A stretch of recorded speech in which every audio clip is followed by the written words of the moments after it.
Welcome back in, everybody. We are back. Day 3. The day no one wants to do. Yep. No one wants to live stream this shit. I do. Wait, I'm excited. hey I'm man, ready to live stream day 3. wake up after like 9+ hours of content. Get up and let's get back to it, man. I'm Let's excited. keep going. I'm excited. Let's talk some stuff out. Let's see what day 3 brings, and let's talk about some fantasy relevant guys in the process, right? Yeah, there's going to be some gems. Right? Some of them 3rd, 4th round, 5th round targets. They could be interesting. Some intrigue. Yeah, how about that? We'll give them some intrigue. Hey, we still got 2 big names that haven't gone yet that we were desperately hoping for. Guys we were talking about in round 1. Can we you guys want to pour one out, man? RIP for some people out here. I mean, there has been some drastic deaths in the 22 rookie class for a few people. There's some exciting stuff too, but yeah. RIP. Man, look at this. We got people already here. Chat's filling up. I love it. What's up, Ty? What's up, Chris? Little they know, both you and I stayed up way too late last night talking in the Discord with the Patreons. Way too late. I had to set a fucking alarm to do it 11 a.m. my time stream. That's how sad it is. Like, I was like, I got to get up at 10. I need to shower. I better eat. I'm going to need to rehydrate because I drank too much the last couple of days. Oh, what a shit show. The shit show is the last and final day. And the only way is through, Mike. Here we go again. I'm going to do it. Just give me a minute. Yeah, take your time. Take your time. There's no rush. There's no rush. We got all day. Like Ray's intro on the wake up show, right? Get the crust out your eyes. I still haven't even got to that point yet. Get you a cup of coffee. It's time to wake your ass up. No coffee for me. That caffeine would do numbers on my system. Really? Oh, yeah. Oh, yeah. You won't be able to stay with us. Well, night of drinking, staying up too late, just waking up. You add caffeine to that mix. We're gonna have to play that intro, again. We won't even have to double it up. Like, I gotta go. Appreciate you, Ty. Jay says, "Oh yeah, Bourbon Wheel. You're absolutely right, Ty." And Jay went out till 2:30 last night. Okay. Yeah. All right. Yeah, let's keep it going, man. Mike, let me ask you this, and for everybody here, where are you at right now, based on what happened before round 4 here? Like, we talked about it a little bit, but run through kind of where you're at Superflex right now. Devastated? Does that? Well, put it like this: we have if you go to our rankings page, Mike, you can go to the 1QB side. That no longer has to have a fuck you finger. It just has the same ranks. They are the fucking same. I'll say this. All right. So I think Breece Hall solidified himself, hands down, no 101. Question. 101. Don't get cute with it. Don't I need this. No, just take Breece Hall. If you can't trade out of it and nobody wants to give you a haul, just take Breece Hall. You'll be happy. I would say 2, 3, and 4 are where it's kind of like dealer's choice and flavor. Now, for you and I think we're probably going to lean Kenny Walker. Seattle landing spot, damned. Like, I don't give a shit. I'm not going to play that game. Like, he is a round 2 running back that got premium draft capital to a team. Like, I don't care situation, none of that. Like, he's not going to catch pass. We don't know. We don't fucking know. We don't know. So Chris says, I'm hoping KK shows up today. I'm hoping KK shows up today. We aren't monetized on YouTube, and judging by the way we go, like the things we do, we'll never get monetized on YouTube. Don't want to. Man. I would hope KK shows up because now he gets his questions answered for free, right? Yeah. Just tap into the stream. There's no option to pay. You got to pay shit. You got to pay shit. Sorry, I didn't mean to interrupt you. Go ahead. No, you're good, man. 102. I'm probably gonna go Kenny Walker. That's me. Yeah. And then 103, I'm gonna go Kenny Pickett.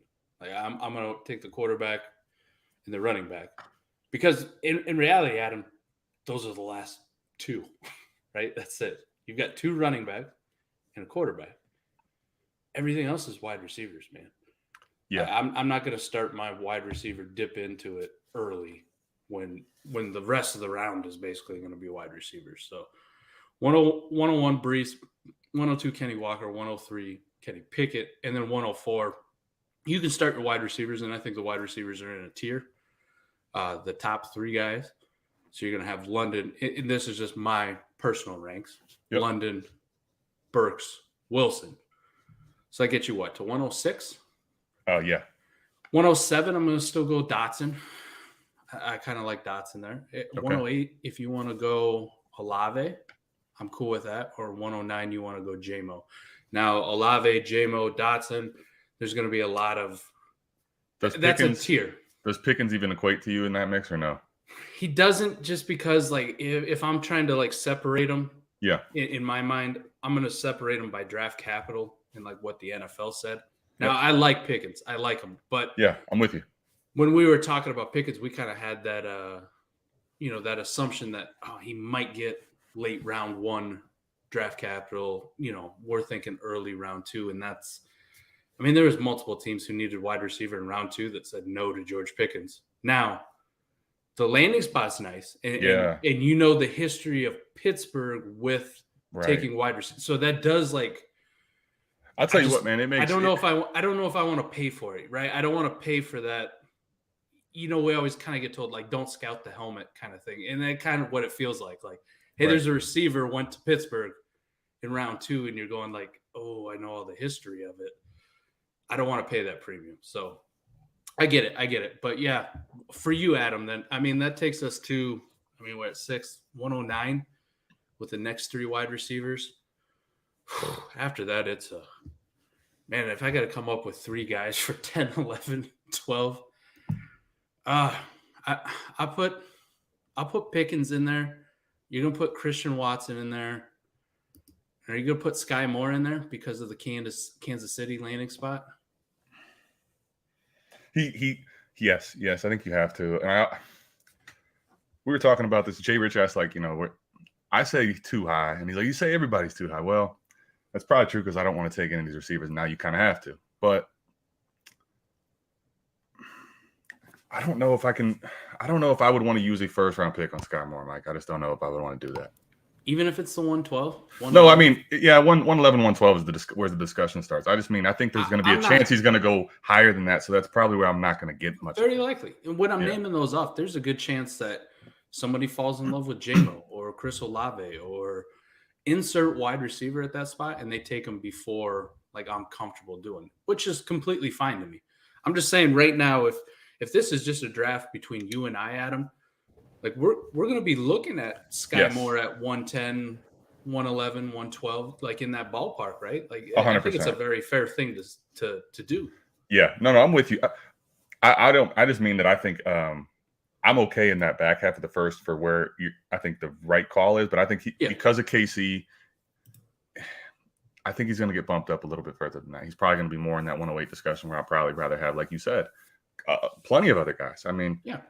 I think you're going to see Sky Moore go ahead of Dotson in a lot of these drafts, Mike. Very likely. Right? And, man, I'm trying to think. Pickens is an interesting one. I think Walker's the same thing. I haven't touched on that either, right? Especially, how many times do we have to have the running back landing spot dictate too much? Like, did you believe in Kenneth Walker before this process? Let's just talk about that first. If you did, if you were on board with Kenneth Walker, you like the prospect, you like what he can do, why are we letting Seattle drop him down significantly or much at all, really? Like, he's got the capital. He got the right draft capital. He's there's no one really in Seattle that makes you scared. Chris Carson's basically dead. I mean, poor guy, but the neck injury, you got Penny, he's had 8 good games in 4 years. What are we scared of? Like, if you like Kenneth Walker before this, I think you need to trust that process because he got the draft capital and he's to a team where there's no one in his way. And they use a premium pick when they're looking like they're going to be horrible on the guy. So I'm still aboard of him at 102. I wouldn't kill you if you went somewhere else. Like, listen, I know that you're going to get a lot of argument and people that are going to say Drake London at 102. He's going to be the best player in this class outside of Breece Hall. People are going to say, if that's your cup of tea, go ahead and do it. But I would still, it's a positional scarcity thing, right? The only quarterback you have now is Pickett, and the last running back that I really want is Kenneth Walker. Yeah. Those are, and they're when everything hits right, we've seen pretty much that's better at running back and quarterback in value terms than it is for Drake London, who I think Drake London is going to be a stud. I mean, he's going to be really good, but I don't know if I can put him ahead of those two. So on the stream last night, Ray did pull up that positional hit value chart, right? That JB has, where it's that was really good too. I like that thing. Round 1 wide receivers, round 1 running backs, and I'm not even so much looking at top 6 or top 12. Like, what's the floor for these guys? Like, is it a realistic likelihood that they're going to have some sort of floor where I'm still going to be able to get on value if things go to shitter or they don't pan out the way I want? Like, Kenny Walker's not the guy, but if he has a David Montgomery or Josh Jacobs type like value that he holds over a couple of years, like, I'm happy with that because it's not a miss, right? I don't want to see a Trey Sermon or a Keyshawn Vaughn who's completely dead now. Like, I don't want that to happen to me. But I think when I was looking at it last night, one of my biggest takeaways is that these round 1 wide receivers, as much as we want to talk about them and love them, the odds favor these receivers, like most of them not panning out and ever giving you wide receiver 2 seasons, top 24, like ever. And if you look back at them, I mean, look how much like stock, even for a guy that we kind of love and like how much we keep pushing up and trying to do, like Brandon Ayuk. Yeah. Right. He may never get there. He may never get there. Right. His peak may be right now where he's like 6th, 7th, 8th round. And then we're talking like last 2 years in like startup terms. Yeah. If Kenny Walker does something good, like comes out, has a rookie year, he runs for 800 plus yards, like nothing even crazy. I mean, look at the Javonte. Javonte didn't have this mind-blowing season. Well, at all. Yeah. At all. But look at where his value is compared to like, okay, Devontae Smith at the wide receiver position. I'll keep coming back to it. Had a good rookie year, a very good rookie year. Set rookie records for the Eagles. And where was his value even before the A.J. Brown shit? Where was his value relative to like a Javonte Williams? Like Javonte didn't have a great season. He had a good rookie year, showed some things. Devontae Smith had a good rookie year, showed some things. They both got drafted in rookie drafts last year, about the same. Yep. And yet one of them elevated to back end first, early second territory, and the other one was struggling to maintain where he was going in just startups outside of rookie drafts in that 6th, 7th round. 7, yeah. True. I can love Drake London, I can love Garrett Wilson, I can love Treylon Burks, I can love Jahan Dotson, but the likelihood of them being Jamar Chase, being Justin Jefferson, being Jalen Waddle is very rare. And more than likely not, like we were probably looking at like a Devontae Smith type situation, a Michael Pittman, insert just wide receiver that just keeps kind of middling in that spot where they're good, but they never really pop. And if that's what I'm looking at, this is why I got to go Kenneth Walker, because the payoff is so much more. It is so much more. Like if he does something even to the level of Javonte Williams in Seattle, like this year, people are going to be all over him in the 2nd round next year in startups. And even if you don't like the guy, like I don't think Kenneth Walker is the guy. That's value that you can just take to the bank and move off to something else. Mike, I want to say this too for Kenneth Walker. Now, you hit on some really good points. It seems like the sentiment right now is that, or the community view is like not that good of a landing spot, whatever. Kenneth Walker kind of small arrow down maybe. Why? Mike, let's talk about their draft as a team. Let's talk about everything that they've gotten to where they are now. How many years is it let Russ cook, they won't let him cook? Yeah, no, he never Now he's gone. Drew Lock comes over. They have no freaking quarterback, man. They got no quarterback situation. Now, granted, you're gonna let Drew Lock cook. Thank you. Now let's talk about this because we do know now that nobody likes any of these quarterbacks, right? Maybe they end up getting a Baker Mayfield or something to try to upgrade a little bit. But even still, they do not have a secure quarterback. And what have they done in the draft, Mike? Pick 9, Cross, offensive lineman. Yep. Then what do? They took an edge guy in round 2. Then they took Walker shortly after. I think it was the next pick, as a matter of fact, right? Those are back-to-back picks. And then what they do again in round 3? Another offensive lineman. This team, stacking them up. We know what they want to do. They want to establish the run. Like they just utilize a high pick on a guy, and they've told you that we want to feature this guy, and we don't have anyone else on offense. Like, why is this bad?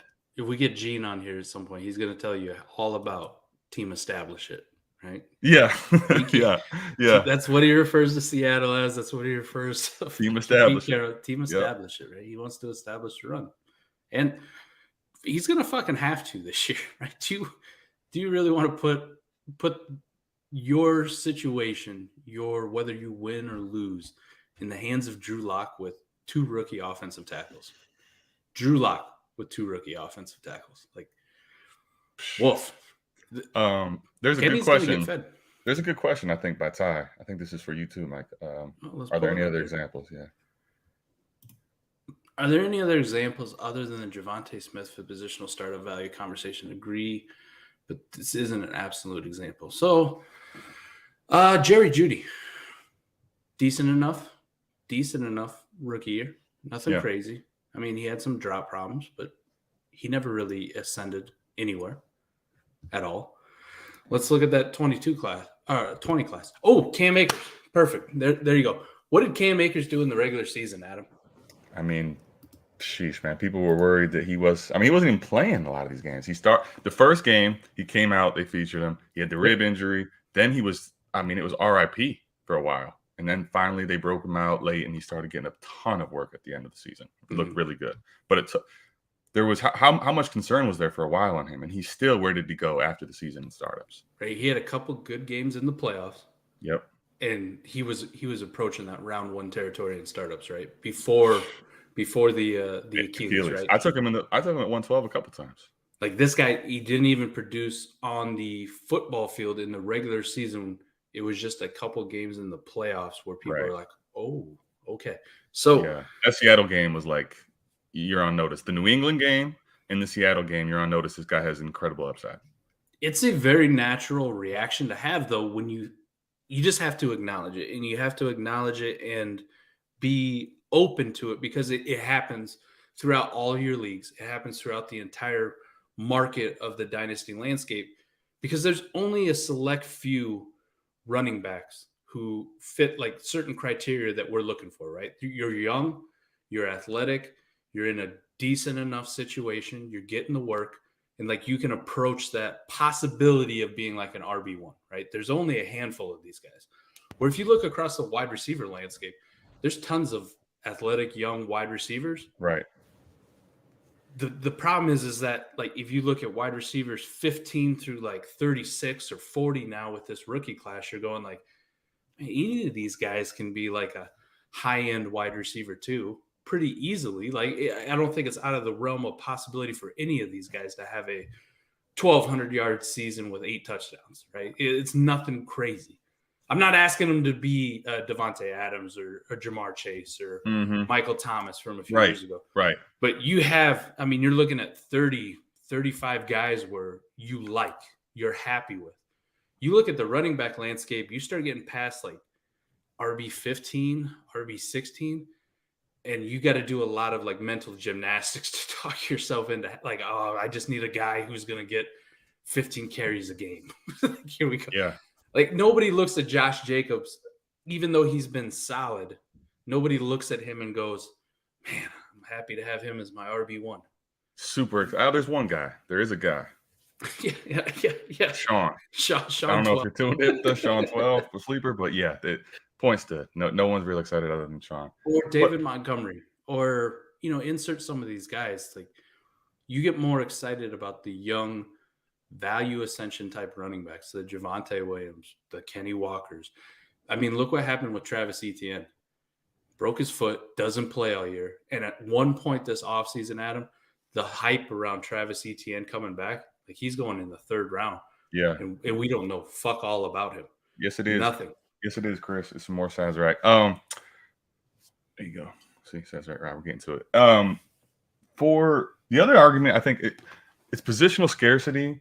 And I think it's also going to be, for me, cost and like the reality of where they're going to go. Like, what's their upside if everything hits, and where do they fall if everything doesn't, right?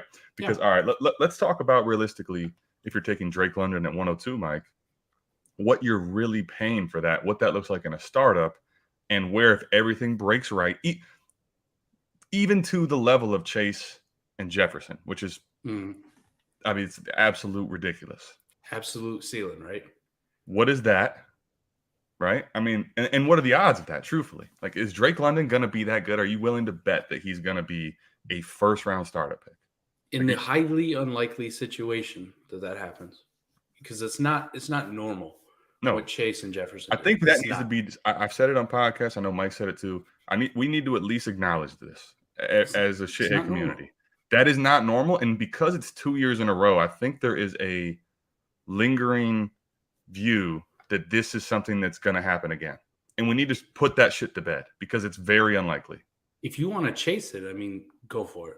Go for it. It's just, it's not a smart bet, in my opinion. Like, I don't want to make that bet. But let's talk about what their startup values could become, where you're probably taking them at 102. And say Drake London does have that Jamar Chase-like season and value ascension. Okay. Right?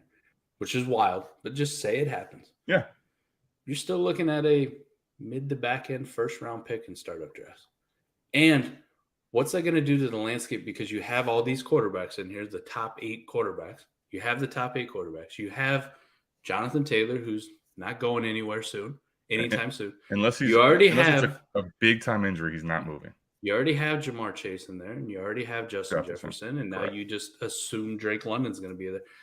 That's a lot of things for only 12 picks, right? So somebody, let's just assume even Drake London, like if he's the next one who does it, now the community might elevate him above Jefferson and Chase because of recency bias. Like, we just saw this. But say that happens. You're still looking at that back end early part of the second, like in terms of value. And if you're going to take them at the 102, you're going from like an early 3rd round pick in startups to the back end first. That's fine. That's fine, but that's like your absolute ceiling. Now, if we do this same exercise for Kenny Walker, say Kenny Walker comes out and has like a second half like JT did his rookie year. Yep. And finishes the year as like RB3. Right? Or if we just look at like points per game, he's in like RB2, RB3 territory. Doesn't have to be the RB1. What's that do to his value? Then you're gonna factor in whatever Seattle does next year at the quarterback position, right? If they bring somebody in, a rookie, whatever the case, oh man, this offense just got better. Drew Lock was ass, but Kenny Walker still produced. Man, you're hitting a couple nails on the head I want to get to. I'll keep going. This is good stuff. I'm just saying, like if we're gonna talk in absolute ceilings, like Kenny Walker's absolute ceiling in value terms is much higher than what a Drake London, a wide receiver, is going to be. Because of that thing that we're talking about. There's only so many of those running backs. The scarcity of them is out there. When you look at the wide receiver landscape, there's so many of them. Like if you add Drake London as like the 1A, 1B, 1C to Jamar Chase, Justin Jefferson, now are any of those guys like really special in your terms? Like it'd be fun to have them all 3 on a team, right? You're starting 3 wide receivers or the Dynasty wide receiver 1, 2, 3. Yeah. They're all in the same tier. Sounds pretty fun. Right. But it's just, I mean, what's that do to everybody else? Because there's going to be a Waddle that people like. There's going to be an A.J. Brown that people like. There's going to be DK Metcalf. There's going to be CeeDee Lamb. Like insert young up-and-coming wide receiver. We got 2 more in this class that we didn't even talk about. Like what happens with Garrett Wilson if he has a good year? Or Treylon Burks if he has a good year? Or what about these guys that we say are not really going to be that good? What if Dotson ends up being a top 20 receiver, Elijah Moore type deal, right? Yes. Like, so I think that's the other thing too. Damian Pierce to Florida. Houston. Okay. I like it. Damian Pierce to Houston. Top of the 4th round. I love that. I wish it was Isaiah Spiller. Just I'm so interested to see when we do our first. You know what? Our first mock after this, Mike. I'm really excited to see how crazy it's going to be. It's going to look nuts.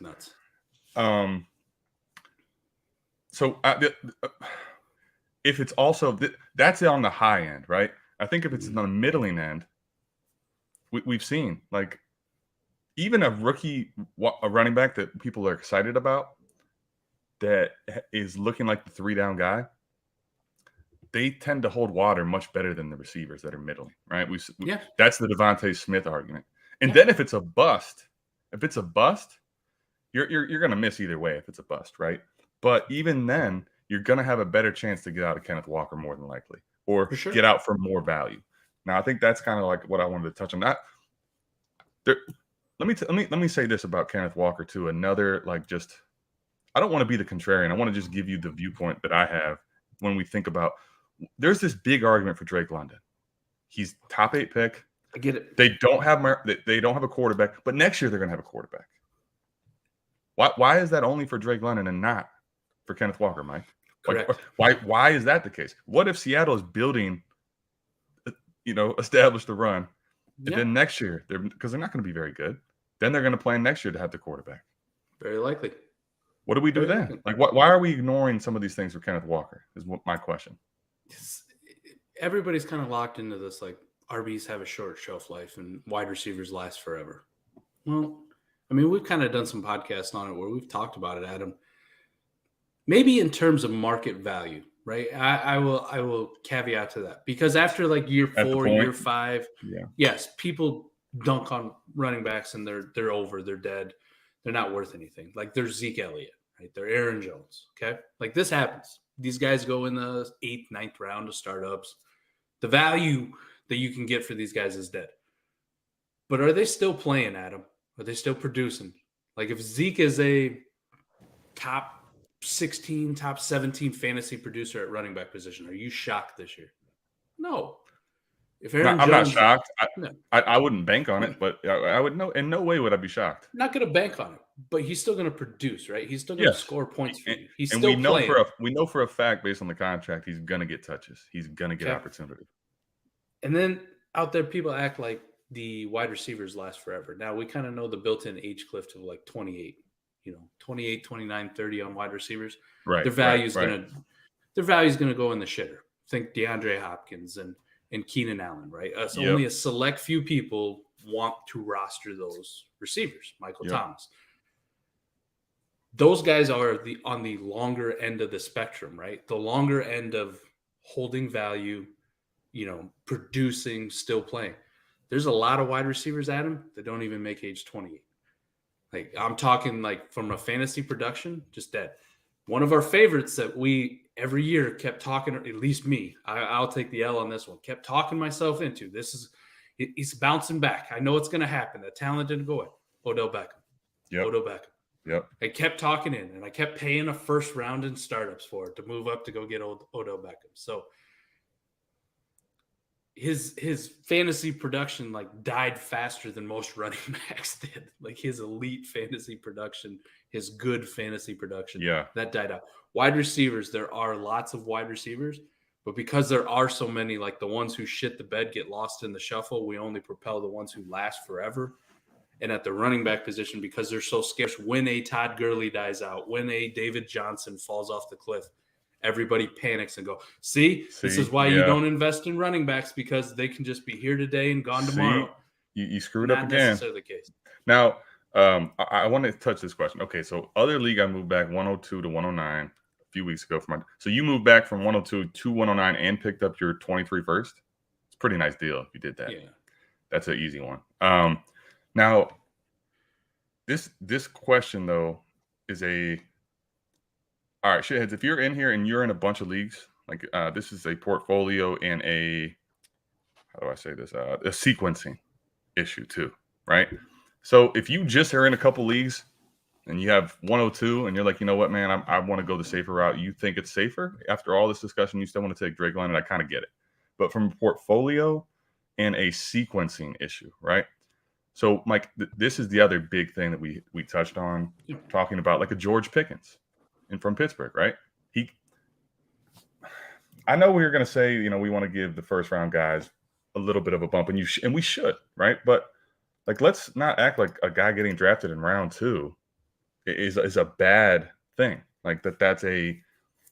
We did the same thing with DK Metcalf and AJ Brown to an extent, right? DK Metcalf almost fell out of round 2. And AJ Brown was a round 2 guy that went to a bad landing spot. Yeah. Now, George Pickens, let's say. So he's pick 52, 20th overall, right? They drafted Kenny Pickett round 1, George Pickens round 2. They have a very special, unique ability to draft typically pretty good receivers when they use good draft capital on them. So this actually would make him, Mike, I believe, it's him and Chase Claypool have the highest draft capital, but sequencing. At 102, if I take Drake London, at 109, I cannot. I'm just assuming you have both of these picks in a hypothetical here, guys. So 102 you have, and 109. At 102, if I take Drake London, I'm not getting a running back at 109 that I feel good about in any capacity. No way. You're going to end up drafting one if you're going to force it, or you're just going to end up with 2 receivers. But I can take at 102 Kenneth Walker, and at 109 we just talked about. You're definitely, if you like George Pickens, you can get him there. If you don't get him there, you're going to get another receiver that has plenty of ability to have upside. Like that's the other big thing when we talk about this from a drafting, like in the 4Ds, right? From the drafting standpoint and sequencing, especially if I had multiple picks, I would not really feel comfortable using it on Drake London at 102, missing out on Kenneth Walker and Breece Hall, and now there's none of these running backs you really feel comfortable with, and probably no quarterbacks either. I'm with you. I think the bigger thing is, like, I will fully acknowledge these guys are in tiers, right? It's Breece Hall / I'm not saying don't do it, but you're asking me from my perspective from the first round. Now, the reasons behind it is I think the running backs are going to carry more value. There's less likelihood if they bust or have a bad year of them just absolutely tanking in value and becoming Jalen Reagor, N'Keal Harry. This is just my perspective, but I'm not going to argue. Like if I see a mock draft or I see a rookie draft where somebody at 101 takes Breece Hall, and then at 102 somebody takes Drake London or Garrett Wilson or Treylon Burks. Do you? I get it. Like they're in the conversation, but we're just splitting hairs. If you're asking me like exactly what I'm going to do, that's what I'm going to do. I'm going to take Kenny Walker and I'm going to take Kenny Pickett over the receivers. Yes. Because like you mentioned, Adam, if I really want one of these rookie receivers later, I can just trade back into the first round, or I can do something, right? They're going to be more easily attainable. If I take – Adam, think about if you and I are playing in a league, right? And I hold the second and the third pick. You don't have the 101, and you want a running back. You want a quarterback from this rookie class for your build. Yeah. You only got 3 options. And you got to come to me and you got to be like, Mike, what's it going to take to get Kenny Walker? A fuck ton. Like I'm going to need a fuck ton, Adam. Or you're going to have to go to 101 and pay even more probably. Yes. Okay. Or you force someone that you shouldn't take. Now, if London, Wilson, Burks, we talk about them all kind of being in the same tier. Yeah. Right. Or Jahan, if you go past that tier, go to Dotson, go to Pickens, J-Mo, Sky Moore, that tier. If you kind of like all these guys in different tiers, Adam, you have multiple options to go to like each one of those managers and be like, hey, what's the price to acquire? What's the cost? Mm-hmm. Like I'm good with any of these guys, but let me see what the cost is. Right. You have finite options at the running back and quarterback position because there's only 2 running backs and 1 quarterback in this class. Like there's a bunch of receivers and there's receivers in tiers. And yes, there's only 1 Drake London. Mm-hmm. But if I can't get a Drake London, I'm cool like going to the next one and being like, hey, what's the price of Treylon? Oh, shit, well, you're too much. And then going to the Garrett Wilson guy, like, hey, you got Garrett Wilson at 6. What's his price for me to acquire him? Give me a first and a second next year. I'm happy. Cool. Here you go. Like I really wanted a rookie receiver from this class this year. Done. I'm good. I can move on. So we're talking about splitting hairs in tiers, but I the main point is I don't care if you take Drake London at 2. I'm just saying from my standpoint, the advice I give, I'm not doing it. You'll never see me do it in these rookie drafts. Like I have a portfolio of dynasty leagues. I can tell you every time that I'm on the clock at 102 or 103, it's not going to be a wide receiver. It's not. Right. I'm not going to do it. I'm not a team need, nothing. If I got a team need at wide receiver, I go get one after the draft. I go buy one later. And it doesn't even have to be a rookie. I can easily get a rookie, but it could be somebody, it could be Devontae Smith. Mike, what do we talk about all the time? draft for value, trade for roster construction or starting lineups. Yeah. Right. Yeah. And forcing a wide receiver because you have a team need, especially, I think would be even worse to take him at 102. Now, a couple questions we got. Okay. So would you all give up 102 and 202 for 101 and a 23 third? I think right now, I mean, I like Kenny Walker a lot, but there's a sizable tier break between him and Brees, right? This would come down to risk tolerance, in my opinion. The 202 ain't. This is there's two things to talk about here. The 202 is no longer what it once was. No. And let's go through to answer this question. Let's finish off what we were discussing at the very beginning, where you had 107. You said you had Dotson, right? 108, 109, 110. Like, let's get through it to what the 202 truly looks like today, and then that's probably a better way to answer the question for him. So we're at 106 gets us past the first tier receivers. Then you got Dotson, J-Mo, Olave. That's 7, 8, 9. Pickens, 10. Pickens, Sky Moore. 11. There's one other one we're forgetting in there. I mean, it depends what you think of Antoine Pierce. Oh, Christian Watson. Oh, Watson. Yep. Yeah, I don't want to. I knew there was another big name one. I couldn't. Yeah, Watson. Duh. Yeah, Watson. So that's 12 right there. These aren't exact ranks, but that's your first round. That's your first round. So now your second round is going to look like, in my opinion, people are going to push Wandale up. And let's see. I'm going to tell you who could be pushed up, especially based on the positional scarcity. You could get a bad James Cook, Keyshawn Vaughn type vibes, right? You're looking like James Cook. You're looking at Wandale Robinson. Alec Pierce is going to get pushed up. Yep. Yes, Antoine Pierce is going to get pushed up. So these are just like the second round guy. Oh, John Mechie. John Mechie is going to be another one. Like it or not, it's going to happen. Well, okay. This is good because what I'm hearing is great pop. One, unless draft is dictated in front of you, where Cook goes off in the first round or a pick ahead of you, or there's some guys that stand out as bad picks. 202, you're not slated to get someone we really like. Yeah. So when I really walk through this exercise, Chris, that is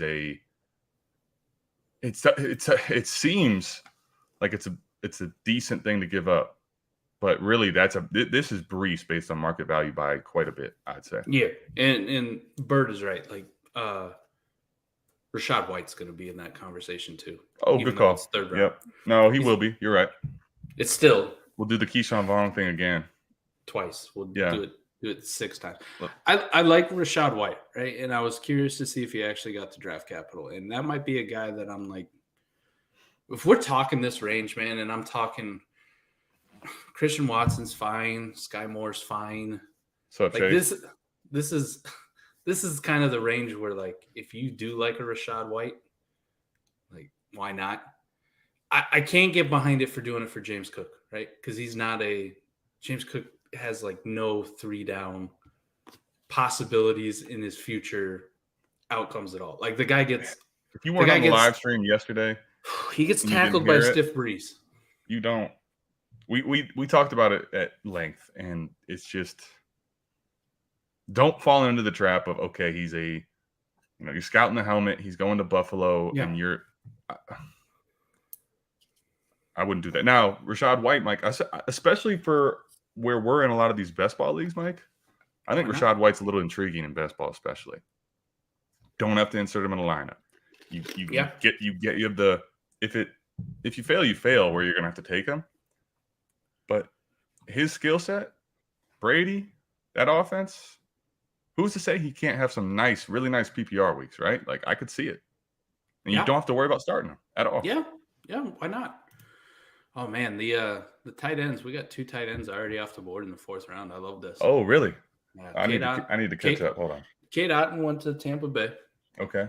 Daniel Bellinger just went to the New York Giants. So as far as like fantasy relevant players, and then we talked about Dameon Pierce just a little bit. Mentioned that he went to somebody in here. Oh, yeah, it is. So hey, I just want to back to the question, a definitive answer. Yes, if I'm looking at the second round, what we just walked through and talked about, if all it cost me to move up from Kenny Walker or that decision you got to make on Drake London or Kenny Pickett or whatever the case is to go get Breece Hall, all it cost was the 202, and they're just going to toss me a 23 third back, I'm in. I'll go do that deal right now. You take the 102 and the 202, I'll move up, secure Breece, and feel much better about my life. And have to – because as much like Kenny Walker love that we can – there's a clear tier break for me. And like the comfort level, the asshole like pucker level isn't as high for Breece Hall. So here we go. This is the shit show. The asshole pucker level.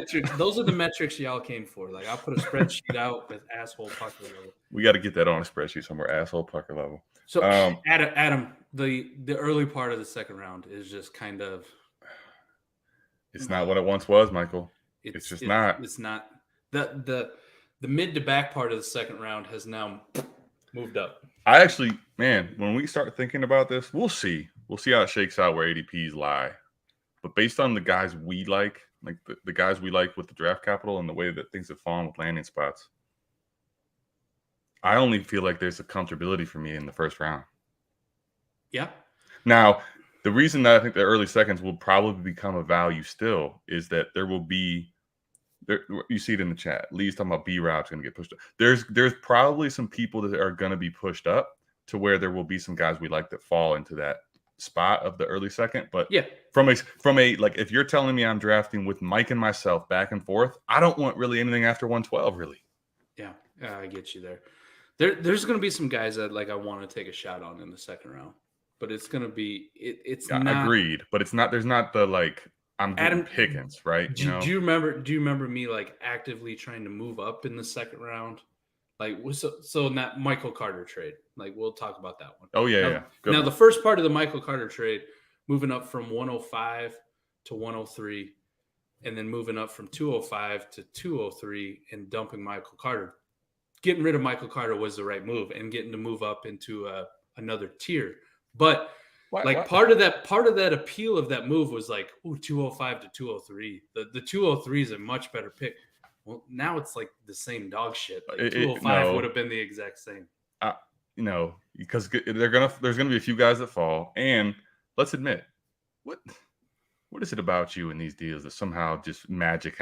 The absolute worst case Michael Carter scenario happened. That happened. Yes. That poor soul. I mean, he's going to have McNutted to crucify him for the rest of his life. He sent me a DM in Sleeper last night about that, but I just leave him on read, right? I let him give him a day or two, right? I don't want to. Oh, now he's going to be the nice guy. Get out of here. Get out of here. I'm always the nice guy, but I don't know. No, but I just mean, Adam, like I was actively like trying to tier up in certain spots of the draft, right? We talked about a long time for like the 110 being the cutoff spot. Well, that's shifted now. Now it's like the 106. The 106 is like your cutoff spot where you need to, if you got pick 7, you're hoping somebody fucks up. Pick 8, you're hoping 2 people fuck up. You really want to actively move up into like the top 6.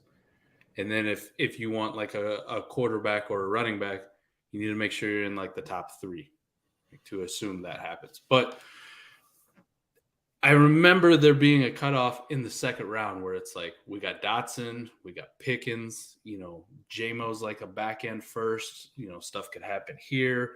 Dotson, once you get to like Olave, like this is the cutoff, and that has shifted up like 6 picks. So let's talk about this. That's a good thing to do, Mike, is in the 6 drafts we did with money on them.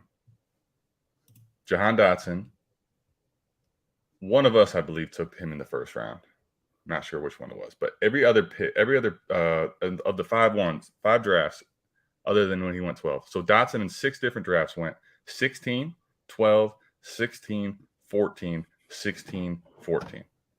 Wow. So like he was at the reaching for him in the first round, a smash value, but by miles, right? Yep. And I think that's the other thing about these pre-drafts that are being it's a little misleading because of the quarterbacks. Like, okay, yes, if you did it pre-NFL draft, you probably got burned on a few spots whether it was Corral or Willis or whoever it was, correct? For sure. Yep. But I think we need to also, if you're doing your homework, if you are tapped into Ray, Mike, myself, other of the right people that are helping you with understanding these prospects, you're making up in a portfolio dynamic.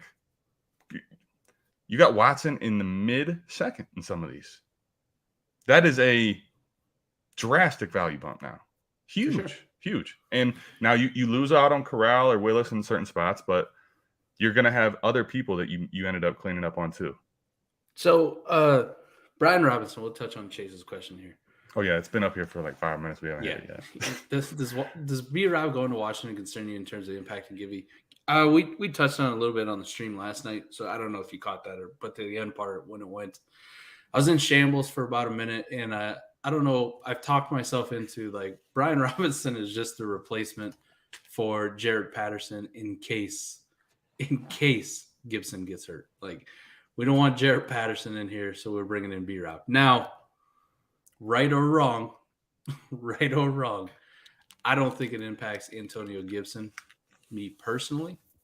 But, I mean, enough so that Adam and I put money on it with Fred. Like, we put $20 down about amount of carries for next year. But I don't think it does. And Brian Robinson kind of won't be some guy that I'm actively targeting in rookie drafts.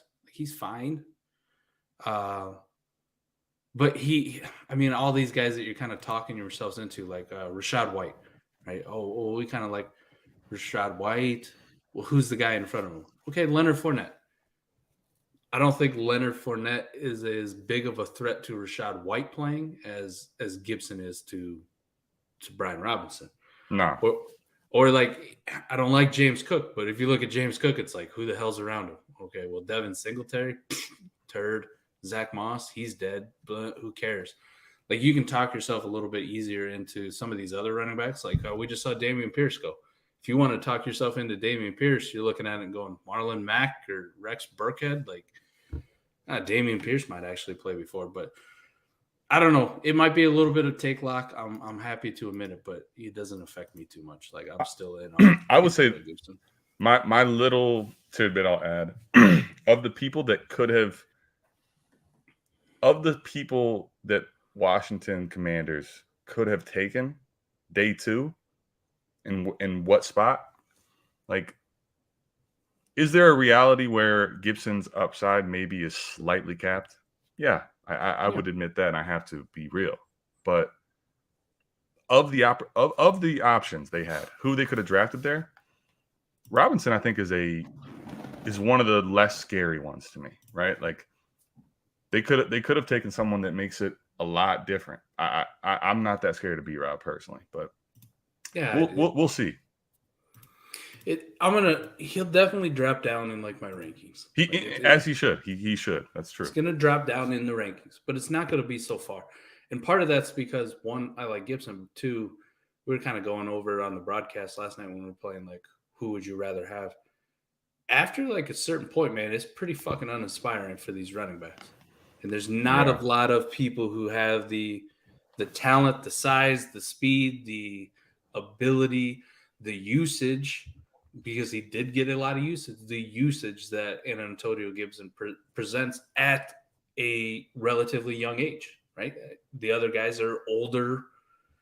How many years do we have left? You know, we're talking like Kamara's and we're talking Barkley and Mixon and, you know, people still valuing Nick Chubb over like an Antonio Gibson, which is kind of crazy to me because he doesn't ever get receiving work and he's on the older side. So I don't know. I'm still in on Antonio Gibson. B-Rob didn't change that too much. It does hurt him a little bit, but not a lot. Somehow this brought me back to Kenneth Walker. I started thinking about this from you're talking about the position, how the position is it's very shallow right now, right? As far as the 3-down guys you really like that are young and are not aging and you're worried about cliffing really fast. 2023 is happening next draft. We're not even finished with the 2022 draft. Let's talk about 23 and how there's already, Scott Connor, a lot of people. We have 23 shares, quite a bit of. We know that class has a lot of really good running backs. Yep. And I think there is a narrative, Mike, in the community where it's like, okay, Kenneth Walker is one of the guys that's currently, someone you want to roster. But 23 is going to come in next offseason, and it's going to kind of flood him out. Well, let me explain something to you that I just thought about while we're talking about this with Gibson. Jacobs and Miles Sanders. The 2019 class we admit now sucks, right? But think about the 2020 startups in the summer, Mike. Yep. 2020, we know, was fucking loaded. To this point, one of the best running back class we've seen, period. Yeah. Yep. I mean, and Dobbins and Akers had injuries, For right? Sure. Yep. But loaded. All that talent. Mike, guess who was coming off the board first in most round. Startups? Miles Sanders. All those guys. Miles Jacobs, Sanders. and then Sanders, but JT was sprinkled in, right? Like, yep. But think about that. I was getting JT in startups, like in the third round. Were you really? Third round. Wow. Miles Sanders and Jacobs were going ahead of him. I was getting JT in the third round. Quite a bit. It got to my pick, and I was in between Sanders and JT in like the mid-second, and I took JT over Sanders. But yeah, you're right. Like that's the point. Even that class, which was loaded, and all these running backs, we have data that says Jacobs and Sanders were going ahead. Wow. Okay. So crazy. I don't know. Don't buy in too much to the Kenneth Walker hate. Is I think my word of caution. I'm done talking about it. Right? People are going to argue ad nauseum. If you follow us, you listen to us. I just want to make points in data points too. So it's not just Adam and Mike are saying Kenneth Walker. Like other reasons why besides just Adam, Mike love him. I get it, man. Is the hate on JMO? No. I mean, the hate on JMO is just due to the ACL. I mean, we've talked about it quite a bit. No, the landing spot has nothing to do with it. The DC and the landing spot are great. Yep. Yeah, it doesn't matter to me. Oh, yeah, I care about the draft capital. He got the draft capital. It's just the ACL. It truly is. And I don't know, crusade I have against like wide receivers with late season ACL injuries and people just assuming they're going to come back right away. Most of these guys are starting on the pup. And when they come back, it's going to take a bit to work in. Leah, let me say this too. Before the ACL, this is what's kind of sucks, I know for sure for Mike. Now, I still actually would take JMO ahead of Dotson, but the argument that Mike's making is still the one we both have made. And maybe you weren't tapped into us before this, but we were pounding the table for JMO before most people were, right? And it was this guy's really good. Don't discount him. Then he tears the ACL in the bowl game. And it's a value discussion and how value builds and opportunities to trade and deal. So if Jameson Williams, like if we knew today, if we could guarantee today that he was going to come in and be healthy and not miss much time, a week or two at most, we're having a different discussion, but we don't know that. He could end up on the PUP list. He may not play for 6-8 weeks. And then even if he comes in 6 or 8 weeks and he doesn't perform very well, where does his value stay? Yep. It's going to be rough for him. It's also like kind of the same reasons like I guess you and I have both been fading Chris Godwin or we're not in on Michael Gallup. It's just if you want Jameson Williams, and I know people said it in the stream when I brought this point up, like, well, if I draft Jameson Williams, like I'm not trading to you. Man, I heard the same shit with Kyle Pitts, right? There's never going to be a buy window for Kyle Pitts. You'll never be able to acquire him. The crazy part is that buy window actually came and shut, and we're still buying him and acquiring him in plenty of spots. Multiple buy windows. It's this bullshit fallacy. I get it. For really smart owners, Adam, for like really sharp ones. Yeah. I'm not even going to say like for that because you and I are also of the mindset like anybody's for sale at any time as long as I get the proper value. But some of that does stick in your mind where you're like acquisition costs. Like what did it cost for me to get Jameson Williams, right? If you spent the 107 on Jameson Williams, you're going to know that you're going to need better than the 107 return and whatever that looks like in startup terms. But I mean, I hear that bullshit all the time. Like nobody's going to sell. If they draft him at 107, they're not selling him any cheaper. Well, talk to me again in August. Talk to me again in September and October when Jameson Williams still hasn't done anything for him. Maybe their team focus has shifted. Maybe they're trying to be a competitor now, and Jameson Williams isn't doing fuck all for him. He's giving them zeros. Zeros, just sitting on your bench. So there's also dynasty timing, I think, is something that really needs to be discussed. And I can probably sit here and talk to you about it till I'm blue in the face, but it's something you have to continually see, right? And you have to be observant about and understand why things happen the way they do. Right now, what is everybody talking about? What are we here talking about? What is everybody that cares, gives a fuck about Dynasty? What are they here talking about? Rookies. This is going to overwhelm Dynasty managers as far as value for a while still, right? Yeah, that's what we talk about. Rookies. Jameson Williams. Excitement. 12. Detroit. Guess what's going to happen, Mike, if he doesn't play, though? Like, think about it from a Dynasty time. Eventually, in about August, everybody's going to move. The shift focuses, and it happens a lot of times. You'll notice it in your leagues like this. It jumps to like, okay, now I'm trying to win a league. Now we're in fantasy football. A lot of these redraft narratives start really flooding the space. And guess what's going to happen, especially in Detroit, Mike? The guys that are healthy, Amon-Ra St. Brown, DeAndre Swift, TJ Hawkinson are going to be playing well and scoring points.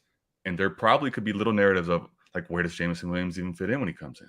Like, can he be the alpha on this team? Like, there's gonna be little bits of buy windows. To Mike's point, if it's a really savvy owner, if you have JMO and you love him, you're not gonna move him. Okay, fine. But on a large scale, there's plenty of buy points for Jameson Williams. With Antonio Gibson, one, it's about his talent, but he did actually get a lot of work. Number 4 in the entire league in carries, right? So just throw that out there. I made that point last night, how many carries he got down the stretch. I don't think people really realize that. No, he got a shit ton of work, especially when McKissick went down. It was like the Antonio Gibson show.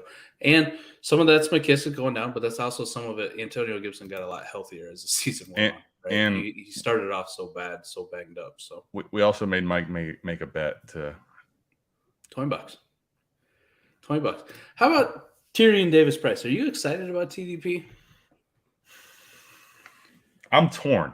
I am excited, but I'm also like trying to be smart about it too. And reasonable. Do you think it's a possibility you would take him in like the late part of the second round? Yeah. Yes. Let me say this too, because we talked about how 202 is already getting to shitty what it was. Like everything when you're talking the mid-late second now, Mike, even more so than before. It's go get your guy season, and if you flame out, you flame out, man. Like I think at a certain point this year, it's just go get your guy season period throughout. It just has to be. I think this is also too, like, this is going to be the mid to back part of the second is where I'm going to start taking a lot of quarterbacks too. There's something mentioned in chat. I got to scroll up a lot. Y'all are fucking going crazy today. Hey, keep them coming too. This is fun, man. Love it. This is keeping us energized and entertaining. But I'm with whoever the hell said it. Whoever said it about the quarterbacks is, I mean, the second round has gotten so gross now. So gross. And I'm just going to start shooting my shot on quarterbacks too, like the Maliks. I don't know how much I can talk myself into Desmond Ridder. Well, no, but Matt Corral especially. Let me say this, though, that this is why you're right. In as much as Ridder sounds gross, from a fantasy perspective and people in front of him, you're gonna. It's fucking gross, Mike. Let's call it what it is. But yeah, who are you taking above them? And then the other reality is those three guys. Ridder, as gross as he is, if he becomes the starter for a little window, there's a value spike. And then just because of his rushing, his athleticism alone, he could have some decent fantasy weeks, even if he's not a good quarterback. That's when your sell window really is opened. I like it. Oh, man. I hear fucking Twitter people talking up Sky Morgan. It's already beginning, Adam. Mike, you say everybody's too high. No, Sky Moore's going to this. He's already through the roof. He's skied way out of here. And would I be happy to take him appropriately? Yes. But there's no way that's coming, Mike. There's just no way. Listen, there's a good possibility he's going to go before Jahan Dotson. He is. And he's gonna. The one I'm interested to see is if he goes before, like, pick those big 3 wide receivers. Does one of them, somebody out there somewhere, remember the Debro tweet, right? Don't say this. Sky Moore over Treylon Burks. Is it going to happen? Don't do this. Somebody's going to do it, Adam. I guarantee. It's going to happen. And this is It's making me nauseous, and it's not because I've been drinking for 3 days in a row. It's because I just can't handle that. That's the truth. Oh, we got TDP is Trey Sermon. Stone. Go ahead and kill him. Bury him right now. He's dead. He's gonna be on the taxi squad. If he gets pushed up to like that early second, late first round, yes, I'm with you. But like if his price for me to pay is the 211 in this shitty ass class, like I will happily pay the 211. Like if I miss, I miss. I give zero shits. But yes, if I have to pay anything good and I'm passing over like real prospects to go take TDP, we do have a fucking problem. Houston, we have a problem. We have a big problem. Hey, let's keep it 100. We've pounded the table for 22. The value it's not what it once was or what we thought it was going to be, right? This class is ass. So let's talk about this from what I just said in Dynasty timing. Even as bad as the class is, there is a lot of hype for rookies. It just comes always going to be the case. Even as bad as this shitty class is, right? People can't help themselves. Yeah, and this is a shithead, like, everybody in here, they're subscribed to us. They want to know what we're saying. What are the pivot points, Mike? Like, where are we really comfortable in value in 22 staying where you're at? And where are we, we'll take the players if we can't get out, but what are the best spots? You remember when I wanted to buy, mid 22 picks for 23 first. Remember when I wanted to do that? Correct. Because of the value time? It's done. Yeah.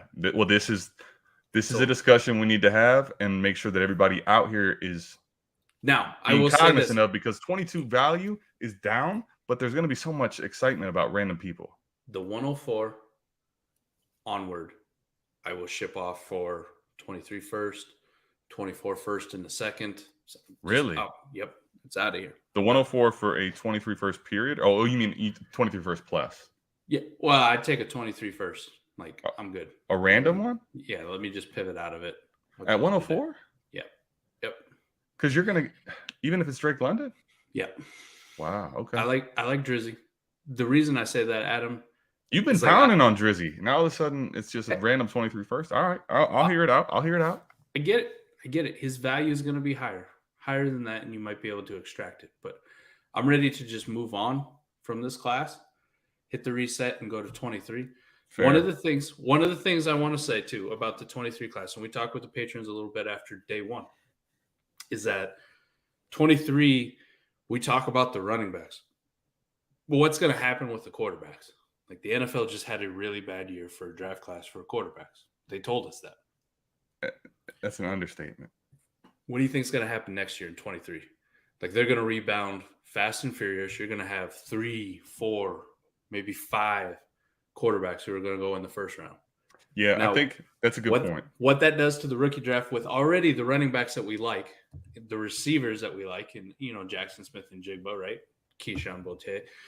It's going to, like, that class is loaded. So I'm ready to, like, get 23s. The problem is 23 has been so hyped up already.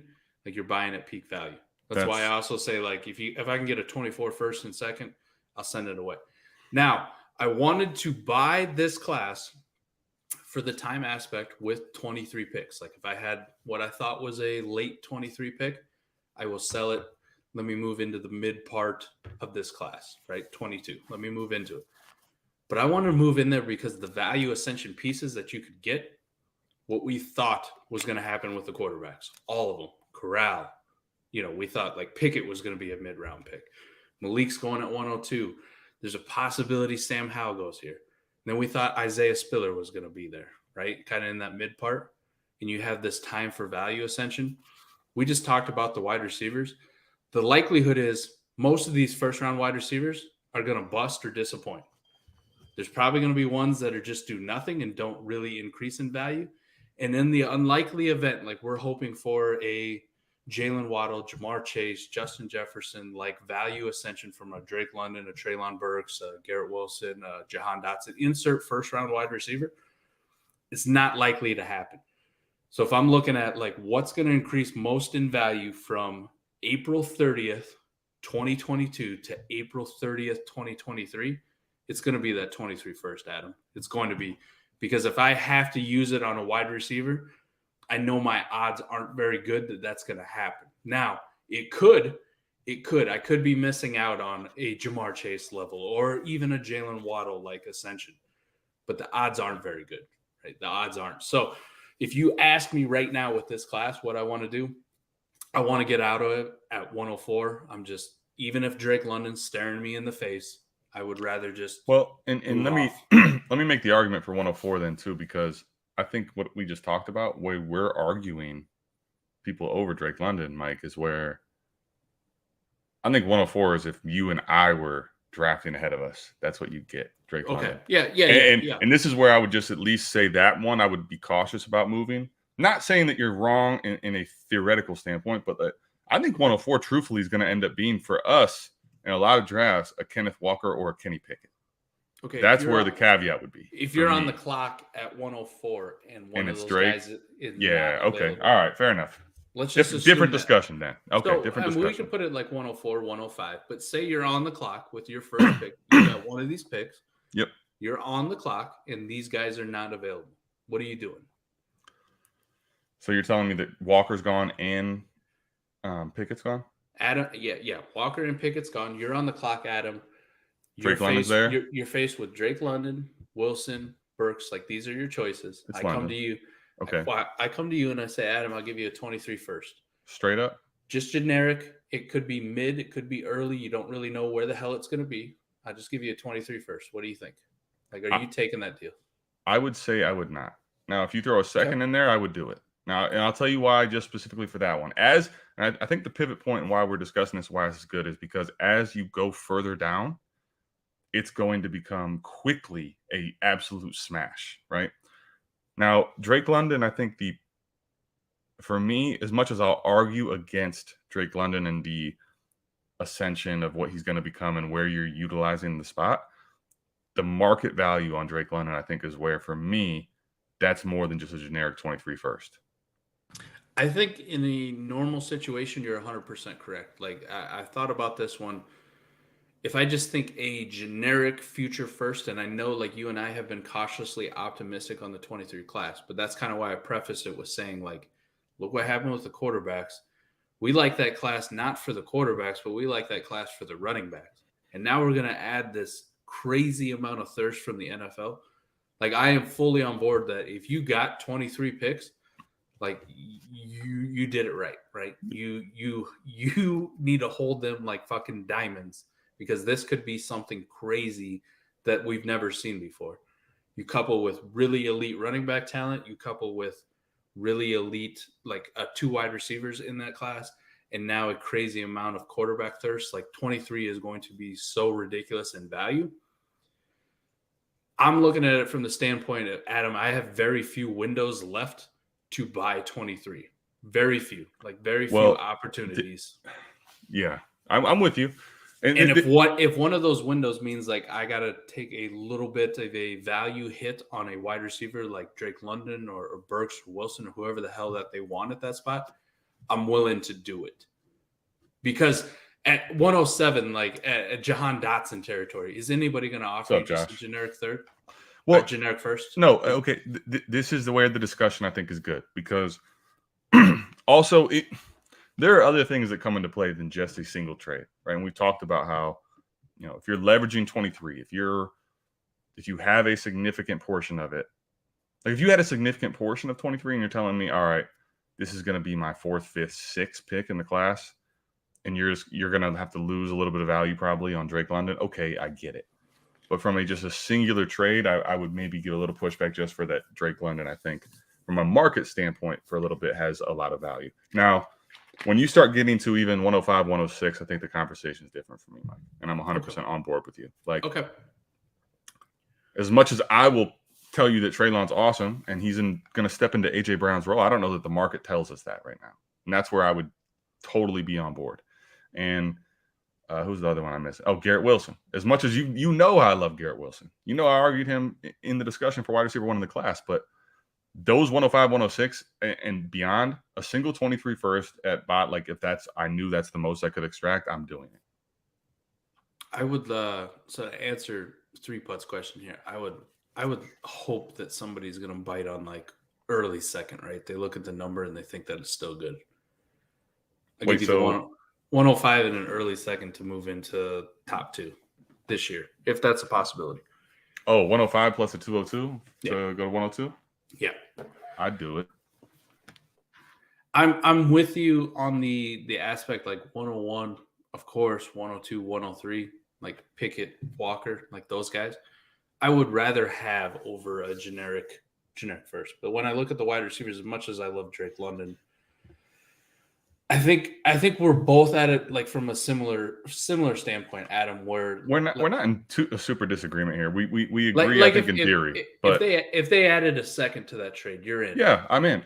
I just think that for me, that's a understanding startup rookie value in players, right? Understanding all those things. I think where Drake London's going to go in startup, where he's probably going to go in a lot of rookie drafts.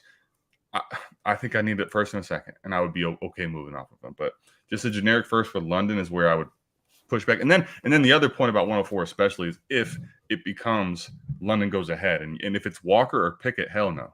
Yeah, that's a good discussion. All right, so let's talk about a few. What up, King Koopa? What up, man? A few draft picks that actually been made. Let's do it. Round 4, baby. We got Dameon Pierce at the top of round 4, and we just had a second running back go in this round 4. Yeah. Any guesses? Let's guess it. Come on. Any guesses? Adam, what is your guess? That's what I was getting at. The fucking.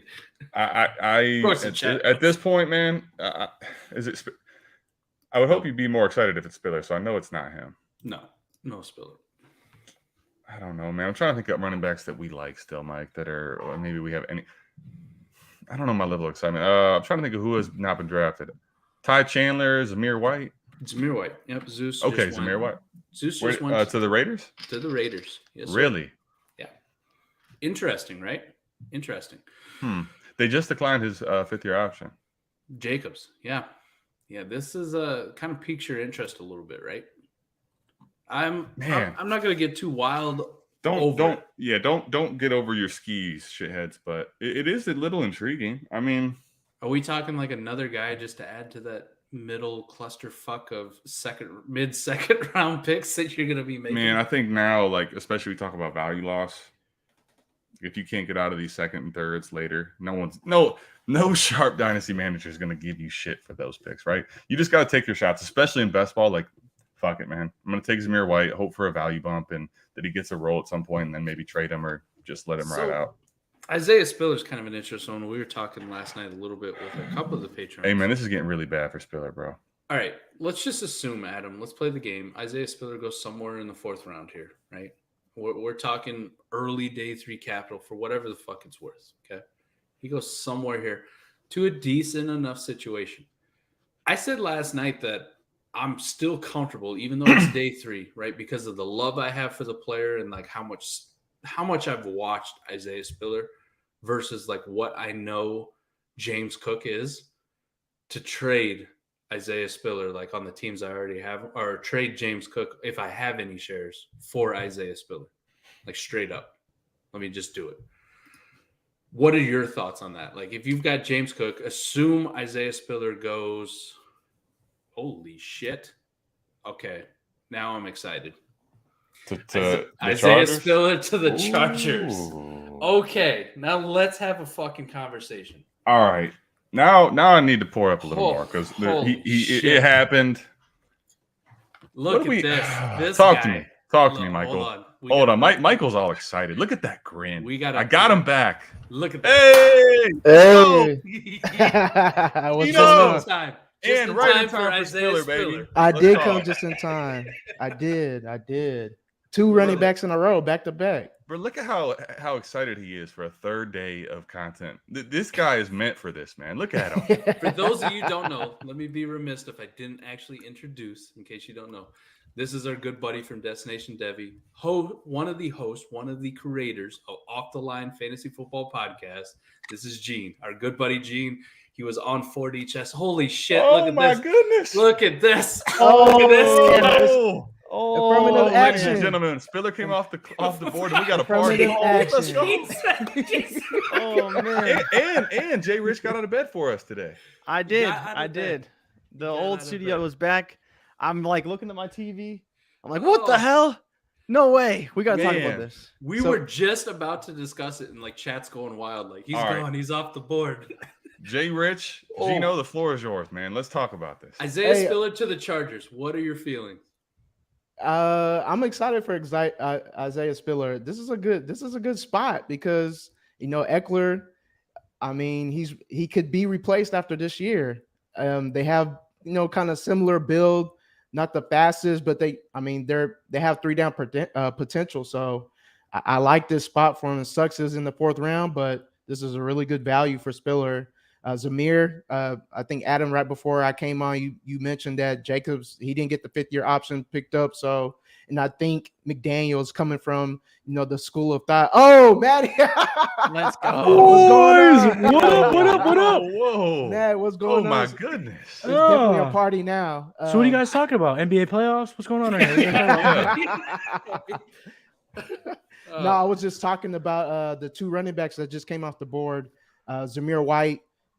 This is a good spot for him, I believe, because I think McDaniel shares the same school of thought as Bill Belichick in terms of we don't want to spend major capital on running backs. He's starting it off, didn't pick up Jacobs' 5th-year option, so this is your 1st and 2nd down replacement right here. So I like the spots. So Jay Rich, I'm intrigued. Do we think that Eckler can be a 200 carry guy? No. And that opens up 120, maybe 150 on arguably a top 5 offense from just a pure talent perspective in all of the NFL.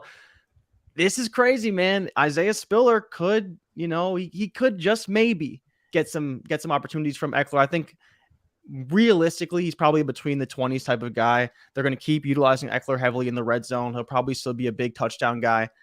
But I mean, there's very few spots I think that would have been a better chance for Spiller. But I think, Gene, like you said, what do they do with Eckler? How do they view him overall in the future? He is getting a little bit older. Spiller's a guy who can catch passes. And I think if something were to happen to Eckler, you would be talking about vaulting Spiller into an RB1 role on a top 5 offense. I think that's probably the craziest part of all of it is if there's an injury for whatever reason, he's the guy on an insanely talented offense. So I don't know, man. And then to your point about Zamir White, I think you're right. Like he can be the primary rusher on, a Patriot style of offense. And that's a great fantasy viable spot for a lot of guys. Spiller though, oh man, 4th round. But I'm feeling it. Ray is He's coming back in. He's back in. All right, Jay Rich. Remember last night pull you back in just when I thought Jay Rich is pulling me back in. I was counting the guy dead, and I'm in. I'm back in. I don't know if I'm. Man, it's exciting to even think about though, because the offense is going to be really good with Herbert, and like Jay Rich hit the nail on the head. That if the opportunity presents itself for Spiller, that's exciting as hell. Minimum. Minimum. That's exciting as hell for him. Wow. I love it. So I'd be remiss too. We've had a lot of guests join, right? We introduced Jay. Y'all know who Jay Rich is. Like this is a man who doesn't need introduction. But look at this. Like I don't know what's the opposite of affirmative action, Gene. Like, we got another fat white guy in here with us. Damn. I don't know what the opposite. This is Matty Kiwoom. All right. What's going on? Jones. Make sure you're following this guy. We did a podcast over on his. Adam and I were guests on it. One of the best times ever. Gene, Ike, they've also done some work with Kiwoom and Jones. It's always a good time. We'd be remiss if we didn't have this man. Matty, what's going on, buddy? I'm so happy you got to join. This is awesome. Thank you, boys, for having me on to come shoot the shit with you, talk NFL draft and fantasy football. I'm just ready. It's a great, it's a nice day to talk football. I want to say this about Spiller, though. All of a sudden, my man has upside, crazy upside. Yes. And maybe that's all we could really have asked for a guy with his profile. And he dragged his way through the draft process. Got to call a spade a spade. It did not go well for my man Spiller, but he ends up in a great landing spot.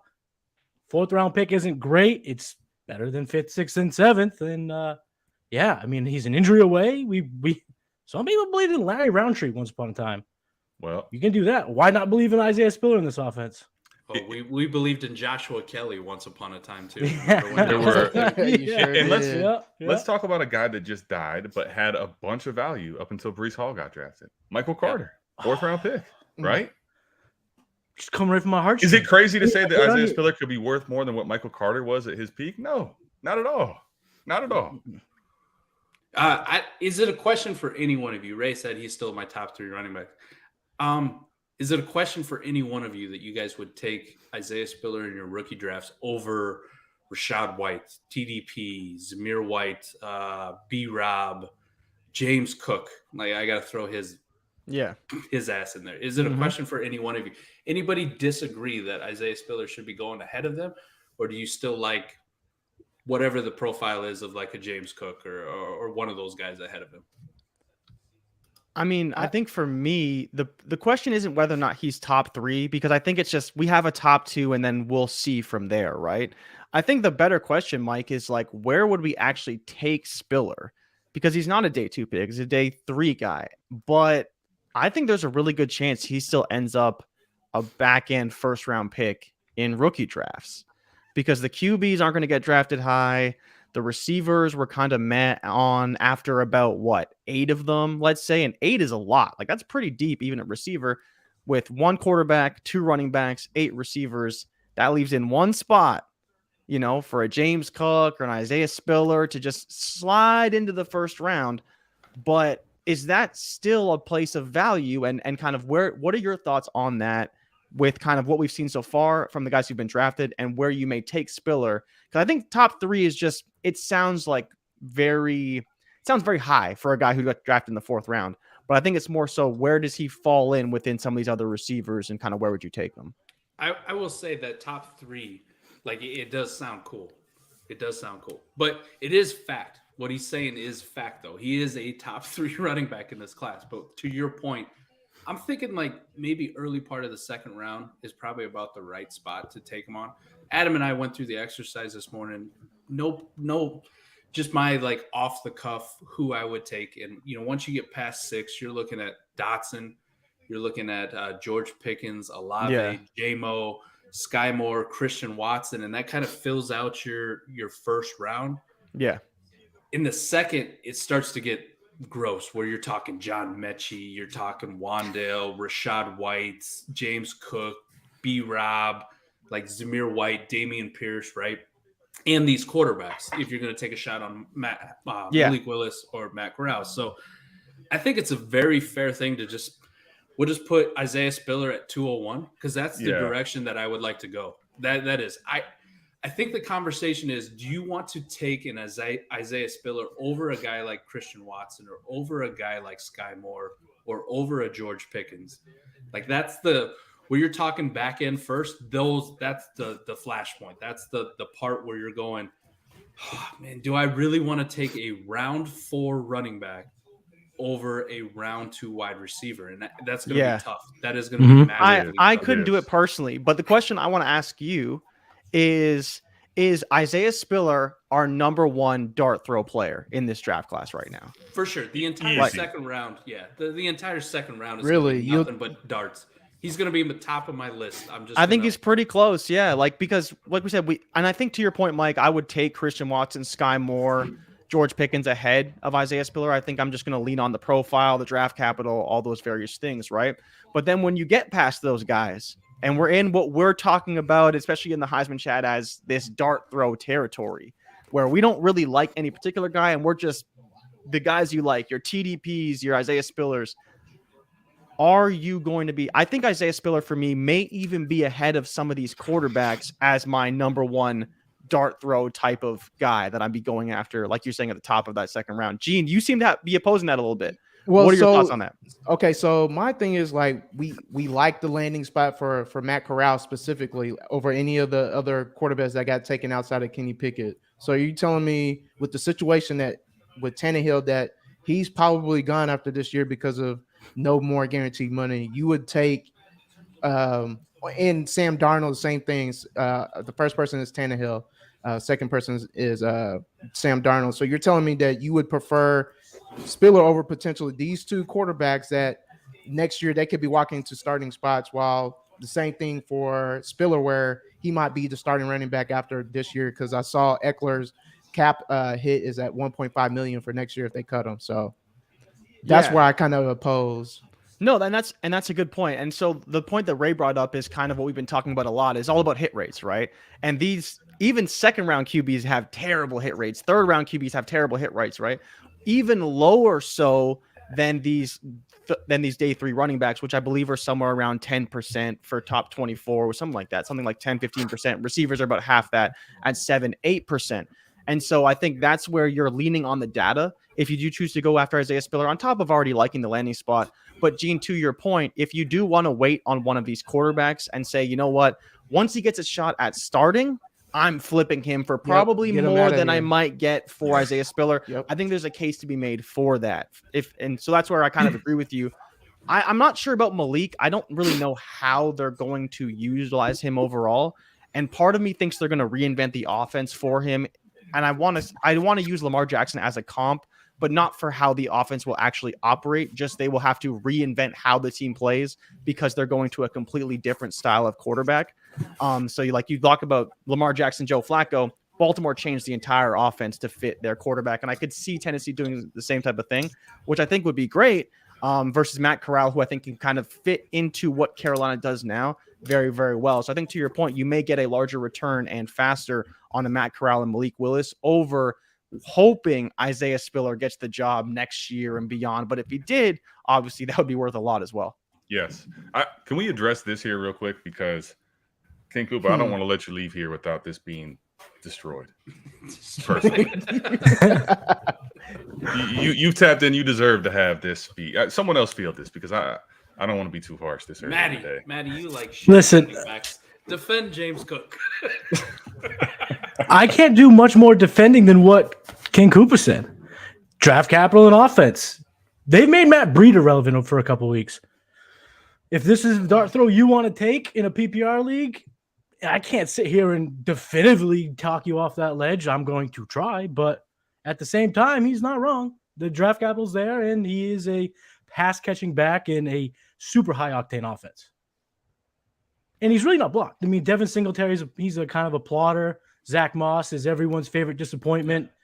You know, I think James Cook could find his path to relevant touches, maybe even some good, in that passing game. And in PPR leagues, you look down and it's like, oh, wow, this guy was RB20 on the season. I didn't even realize that. I didn't play him because he had boom and bust weeks, but who knows? But he's not my RB3. He ain't mine. But King Cooper, you're not factually incorrect, sir.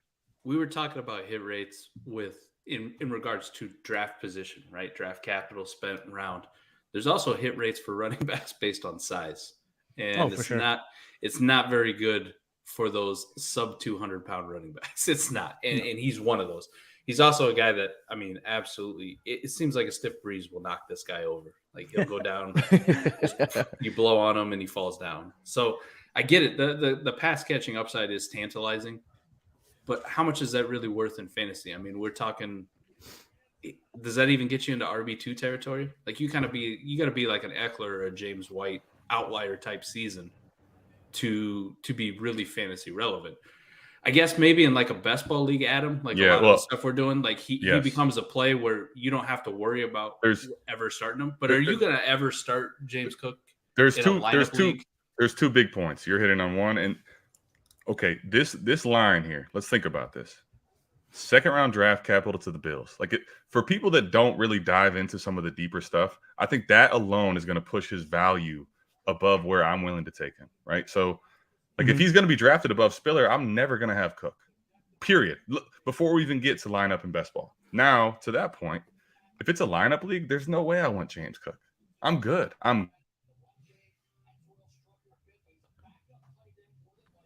You're dead. On a high offense, maybe he'll get some, touches and catches, and maybe he'll make my lineup. But outside of that, I'm not interested. With the James Cook too, you got to approach it in terms of the hype he will get by opening day. use that to flip him because a lot True. of people are going to have him as your RB3, whether we like it or not. He's James. I mean, Dalvin was sitting next to him on the couch. If you don't believe that's going to contribute to his hype train getting bigger and louder, it's going to. And use that to your advantage. And the second King Cooper signs out of this, if you're in his league, go ahead and make that Send move. him. Yeah. Send it to him. And Sell it to him. like Trey Sermon, right? If the peak does come where there's a lot of chatter, that's your opportunity to move. But I'm not likely to have shares. Yeah, so the only thing that might also be in King Cooper's favor is just the fact that after this season, Singletary's contract is over with. Like, this is the last year. I'm not, but going back to the other side of it, I mean, the Bills' running backs caught 70 passes combined with Breida, Moss, and Singletary. I'm not sure how much he's gonna get out of that. So he can't be my RB3, man. I'm sorry. Yeah, it's not enough for me. I think he's fine. We do got some fantasy relevant players going off the board here. So we had the Isaiah Spiller, which seemed to break everybody. Everybody joined. Let's go, Spiller, man. Cade York. Can I interest you in Cade York to the Cleveland Browns for your redraft kicker leagues that I don't He's a really good kicker, though. He's a really good kicker. Can I say is he Canadian? I was clowning at work. I said, can we please not chase the new division thing of drafting a kicker? And here we are. There you go. All right, actual fantasy players. McPherson's so great. He got us to the Super Bowl. Now the Brown. What are we doing? Pierre Strong, running back to the New England Patriots. Charlie Kohler. Did he go there? Yeah. Mm-hmm. Charlie Kohler at tight end to the. Look at Jay Rich. That's some excitement out of Jay Rich. Yeah. Bro, Jay Rich, Pats fans, baby. On the show. I talked about this on the show because I wanted Pierre Strong to go there and for them to cut Damian Harris. And then they run Pierre Strong and Ramondre Stevenson. Yeah, man. Spicy. I mean, he's done after the season too, so yeah, he's gone. He's gone. There's no way he's coming back. There's no way. Yeah. Are we gonna take stock? Now are we gonna take stock in the excited Patriots? A little bit. What the hell? Like going the Patriots, on day 3? the Patriots. We're about to take stock in a team that drafted Cole fucking Strange in the first round, and it's fucking Tyquan Thornton. Like now we're gonna talk up like Pierre Strong is a smart, good job. You fucked up, bro. Building those late round guys, he figures it out. It's just the early guys. He's just whoa. Even Mel Kiper was trolling him in his first and second round review, basically saying they had the worst draft amongst everybody in the class. It's crazy. Oh my god! Now we're gonna get excited about Pierre Strong. We're all with Ty here this one. You have to get excited, man. That's a good landing spot for running back. Jay Rich got me. Damn, Jay Rich got me excited about Spiller and Strong. Let's go. Maybe we keep this rolling. All of a sudden, we got day 3 excitement everywhere. You know? I'm not gonna say you're wrong. Right, I'm intrigued. Then it immediately hit my head what I just watched on Thursday and Friday. And I'm like, we all know Hoodie's missed all kinds of early picks. We all know. Yeah, that. but Mike, here's a question for you. Like honestly, go for it. Yeah, go for it. Do you think Pierre Strong could win the job in New England by next season? The problem is there such a thing in New England though? Yeah, 100%. It's a valuable role. Whoever the main running back is, even Ramondre Stevenson had fantasy viable weeks, and he was the backup running back. Listen, with injuries, that makes sense. If it does get whittled down, it is juicy if they get there.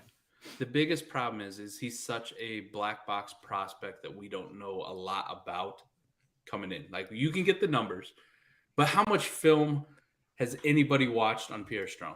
Right? But Bill's doing his homework, obviously, right? Like I bet you Bill's watching film. I bet you Bill's watching film. I know Hoodie's watching film. I bet you Bill's watching film. But I'm gonna be sitting in the same spot, going like, do I take Pierre Strong or Zamir White? Do I take Pierre Strong or Damian Harris? Or not Damian Pierce, not Damian. You got Damian Harris on my mind now. Damian Pierce. That's gonna be the tough thing because you don't know about this guy. Like So, Mike, my only pushback to you would be I don't think people are going to look at this as a good landing spot. They have Damian Harris or Ramondre Stevenson look good last year. Yeah. They're not going to think about the whole aspect that Damian Harris is probably gone. And you're totally right. He's fallen even later than what I'm talking about. Well, it just again, Zeus White, Yeah. Georgia, The 5-star prospect, right? Everyone you're naming is like SEC high-end prospects and getting hype, right? Yeah. Pierre Strong people like, but they'll be like, oh, New England. Bill drafted Tyquan Thornton. He sucks. Okay. Bill drafted Cole Strange. He sucks. But he's a player that a lot of people, from what they saw on the highlights, they did like the tools. And if Bill brings him in, he looks good in preseason, you're going to want to get him because chances are he's probably going to be all right. And I think there's a chance for playing time in this offense simply beyond what we see this season.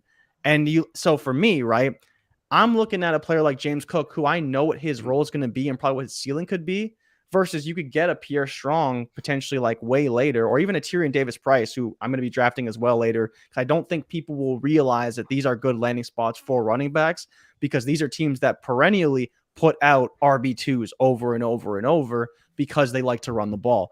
And so that's where I would just give you a little bit of pushback on that. I totally get it from the unknown, but I think he could be something if he gets some opportunity. There's a couple things here, and Ty is getting where I wanted to go here. Jay Rich, you hit about is there an opportunity for him to take over the backfield, whatever that looks like for New England purposes? The RB1 in the backfield, right? Yeah, I think that is in the range of outcomes. And based on cost and best ball, don't have to worry about starting him. Sign me up. I'm with Ty. I'm convinced that based on like where he's probably going to go. Like you also said, all these gross things. They took they took all Strange and Thornton. Okay, but and there's also the grossness about the RBBC that Hoodie wants to run. So like, what if that pushes him to the point where now you're like, why would I not take a chance on Strong and best ball here? Like I actually kind of agree with that logic. And what if Harris is gone? What if he can usurp Ramondre, which we all like? And I don't think you have to, right? Because if the Pats are really going to run this zero receiver system that they just keep on showcasing to the world year after year, they're going to need to run the ball 30 to 40 times a game. And if they're using two running backs, that could still mean 15 touches, 20 touches for maybe the primary guy. Like they could just kind of churn these backs in and out. And maybe 1 week it's 10. But that could still be 5 points here. Maybe he gets a reception there. Like he's a big back, and so is Ramondre. And so you have these two big backs coming at you game after game after game. And we know that Bill's going to continue to fortify that offensive line. I think there's an opportunity there. And to a lot of people's points, they may be touchdown dependent. They may not get a ton of receptions out of the backfield, but if they do get an opportunity, there could be something there more than just, an RB3 or an RB4 overall, because we know the Pats do like to have multiple backs and they can find success when they're the primary rusher in the red zone. Right. So that's kind of where I think there is some opportunity there. That's a good point. And I think as gross as this is to say and admit, like 22's value is not very great, right? And there are going to be some of these picks later, which you're not moving. No one's buying any of these picks at a certain point. And this is where you have to talk about a guy like Pierre Strong. And what do you do? And in best ball, you probably have to take a shot on a guy like this because of what could break right. And the reality is of all the guys you're going to take in that range, you're not spending much in real value, and if they fall out, they fall out. But what if he does fall in favor of Bill Belichick? What if he is getting red zone work? Best ball lineup, I mean, it's best ball for sure. I wouldn't want to start him, but in best ball, absolutely. Oh, we do have a couple more fantasy relevant players going. Romeo Doubs to the Green Bay Packers, and Hassan Haskins out of Michigan to the Tennessee Titans.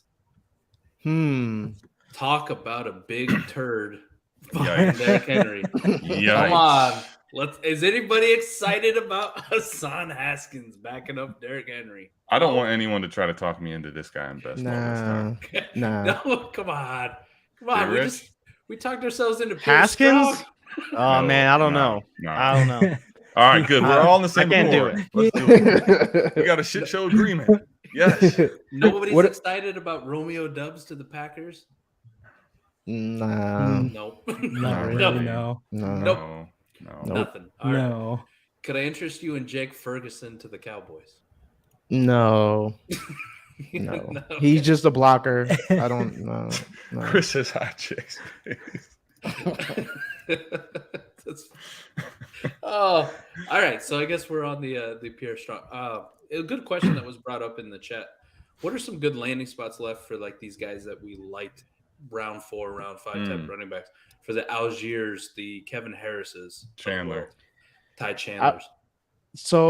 I said in a Discord earlier this morning, the Ravens have 6 4th-round picks. I would think they would use one on one of these running backs that makes just sense. to spice it up a little bit. Yeah. They have 6 4th-round picks. Yes. What? Yeah. That's like some Mike shit, hoarding picks. Damn. Well, Yeah, man. They've used one on Charlie Kohler so far. That's my guy. Don't come at Charlie Cole like that. Yeah, that's my guy. They've used one. Don't you, Gene? Don't you do it on a cornerback out of Alabama. So they're down to the last 2. Like they're coming up here soon. So we'll see if they use one of these last 2. Oh, they used it also. The third one they used, the first of the 6 they used on that the OT from Minnesota, the big 6'8". Yes. Yep. Falele. Yeah. Falape. Falafel. We're horrible at this. He is massive though. All I know he's like 6'8" and 470 pounds or whatever. Like he's the giant. Hey, can we go back real quick to Spiller and let's talk about realistically here you go. Where realistically everybody else we know Mike says at 201 it's easy. Like where's everybody else on Spiller? Like let's just do an exercise. Let's just go through the first, second round until we get to him. I'm good with it. Let's do it. Yeah. Okay. Let's do it. Let's do a rookie mock right here. Okay. Yeah, cool. We'll just try to perfect. Keep it in mind. Let's do this. Yeah. Who wants the 101? Who wants to take the Brees? The easiest pick. All right, there we go. Jay Rich starts it up. Maddie, right. you're on the clock. 102 Super Flex League. Who you taking? I'm taking KW3 for sure. Okay. All right. He's been tuned in. I'll be picking third. I'm going to take Kenny Pickett. Adam, you're on the clock. 104. Drake London. Okay. Gene. Let me get Garrett Wilson. Jay Rich. I'll take Treylon Burks. Maddie. I'm going to go Chris Olave. Ooh, I like that. That's nice. He's going out of that. I'm going to go Jahan Dotson. Adam. This is where the conversation starts, I think, for people. And for me, I think I'm still taking Pickens. Okay. Really? Yeah, you missed somebody, my G. I'm going J-Mo. Yeah. Oh man. Egg on my face. I missed J-Mo. That was error. No, the conversation starts after J-Mo. I apologize. Okay. Conversation starts after J-Mo. That's all right. Gene gets to steal the draft. Right? Jay Rich. I'm taking Sky Moore. Brandon. All right. Get Brandon in here. Got another one to add in. Brandon, what's good? What's going on? What's good, guys? What's good? Now, baby's down, so I figured I'd jump on in for a few minutes here. You just made me completely miss on Jameson Williams and talk about George Pickens. So. To be fair, we don't have like a sheet we're going off of, right? This is all out of your head. So it's like slinging it's like slinging shit at the wall, right? So we just had Sky Moore go. I don't even remember who that was. So it was Pickens. Yeah. Was it Pickens, J-Mo, then Sky Moore? Is that where we're at? J-Mo, yes. Sky Moore. Okay. Yes. I believe so. So we're at pick 112? 112. Who's up? It's Maddie. And I'm going Watson here. 112. Christian Watson here. Yeah. All right. Brandon, all them receivers just went off in the first round, right? Okay. You got Wilson, Burks, London, Dotson, J-Mo, Pickens, Sky Moore, and Christian Watson. All gone. You missed Olave, I think, right? Olave. So yeah. Olave's don't miss my guys, Mike. Come on, dude. What are you trying to do? I tend to look over Chris Olave. You're on the clock now at 201. 201. 201. And all the wide receivers have been taken. Yes. I'm assuming the two your running backs have been taken, correct? And Kenny Pickens. 101 and 102. Yep. 101 and 102. And I'm at 201. Yeah. I got to choose between ugly fourth-round running backs, don't I? You have fourth-round running backs. You have Wan'Dale Robinson. You have the second-round Tyquan Thornton. Yeah. James Cook. James Cook. Rashad White. Round 2 running back to the Bills. Great landing spot. King Koopa in the building. King Koopa, baby. I'm going to go with... It's between Spiller and Zamir for me. Exactly what we talked about before he came in. This was the whole exercise, and we get Brandon to come in not knowing impartial and tell us where it is. Busy putting this kid down, coming in, and I'm stirring the shit pot. Yes. Right into the shit, let's go. You know, I'm gonna go with Isaiah Spiller.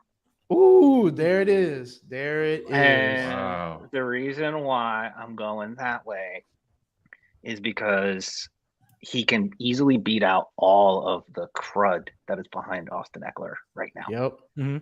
Right now.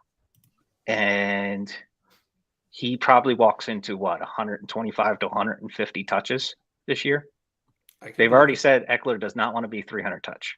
Yes. They've already said that. Right. Yep. Right. So he's going to walk into 125 to 150 touches. So he's going to be somewhere between 8 and 10 touches a game. I can at a 201 where I know the tier behind him is kind of very gross. Like you could take James Cook, you could take Zamir, but Zamir's got Josh Jacobs. James Cook's got the cluster duck that is the Buffalo Bills backfield. Like I think there's only one. Like when we're looking at darts, right, in day 3, we're looking at who has the closest chance to opportunity. And for me, I think Spiller's that. What's you, man? Man, we're all in the core. All right, so let's keep it going, man. We'll just do a few more picks, right? We'll go. Brandon made the critical one, but I'll go 202, right? On the clock at 202. I think I go Rachaad White here. This is where I'd like to take the shot on Rachaad White. Adam, 203. So we said Watson and Moore are gone, right? The receivers that fucking matter are gone. Come on. I just noticed the shit show. A lot of times these receivers fall. So just wanted to make sure. Because I missed James last time. I had to make sure I didn't miss a layup. In this class, you don't have a choice, right? Now the receivers you're staring at are shit shows. You can also take this on Askins. This is all right. So you guys are proving to me that the 203 is where I fucking hate rookie picks. And it's like, what are you doing? You know what? Just for the hell and fun of it, I think it's probably not. It's probably too early. But like the prospect, there was a lot of knock on the combine. He went to my team. I'm gonna go ahead and do David Bell. Ooh, okay. I like the landing spot for Bell. Gene, I like it. I want Jay Rich to clown me. I really do. I like it. I do. I want to hear it. I know it's not a great pick. I wanted to make it spicy for the shit show. Let's go, Gene. Let's see what he's got. Can you salvage this? I feel yucky taking this player, but I'm gonna go John Mechie here. Ooh, okay. That's a good pick, Gene. You know what you're talking about. I like that one. Over Antoine Pierce. He gets the Jay Rich seal of approval. That's true. Jay Rich loves him some Mechie. Second round pick. What's up? 205. I think I'm going with Malik. Ooh, I can see I'm that. going with Malik. Yeah. That was my other choice. I was debating between those. And Maddie, fill it out at 206. Like, is 206 even worse shit? Did someone take Doxson? Yeah, we already. Okay, hold on. Okay, who orchestrated me drafting behind Mike? That's some bullshit, man. Take it up with the boss. So here with this pick, one name that I kind of on the running back position that I do like is Pierce. He's kind of got like a bunch of iffy running backs. Basically, Marlon Mack is his main competition in Houston. I don't hate that path to playing time. But with this pick, given where we are, I'd go Ritter. I think there's a chance Ritter cracks even year 1. Okay. So if we just did this one, just think about like those names. We got to 206. Yeah. You got 207, 8, 9, 10, 11, and 12. So you still have a Matt Corral to come off yet. You still have a Zamir White. Nobody picked him, right? Nope. It's a conversation for Brandon, but nobody picks Zamir White. You still have James Cook. Nobody's taking James Cook. Nobody's taking Brian Robinson. Nobody's taking Antoine Pierce. We still have Wan'Dale Robinson. So the second round is not absolutely horrible. It's just not as good as what we thought. There's someone you left off. Leagues. Yeah. Tight end premium which I know I'm not going to get, and I know if I was ahead of Mike, I would get, which is the bullshit I'm mad about. So I just saw another pick just came in. What do we got? It's an interesting one. I just saw Bailey Zappi. No. Really? Yeah. Good old New England right up to Patriots. the Patriots. Right, they just took him right now. Wow. The Patrioents.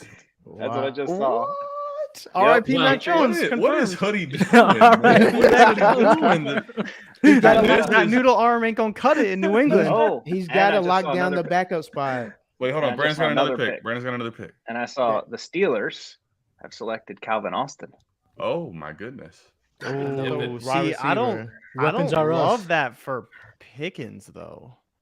That's interesting because I feel like Calvin Austin probably fits their need in the slot Slot. Yeah. more come on. than Pickens does. Correct. So how does that work? Well, Calvin- How does that you know work? what? I'm gonna tell Calvin Austin is like the replacement for Ray McLeod. Hold on. Let's stop Let me that. answer this. Here's a question. Let's stop You the can- bullshit. Let me shout out to all the shitheads. But he There's played been a lot though. of really good You can say questions. that, but he played. They had did they play, Need but they need a how- slot guy. How appealing was Ray McLeod to you last year in fantasy? No, but they still run 3 wide, right? They do. If Pickens isn't the third guy, that could mean the end of Deontay or Claypool. Yes. And Calvin One of Austin those- still is that slot guy. That's what I'm Well, saying. Like Calvin I Austin could think be the somewhat Pickens- relevant. The Pickens move was specifically because we're not going to pay Deontay $25 trying to- million. Like we're going to Yeah. let him go. The And shitheads, there's so many comments. I'm trying to find it. There was a shithead that way earlier said that basically a Pickens pick is saying that they're going to keep doing what they've been doing, which is we're not paying receivers. We're not. Yeah. And doing now it. this is even further into that of like, we're just going to have young depth and we're not paying them. Yeah, and Deontay's up after this year too. So Right. Yeah. There's not a lot Yikes. inspiring Man. like Calvin Austin. It's whatever. Like okay, so question. Let's dig a little deeper. What does that mean for Kenny Pickett? Next year when you're trotting out Claypool, Pickens, Calvin Austin. What does that look like? Do we still like that? Do we like the weapons around him still? I felt much better if you Found thought it. Deontay was going to be there. right? Found it. Yeah. Ooh. Man, Yeah. Nobody Claypool- stays. They Yeah. both go. They Yeah, both Everybody go. goes. Everybody No, go. I Fire mean, said think everybody about must it. Well, go. when it comes to Plaxico. Pickens But specifically, But they paid. paid. But they paid AB. Remember, they paid I him think that there's a second chance contract. they paid Deontay. A small chance, though. Small chance. Not a I'm with big Jay one. Rich. I think it's a small chance, but I Small think they would chance. like to. But it's just about what it They was gonna made cost. him the one, right? Like Mm-hmm. even though no one wanted him to be the one, they made sure he Well, was the one. You know what? Since right? we're talking about Deontay, let me go further back. And you guys may not remember this, but speaking of Antonio Brown, which Gene brought up, Antonio Brown was getting crazy, right? They traded him to the Raiders for a 3rd-round pick. Mm. People don't realize this if you go to the player profile comps. Like there's literally they drafted as close to a clone as they could in Deontay Johnson with the pick that they got to acquire Deontay Johnson. Like AB, they swapped them and he's used in the same role. Like they clearly like him a lot. But what's it going to cost? The new market at wide receiver is crazy, man. It's 27 crazy. Mm-hmm. Yeah. Christian Kirk just said, "Lit that thing on fire, baby." Hey, Trent it's not Bal- his Who fault. knew It's Trent not his Baalke? fault. Yeah. No, hey, Trent I mean, Baalke. who wouldn't sign that piece of paper? I think we all would. Yeah. But I'm with after Jay that Rich, though. happened, chaos ensued. I want Yeah. them. I want Deontay to stay because, like he said, they made him the one they want to utilize him that way. But we'll see. Well, I think honestly they give Pickett a small input in that, right? Like if you're gonna actually have a rookie quarterback, you would assume that, not necessarily you consult with him, but if it makes sense and they're having success together, you don't necessarily want to break that up so quickly because having that rookie contract does give you some flexibility to pay a wide receiver, right? Not to say that's the move they ultimately make, but if they look good and they're connecting and the chemistry is there, like that I'm sure is part of the reason why AB stayed on top of obviously being a supremely talented wide receiver. But if you can keep that together, keep that winning window open, I think I could see a scenario where Pickens does replace Claypool, and I like the way those two guys' skill sets kind of fit within the offense. And then you maybe hold on to Deontay, but like you said, we could see a bunch of different things ultimately unfold. Jay Rich, so That's a you good hit on a point, very actually. good point, and that's why Tyreek got traded, why Adams got traded, right? Pittsburgh's had Big Ben since, what was it, 04? Oh, whatever it was.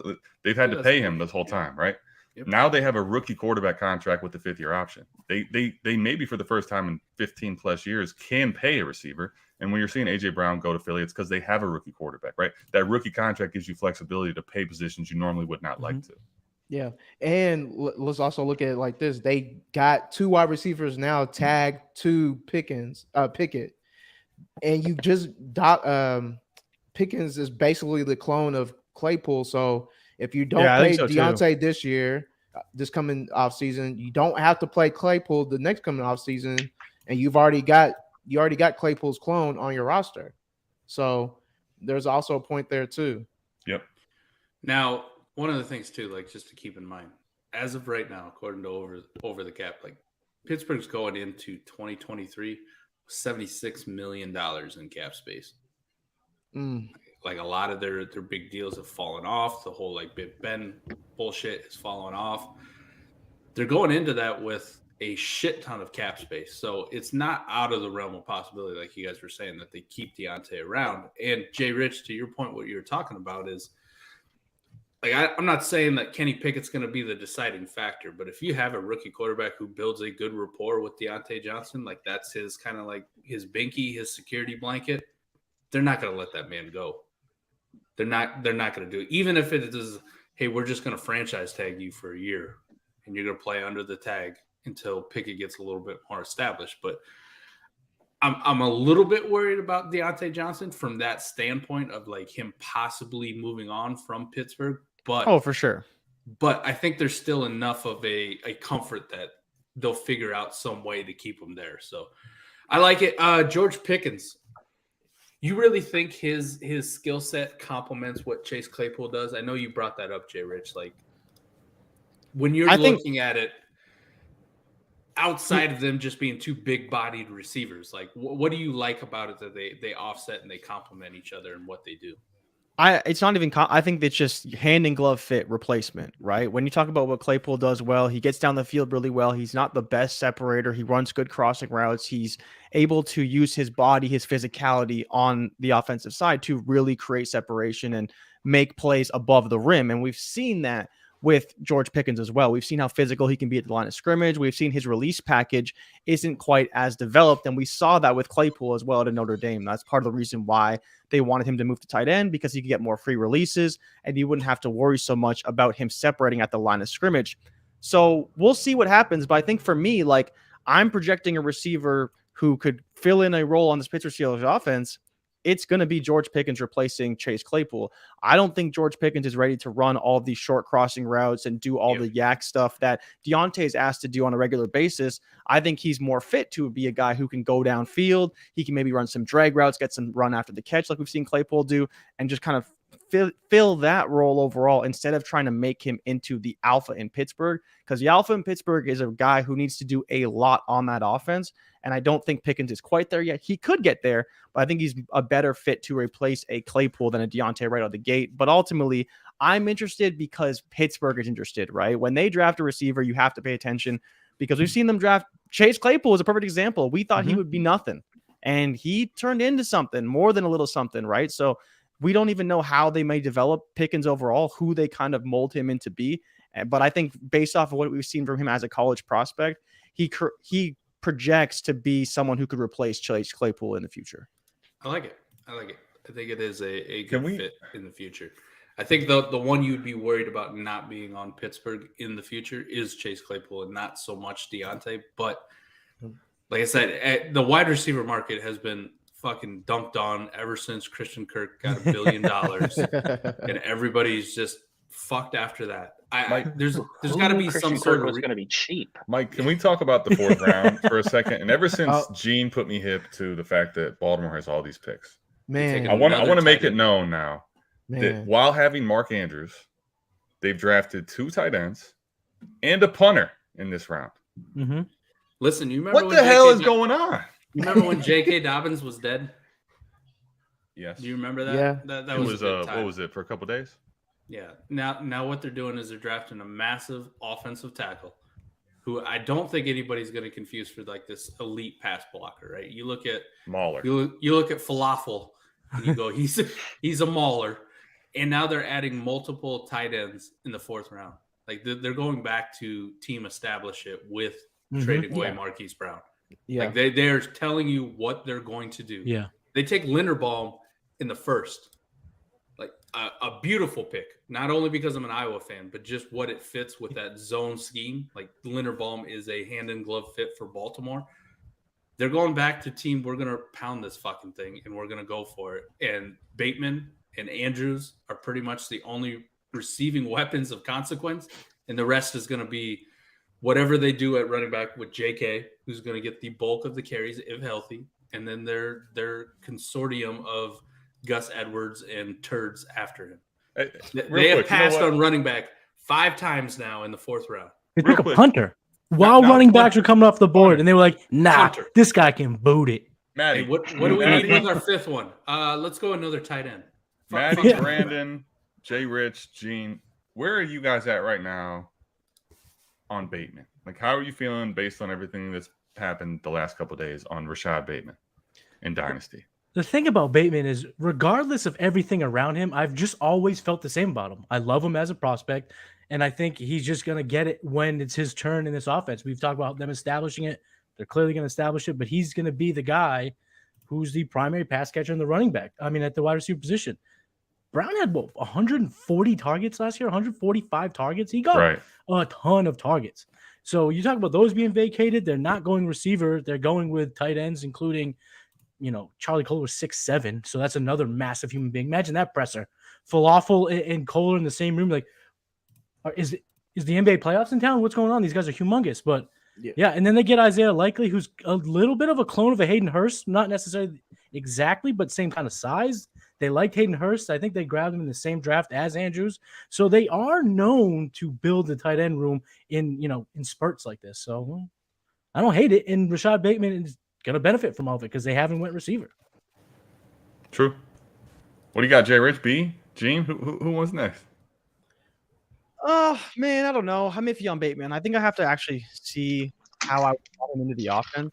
Expecting somewhere around 100 to 120 targets probably as a second receiver on the offense and kind of what that looks like. I think that's the problem for me is that people would kind of be easy to elevate him to a certain spot. But until I really see how I would break down the targets in the offense, it's difficult for me to kind of understand how he would fare next to somebody else because the alpha, or we'll say the beta technically with Mark Andrews being there on the Ravens offense is much different than the beta receiver on Cincinnati or the beta receiver on the Chargers because they run completely different offenses. Fair. So I'm not sure exactly what that looks like. He could be, probably on the high end, mid wide receiver 2, and on the low end, a wide receiver 3 if he ends up, not getting too many targets. So again, how valuable is that? Pretty valuable. I just think his value is probably going to skyrocket past where I would want him in startup drafts. And so I'm fully out, but I probably would be looking to trade him this offseason as the hype fully builds for him. Okay. I would be interested when you do the numbers, man. If you could do the numbers sooner than later on Baltimore, I would be very curious on that one. Yeah, I can run them for sure. It's hard to project because of Lamar too, right? And yeah, exactly. We don't That's why know it's tough. Who he's going to throw to because he didn't even play that much last year. And so it's trying to figure out how much do they throw and do they throw the same amount as last year or do they throw more? Because Lamar hasn't thrown for too many yards in his career. And I don't know what's going to happen now. It might. But for me, it's just trying to figure out. It's a lot to figure out with Hollywood being gone. A lot more than I think than people realize. All right, so let's do an experiment here, and we'll go. We got a panel of 6, and I'll do the 5. I'll abstain here. We'll start with Brandon. I like this. Right, I'm going off of where Rashad Bateman was being drafted before now, so last month's ADP. Brandon, I'll give you the easiest layup: Rashad Bateman in Dynasty or Amari Cooper. I don't think it's that big of a layup. I was gonna say it doesn't sound like it's a layup. Yeah, that's not easy. Like a layup. That's not it sounds like a half quarter. Here's what I'll say. Here's what I'll say. Bateman over Coop with Baker, but Coop over Bateman if Coop has Watson. Okay. If the Deshaun Watson suspension it's does the not QB. come to fruition. Okay. All right. Cool. I understand. It's the QB. All right. We'll move on. Adam, Bateman in Dynasty. Just think about, regardless of your team build, not competing, not rebuilding, regardless of your team build, Bateman or Keenan Allen? Bateman. Okay. Gene, Bateman or DeAndre Hopkins? Bateman. That's the layup trail. Bateman. Told me I had the easy one. Jay Rich, Bateman or Mike Evans? I would probably take Mike Evans. Regardless of your team build. Yep. You're taking my okay. Yep. Maddie, Bateman. Charlie Kohler. I mean, what? Bateman or Jamison Williams? Oh, J-Mo. J-Mo. I'm going J-Mo. I love J-Mo. Oh, okay. Love him. All right. Back to you. We'll give you a little bit of an easier one, I guess, then. Brandon, Bateman or Amon-Ra St. Brown? Bateman. All right. Adam, Bateman or Jerry Jeudy? Bateman. Oh, all right. Where do I get like a tough one? I I want you guys to put my Bateman love on blast on Bateman or I got one. Bateman or Jalen Waddle? Oh, okay. All right. Come on. Jalen Waddle. Yeah. I'll still take Jalen Waddle. Yeah. Still take. I mean, I love Bateman, but I ain't. Gene. I haven't drank that much. Oh, this setup absolutely perfect. Gene, Bateman or Devontae Smith? Oh, good question. Ooh. Very good question. Can I get Jay Rich's answer too? I want both. What? No, I'm gonna. Jay Rich has got the next one, and it's a good one for him. All right. I lean Bateman. Lean Bateman. All right, Jay Rich. Yes. The Gino. perfect one for you. Bateman or Elijah Moore? Oh, That's really tough. Yeah. I think. Well done, Michael. I think I would go with Elijah Moore. I do. I think I would go with Elijah Moore. Really? Yeah. Really close, right? I think so my whole point was I think that for those two guys, the targets could be very similar, right? Even though people project Bateman as the one, I think the targets could be very similar.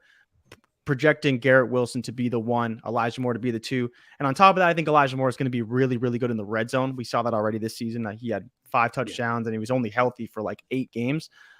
So that's another reason why I really like Elijah Moore. Bateman should be great in the red zone too. But again, when Baltimore gets in the red zone, they're going to be running the ball and they're going to be throwing it to Mark Andrews. So that's a bit of a problem. Actually, Jay Rich, real quick, speaking of the numbers, I think that's kind of why people are a little down on Bateman is on top of this, mediocre numbers, there's no touchdowns. Like if you sprinkled in a few touchdowns for Bateman, I think there would be a different perception on him right now than there currently is. I think that's part of the knock on him. And I don't think that's realistic to stay the same, that he's not going to score touchdowns. Adam, when you think about it, though, the reason why Lamar had so many touchdowns that were to Hollywood was because Hollywood was running through the defense, right? Correct. We're not going to see that happen with Bateman. Bateman's not going to be the one getting loose on the zone defense, right? That could be a Duvernay or, somebody else who is really fast and will blow the top of the defense. True. So I think that's one of the factors here, not trying to over project. Like Bateman could easily see 5 to 7 touchdowns, but I don't think we're going to see the 7 to 10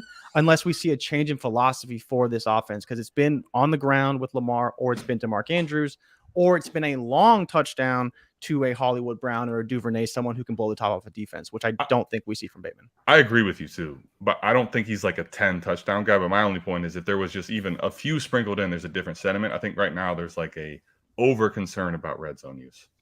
I would say one of the things that I just want to point out, just from a value standpoint, all the guys I listed off are guys who are going in ADP from 812. That's where Rashad Bateman started, up to the 605. So we can all agree that Rashad Bateman is moving up that list. It's just a matter of how much. True. So I would honestly say anywhere from the mid part of the 6th round to like the 7th round is probably a realistic value assessment of Rashad Bateman. And these guys are all going to be in this tier of like, oh shit, what do I do here? Do I want this guy? You touched on it last with the perfect one where it's like Elijah Moore. And I'm with you too. Like I would still probably put Elijah Moore just ahead, but damn, it's gotten so much closer with the Garrett Wilson to the Jets and Hollywood Brown getting traded away and Bateman just being the de facto wide receiver there. So very interesting to think that if you're sitting in a startup draft with multiple 6th, 7th, 8th round picks, all these receivers that you could possibly acquire, and all guys that I think that we can agree that we like. Like none of them I don't think we're going to pencil in as our wide receiver ones on our dynasty teams. But penciling them in as wide receivers 2 and 3 and having 3, 4 of these guys, very, very good strategy to kind of approach your dynasty drafts with.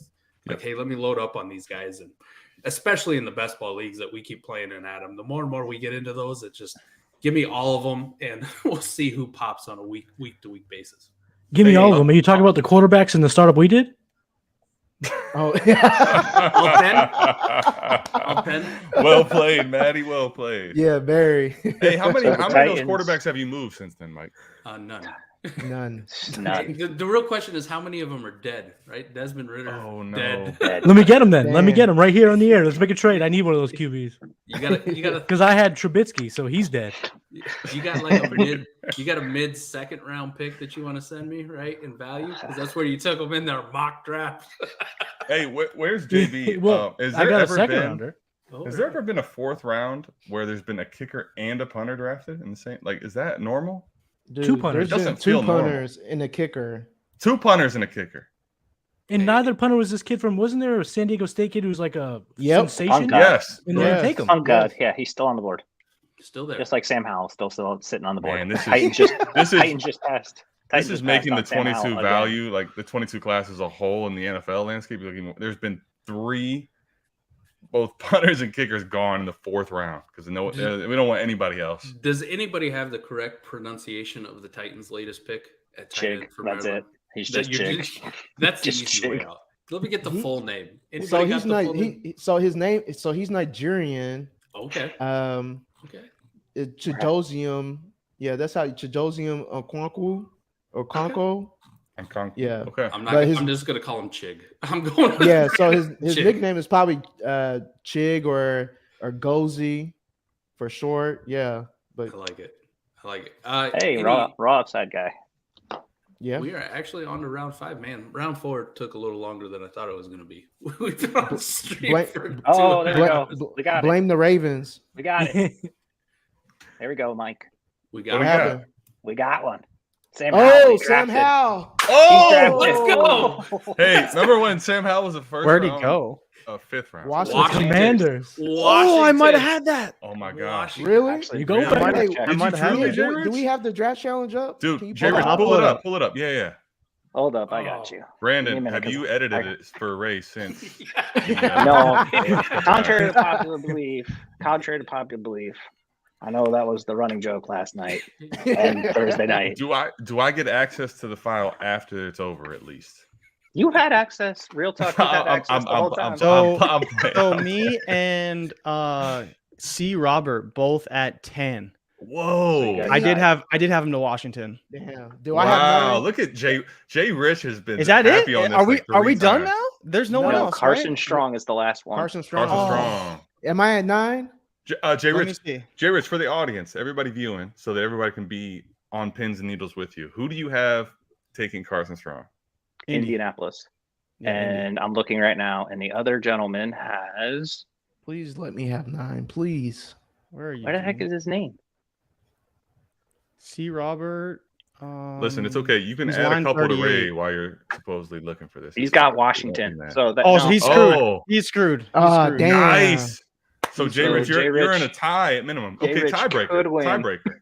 What's the tiebreaker I'd have to go to between the, you two? Oh, we're on. tied, but I don't know what our tiebreaker is. Hold That's on, the- hold that's the on. I'm doing it tiebreaker. right Yeah. now. We had like 6 of them, right? The How first- many I think we're Georgia tied. players? The Neither first one one of was you got the quarterback. first one. Neither one of you got the first one. Gene, you're at 8. Damn. Oh man. All right, hold on. I See, feel like Robert, Lead, I feel like Lead is like And kind you of putting a have- knife in us right here. I have Carson kinda, Strong to Indy, Oh, don't I? Yeah. Hennessy. He's got the tiebreaker. Damn. He has the tiebreaker. Yeah. Oh, he does? Yes, because there was only 2 running backs in the second round. All right, Jay Rich. So we need Right, those Carson are 3. Strong going to Indy. Is that correct? Hold on, time out. There was 3. Yeah, I 3 think running Cook, backs in right? the second round. Because Cook went to Buffalo. Correct. Yeah. Oh, you're Cook, correct. Hall, and Cook, Hall, and Walker. who? Walker. And Walker. Yeah, Walker. Yeah. There was 3. Okay, so I have to update that. So with the update, Jay Rich, you actually are in the lead. Oh, With a let's tiebreaker. go. Go. Damn. The Wake Up with Jay Rich show. Because We'll give it one day of the Wake Up with Jay Rich show. because Ray- he had 2. I don't you have to had count 3. that money drop in the show intro for no reason. Oh, it's gonna get hit Forget that. multiple times. You can The worst make all part that all that money back you lost from Ray's bets, man. The All right, crazy Count that part- money, baby. So we are on. part is you guys did not have the 5th tiebreaker correct either. So I don't even know what we would have done. Damn. So literally it came down to running backs in the second round. So, but if Carson Strong goes to Indy, there's he's in Jay, the. then Then I'm he's locked gonna and win no loaded. matter Then what. I'm locked and loaded. Correct. Jay has locked it up. Okay. Lock. Jay is locked Hey, into the first Jay place. Rich, congrats, man. Because Good job, man. You're gonna get that dynasty. Sam Howell. Back, you know? Sam Howell. You should Ray- say Sam Howell $100. Ray was talking all that shit. What's Now- isn't the payout like a stack? Yeah. Yes, it's $1,000. Look at Jay Rich. Let's go. Next go. time. What can I say? Now he's What got can I money, say? so he doesn't have to be in the bed next time. So on wait, the hold on. play. What does $997.50 to translate to in Canadian? That's like $1,200. It's like $6 million. Oh, it's even more. Damn. Wow. Way more. You gotta tack like 30% onto that. Oh, The real man. question is, I didn't even look who's in third. Oh, Jay there's a Rich, few where people is that? tied for 9. There's a few people who have 9. Jay Rich can finally buy some real sheets. Like, you can get some really, really nice sheets, Jay Rich. Egyptian cotton, like 600 thread count. You know, you'll be Hey. perfect. Hey, Jay Rich. Dang, how come Adam keeps freezing up? I don't know. Is he messing know, with us? man. Is he doing this? Or is he just like? Could you Is he imagine? like? What happened? Bro, doesn't say Oh. it again. Because it's Oh. the shirt. Yeah, it's the He shirt. doesn't have flesh color shirt tonight. Can we take a moment here, right? We're on the shit show, and it's me. Can we talk about Sam Howell? Anybody else excited?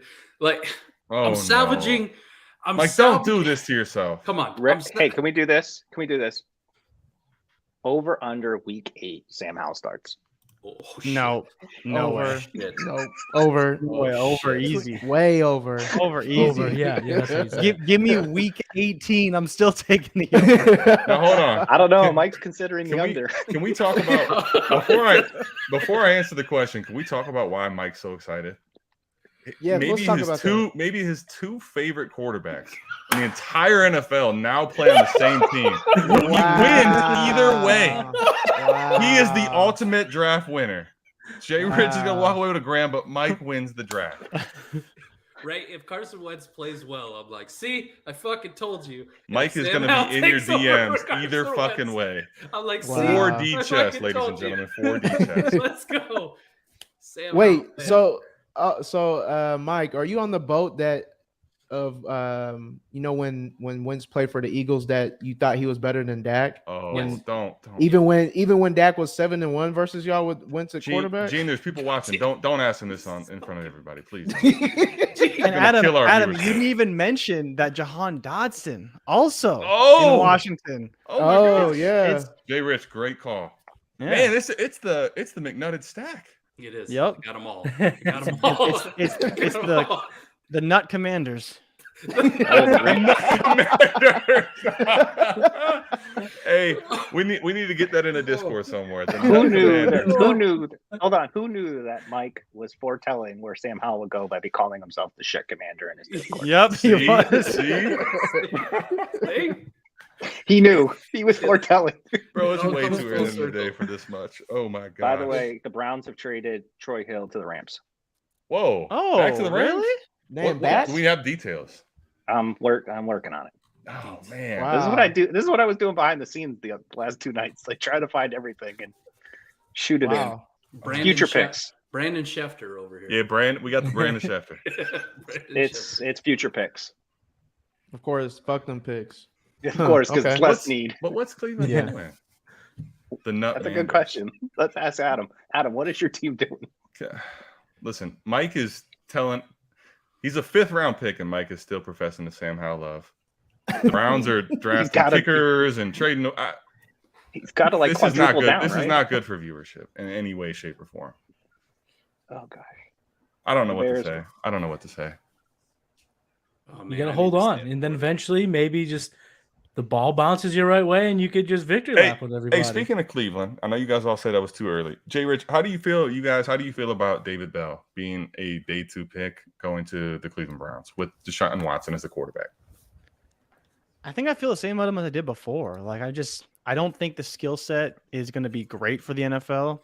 I can't think of a player that Watson has had success with that kind of comps to David Bell in some fashion. You know, he's done a lot with speed guys, done a lot with bigger tight ends who are athletic. He's done a lot with some okay talents, but they're more shifty guys. They're able to get open in tighter spaces. They're able to run good crossing routes. That's not really what I profile David Bell to be. No. So it's interesting, you know, like I think my question to you, Adam, is like, I don't believe he can beat out DPJ. And I think that's where his value is just pretty much zero. Okay. That's fair. Right? Yeah. And on top of that, Schwartz does something completely different. He can blow the top of a defense. He's a speed threat. And so he's obviously not going to be in competing for that role. So I think that's really the issue is, can he beat out DPJ? I don't really think he can. And if he can't, where does the value come from overall? So this is good discussion. The DPJ thing, like, I feel like we want him to be good, and he's had little flashes, and we're gonna find out. Like, if you can't do it with Watson on a consistent basis, he's gonna go to zero. Do you not think he's good though? I think he's been awesome as a talent. I mean, he was the number one wide receiver coming out of high school. But it's never come to fruition. Like, at what point does talent not matter? Like, what point is talent more important than what you're doing for a team over and over, whether it's Michigan or Cleveland, right? So, yeah, because like for me, right, I think the biggest problem was that I never felt he had a real opportunity. You look at Rashard Higgins, whenever he was kind of thrust into the role he produced, you look at, and again, I'm not watching every Cleveland game, but it felt like whenever Odell Beckham Jr. was out, there was a better than 50% shot that DPJ was going to have a good game. He was going to get his 6 targets. He's probably going to catch 4 of them. He'd probably have 60 to 70 yards, maybe score a touchdown. And he did have a few big plays, and he did have a few splash plays.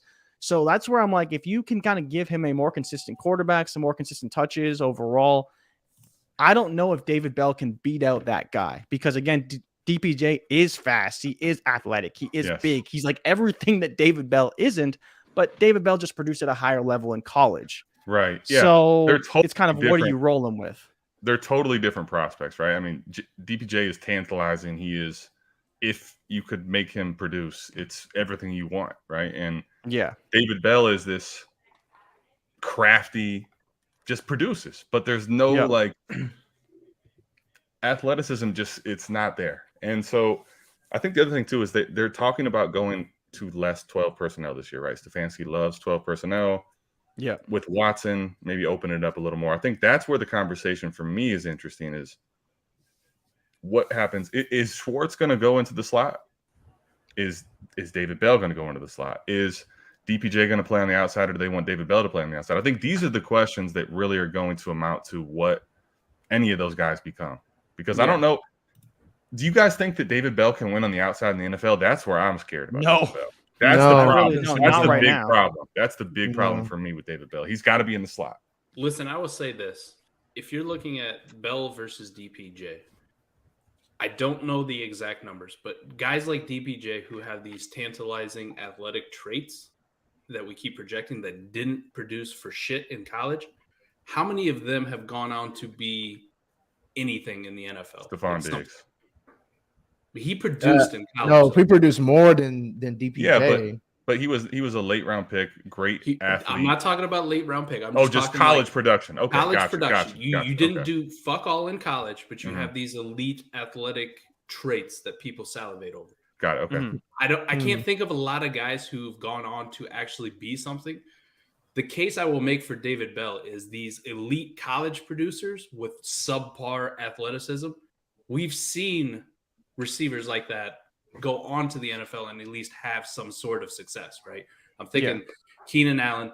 And as much as like people made the stupid comp, me included, to like Devontae Adams also wasn't this crazy good athlete at the wide receiver position, but he did have some elite production. Now, there's at least an out for David Bell, which I don't think exists for like a Donovan Peoples-Jones. So if I'm looking at the two and you're asking me like, who would I rather have? I will take David Bell because at least I've seen it before. Now, the odds probably still aren't good for all the reasons that have been mentioned. Just like, what does he do? What's the fit? We haven't seen Deshaun Watson with this kind of guy. Adam, you're talking like, where does he play? Does he play outside? Does he play in the slot? I think if I'm just making a bet on Cleveland, the wide receivers, the two of them, I'm going to lean with David Bell over a guy like DPJ, even though like I'm a Raz snob. I can't think of anybody offhand who has these crazy traits and didn't do shit in college that actually went on to be anything in the NFL. Because like, if you have these crazy traits and you can't produce something at the college level against lesser talent, maybe you're just not a good receiver. Like maybe that's the case. So that's my argument for David Bell. I'd be interested to see like if the chat has anything in there about like chat, if you got something, Brandon, Maddie, Gene, I'm curious on thoughts. I'm not trying to tell you I'm right or wrong. I'm curious on this one. I don't, from a fantasy perspective, obviously from an analytics perspective, he checks the box of getting day 2 draft capital. From a fantasy relevance perspective, Yeah. I just don't. I think he's probably more of a best ball target than he would be a week in, week out starting guy, right? Like, I don't think I could be comfortable putting him anywhere higher than a flex spot.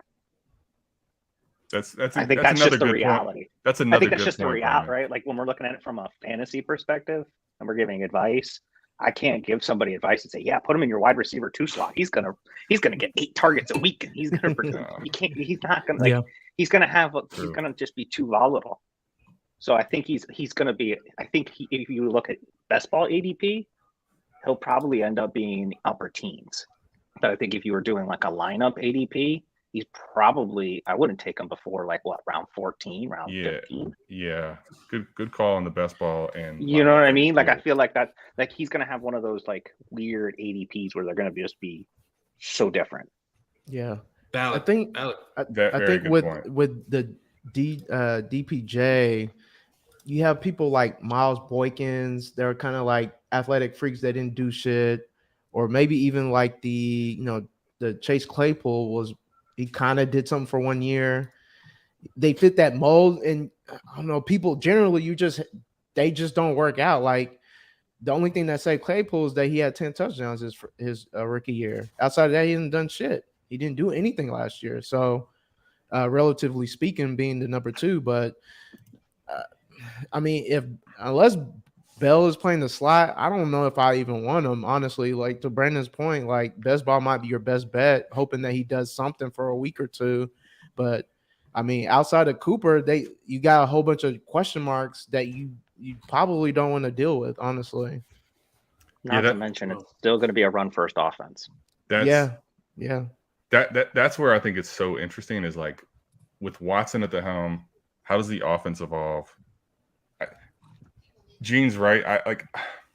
I cannot see David Bell playing an outside receiver role and being someone we want, even with Watson. So, like, I'm mildly excited, but I think you should proceed with caution with David Bell, if I'm being honest. Yeah, he'd have to like fall to me in a spot where it's like, who am I taking to really get excited to take him in rookie drafts? And when you look at kind of what Deshaun Watson did in the past, Peoples-Jones is closer to Will Fuller than David Bell obviously is. And that was the type of receiver that succeeded with D-Hop, because we know Deshaun Watson likes to feed his guy. That's what he's done basically his whole career, and he's been successful doing so. And that's going to be Amari. No ways about it. Amari is just that he's going to get open. He's going to be the quarterback's best friend here in Cleveland. And then that secondary role, are they going to go with a Jarvis Landry approach where they attack with the slot? Or do they try to take the top off the defense, to Jay Rich's point? And if that's going to be the case, Peoples-Jones is obviously with a bullet better than Bell is. So would I take him in rookie drafts? I would take him because he was so productive in college, and he's one of those guys that if he does start producing at the NFL, you're like, shit, I could have used him at the draft capital he was coming at, but I am not attacking. He's not a primary or secondary or even tertiary target for me going to rookie drafts. That's a good point, Matty. Good point. What do you think? Go ahead. As much as I don't like agreeing with T-Rock. I don't like agreeing with T-Rock. The breakout age, highly targeted, only 21, dominated multiple years, early declare. The athletic testing is the only thing holding him back. Yeah. Like if he comes out and he runs a 4.5 and he has like 35-inch vertical and decent jumps, right? This isn't a conversation. And the NFL would probably target this guy at round 2 at the latest. But because of that athletic testing, people are like, oh, where's he fit? What's he do? I heard a lot of the same shit about Keenan Allen when he was coming out, right? The same things.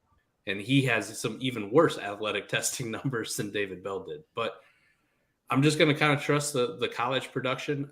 I don't know if it's the Purdue thing, like their scheme of their offense, right? Yeah, because there's a lot of concerns about that. If David Bell doesn't do shit this next 2 years and Rondale Moore continues the path of not doing shit, does Purdue become the Big Ten version of Baylor, where we're just like, nah, we're not. Damn. Look at T-Rock. We're not taking these fucking receivers from Purdue anymore. We're done. So what you're saying, Mike, is if this all happens, the hoodie's gonna take a receiver from Purdue in 3 years. Yeah, he might. And over a bunch of other guys. Yeah, all of them. It's gonna be Tyquan Thornton 2.0, but in 2025. Jay Rich, while we have you, man, I'm curious about this. Are there people like obviously Spiller going to the Chargers day 3 is overly exciting. There's gonna be people that still draft him. Are there people that maybe are not being talked about as much, like people that you're excited about in the let me use that word a little excited that you're looking to draft. Let me rephrase. Intrigued by the second, third round type guys. Like, are there guys that are Jay Rich guys in that range? I think if John Mechie slipped, I would be very intrigued. Okay. Because I do think it's a good landing spot for a receiver. Just people don't like him, right? And so if he's slipping in the second round, he's the guy I'd be willing to take because he already got second round draft capital. So I think it's a good spot for a receiver. I think it's a spot that, again, if you can be the guy for Davis Mills outside of Brandon Cooks, I think that's a great potential landing spot for anybody. Now, there's always the fear they bring in someone else, right? Maybe next year they have a super high draft pick, Boutte, Jackson Smith and Jigba, like Jordan Addison. There's always that chance. But while that spot is open, if I'm spending second round draft capital, third round draft capital, I'd be willing. I think it just comes down to, for me, is I'm just going to sit back, collect maybe a couple third round picks, maybe a couple fourth round picks if I can't really do much in the second or I can't trade to future years. And I'm just going to start taking my shots. I'm going to have my big board of like probably 50 guys that I like and kind of find a way of how I would rank them, because either you don't have any picks and you try and trade them for veterans, which you can do, of course, or you just start throwing darts. But you don't want to be necessarily throwing darts in the second. You want to start third round, fourth round. If you got fifth round, take some fifth round shots. So I don't know if there's anybody that I can say like this guy's going to be a value. I think that Jadarian Davis-Price could be a value because people are going to be like, legit, who the fuck is that guy? Like, right. Never heard of him, right? Yeah. I think that Pierre Strong could be a guy that people just don't really know that much about. But with Strong, he's been getting more hype in the community. So a lot of the draft analysts know him and have been talking about him for a while. Tyrion Davis-Price is San Francisco. But if people don't really know him, don't focus on him too much, then there may be an opportunity there.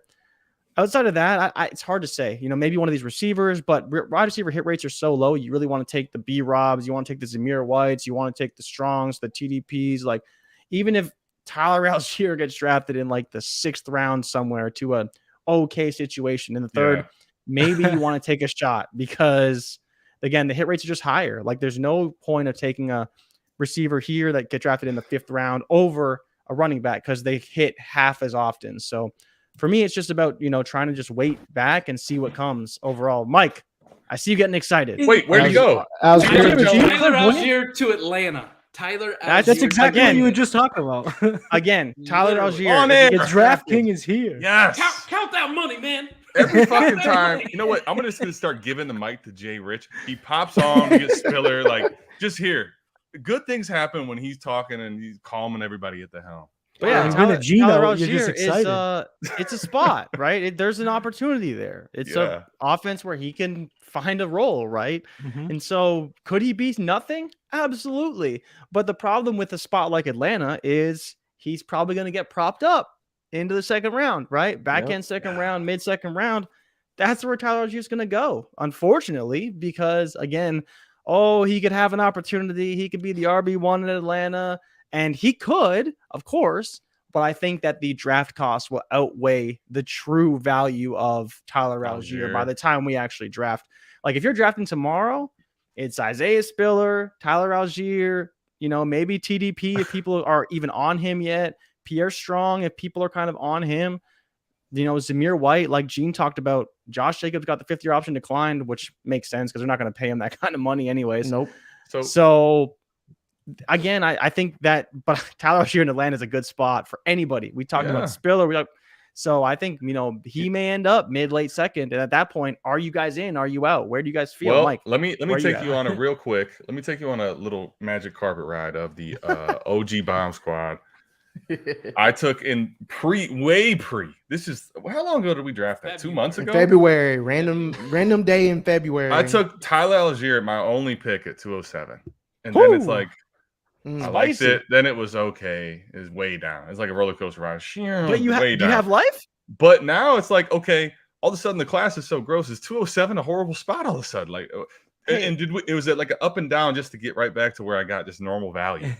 I'd say you're at like not quite a Belichick reach, but maybe like a McDaniels reach. Yeah, you know? We're not McDaniels quite reach. there. Yeah. You know, he's just the understudy of reaching in the draft is probably where we're at right now. But I mean, like I you could said, have done it's worse not at terrible. 207 right now, right? Not terrible. No, Yeah. not terrible at all. One thing before we get too much more into it, Maddie does have to go in a few minutes here. So, Maddie, it was a pleasure having you on, man. It was so good to have you here. Like, you're one of my favorite people in the space.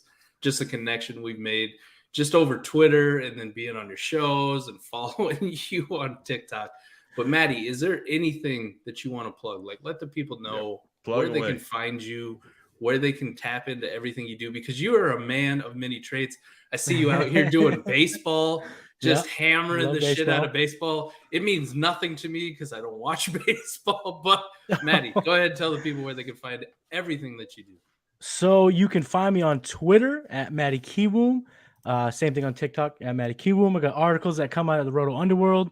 If you do like fantasy baseball, you can follow me for that too, because I'm tapped into fantasy baseball.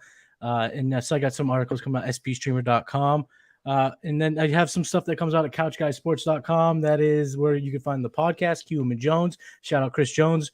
We've had 4 of the Destination Devy boys on, but we're always looking for more change. It's a J Rich shout right there. If that voice doesn't get J Rich on, I don't know what will. No, but boys, it's been awesome hanging out with you. I'm a big fan of everything you guys do. You guys are awesome in the space, and I gotta say, when I see you boys in Canton, yes, sir. Yeah. ooh, let's do it. Hey, we're getting fucked. We're getting fucked. Hey, up. Maddie. No, real quick, we are gonna classily just hang out. No. Maddie, real quick, We're getting fucked up. Maddie, real quick What? before we get you out of No. here.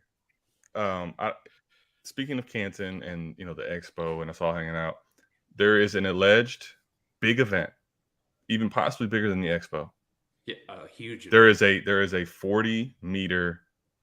40 yard. I'm sorry, Come on. We're We're not in Canada. dash where we're gonna go Gene versus Ray. They're gonna be the conditioning starts today. Like, this is a big time event. You gonna be there to watch this? I'm doing the stopwatch. Okay. Yeah, I I'm was the new gonna say. stopwatch guy. I'm there. And do you will you let everyone know before you leave who you want? Who do you think is gonna win if you had to bet? Okay, so this is no disrespect to the man, the myth, the legend, Mr. Ray GQ, but I got Gene with a bullet. Oh, let's Soccer go. player. Let's go. Ex-soccer player. Let's I mean, go. he clearly has to work out. Have you seen the guy he has to podcast with Bro, did you see every week? Ray snuck him on yesterday with the beater on. I mean, he's out here looking, good.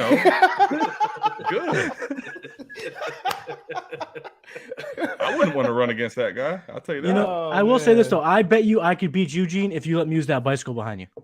Oh yeah, my bike. Yeah, I had to get a bike ride in before I hopped on. That sounds like somebody who's gonna smoke the 40, baby. Let's go, Gene. Let's go. He's already traded.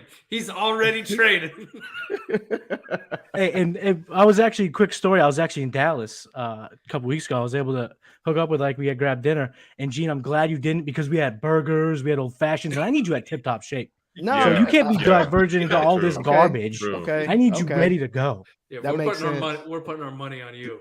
Yeah, you gotta keep the distractions aside for a few more months, man, and then we'll get to the party and after.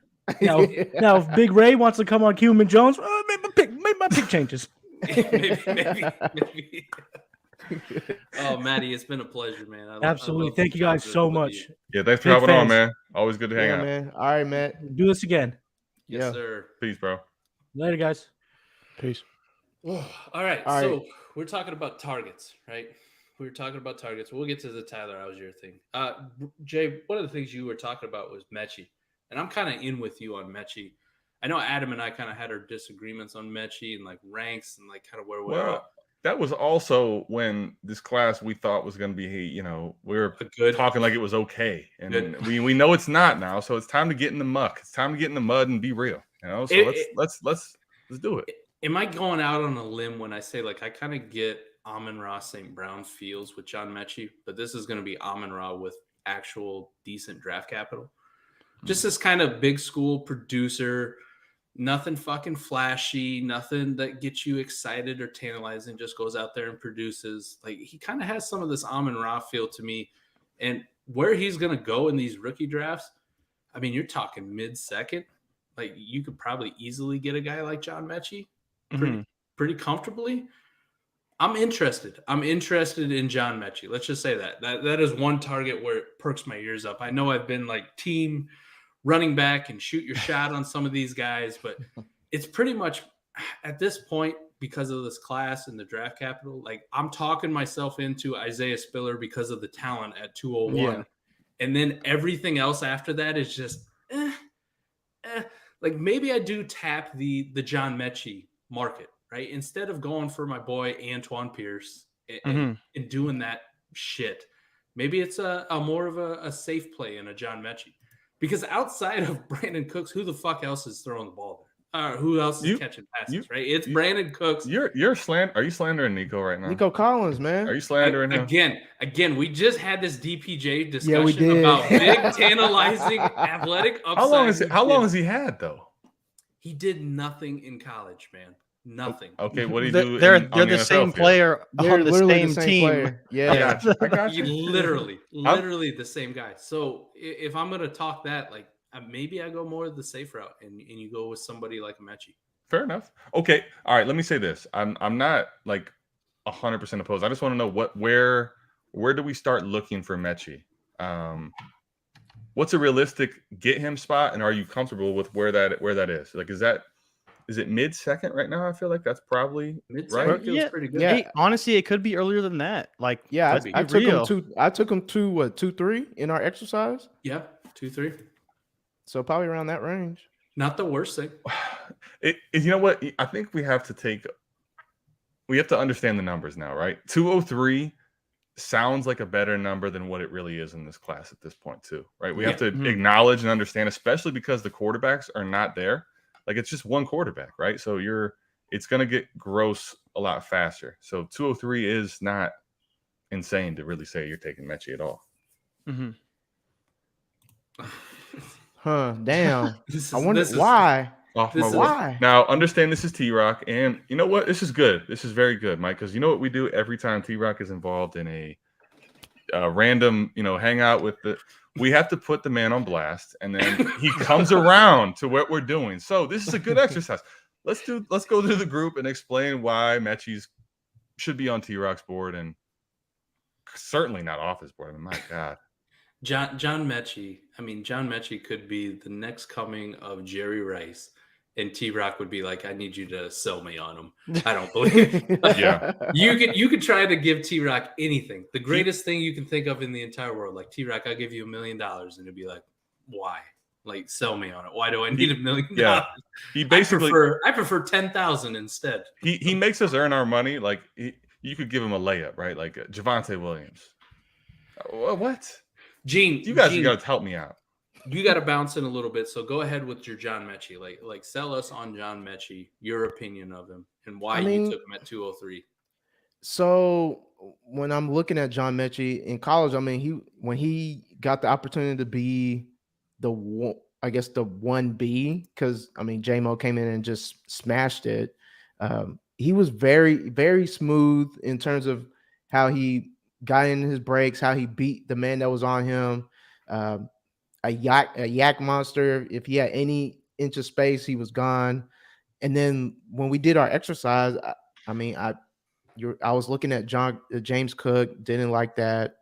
Alec Pierce, David Bell, no. I'm not taking a tight end that high.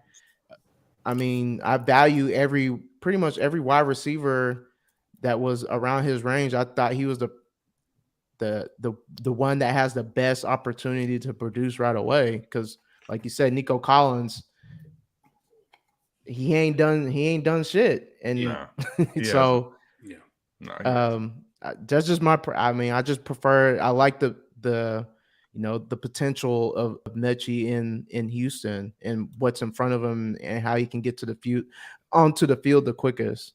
Hey, Jay Rich, what's going on back there? You look like you were turned around but half smiling. Like, I was laughing because did Snoop Conner get drafted? I was trying to see if he got drafted to because I see someone say, "Who the fuck is Snoop Connor?" The Jaguars. The Jags took Jackson. Yep. Oh, that's the running back from Ole Miss. Yeah. I thought he'd go undrafted. So to see, me I too. did too. That's I really did. pretty good. I'm surprised. What's his name didn't go before him? The other running back. Ely? Cannot think of his Jaron name. Ely, Yeah. Oh, Ely, Ely, yeah. He was the one that was hyped up. What about Mike's boy? And he was a top recruit. Too. Yeah. What about Mike's boy? Which The one? Iowa guy. We haven't talked. Oh, Tyler Goodson. Oh, Yeah, Tyler yeah. Goodson. He's got the hat. He's been. Just wait. I'm patiently waiting. Listen, you guys remember when the AJ Brown trade happened? The cheeks went like this. He ran off, thrusting in the air. I mean, you're worried. Nobody knows what is going on. Listen, when Tyler Goodson gets drafted in the 7th round, he's gonna have a stronger expression. Watch. Pants will be off. He'll Yeah. just stand up and his pants off. Our opportunity. Oh, to Adam, you see that? Jerome Ford. Jerome Ford. to That's Cleveland. to Cleveland. This But is like you a are- draft day special, man. We got all these but- Cleveland guys. But you already have. Mike's favorite, Jerome Ford, who he hates. No. He absolutely hates this man. All right. you So already- quick question. Yeah. What do we feel about Khalil Shakir? We haven't talked about him. That's true. Buffalo Another good- finally got another a good wide question. receiver. Is there something to feel? Am I supposed to feel I mean, is Gabe Davis safe? Is it Gabe Davis time? Is he safe? I don't know. Gabe Davis is looking Gabe Davis, pretty safe first so of all, far. is never safe. He's The man looking pretty safe had a so far. god game, and everybody's hates him still. They also do like vastly different things, right? Gabe Davis is the outside kind of deep threat clasher. Khalil Shakir is going to be more of the Cole Beasley replacement. Like he's got to compete with Crowder to see who like wins that job. I like it, but I don't think it really has any effect on Gabe Davis. But it would depend on what the sentiment is on Gabe Davis because it is so all over. For like most people who are tapped in the space, Gabe Davis is cool. Like if I have him on my team, fine. I'm not actively trying to acquire Gabe Davis. It's not like, oh, here, take this early 2nd round pick for Gabe Davis. Yeah, the buy window on him has been gone, right? Like now it's the opposite. It's really, you're trying to sell for a first if you can do that. And capitalize on anybody who's overvaluing him. But I mean, he's fine. He's whatever. Of course, Melo thinks Gabe Davis. Yeah, I was about to say. Hey, Melo, man. There's your guy right there. This is your chance to shine, and you do this. His chance to shine. Hey, he's got the Bills logo, right? Bills Mafia there. So we know where his heart lies. He told me he still has not broken the table, so I don't know if you can have that emblem. Yeah, you can't be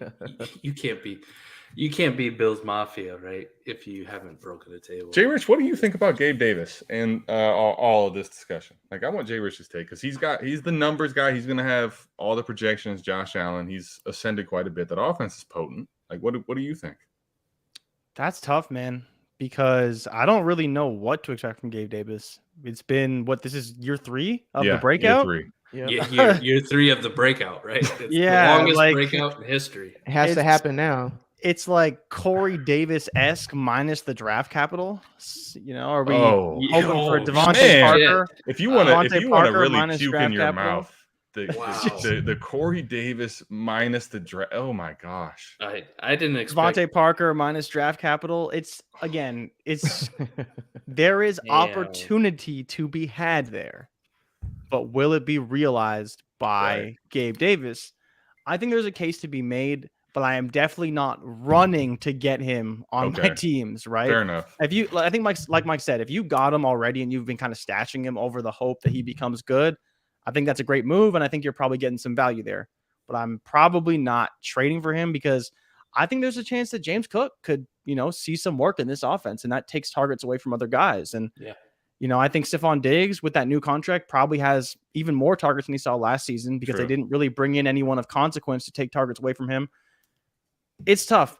Josh Allen throws a lot. They may run a little bit more this season, with their running backs and try and have a more balanced offense, but at the end of the day, I think it comes down to is how many touchdowns can he score? He should get the targets, but I just don't believe in what they're doing from a wide receiver 2 standpoint.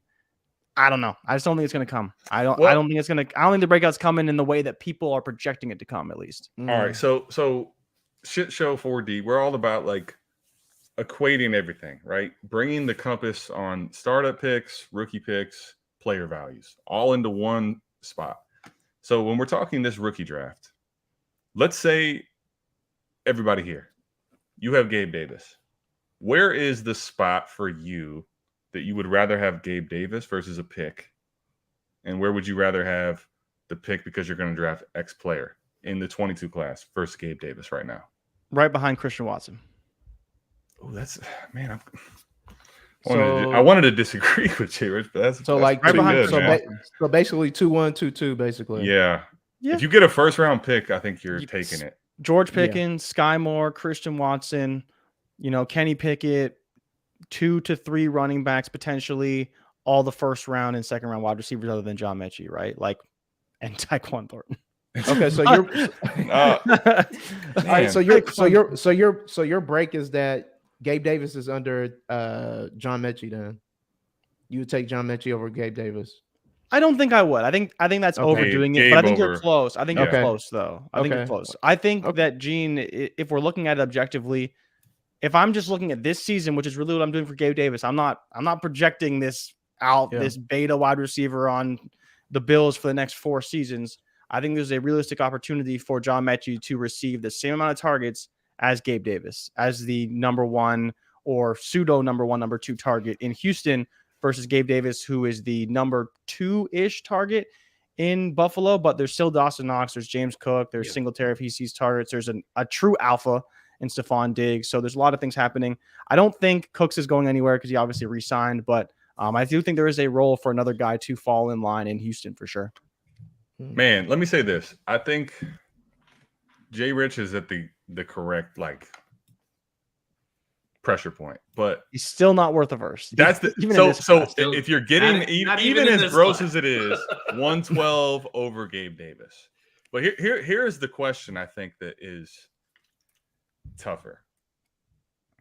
If you have an early second, are you actually willing to give that pick up for Gabe Davis? That I think is the question. Okay. I think you should be willing. It's just, do you do that? Right. Yes, I think at this point we're saying, okay, we have 12 guys that we're fine with taking over Gabe Davis. Okay, cool. But would I be willing to give up a second? Would I be willing to, get rid of a dart throw?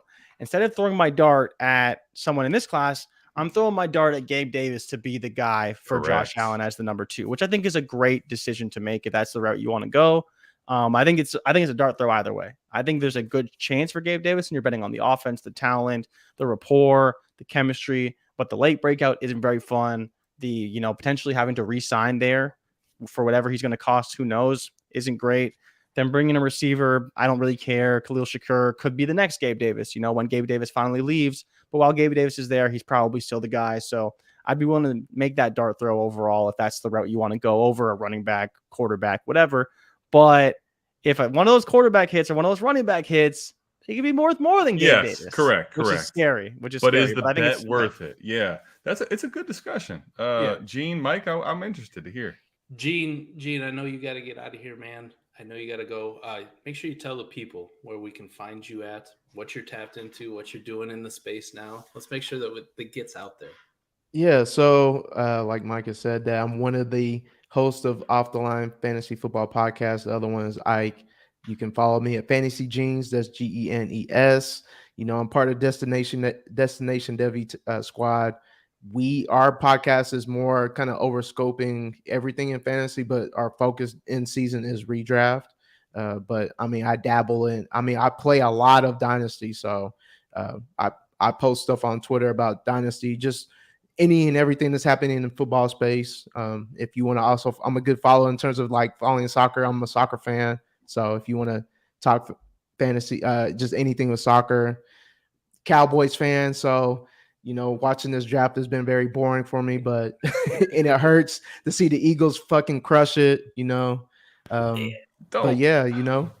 prop him up right before you. Yeah, I know, but I gotta give props when props are due. The Eagles are fucking killing it for once. Harry Roseman is doing the God's work for them. They're the favorites to win our division, so I gotta give props when props are due. Again. I appreciate Mike and Adam, y'all doing y'all's thing. Like I said before on the pod, on y'all's pod, I get a lot of how I've shaped how I've been moving forward in Dynasty from y'all. So I appreciate y'all, what y'all are doing in this space. And I did one thing before I got out of here. When we did our pod, the second bold prediction was that Washington was going to take a running back, but I said at round 2, and it happened in round 3, and I named Brian Robinson as one of the choices. He wins because I'm pretty sure that none of our bold predictions. The rest of he wins. He wins. That's the only one I got right.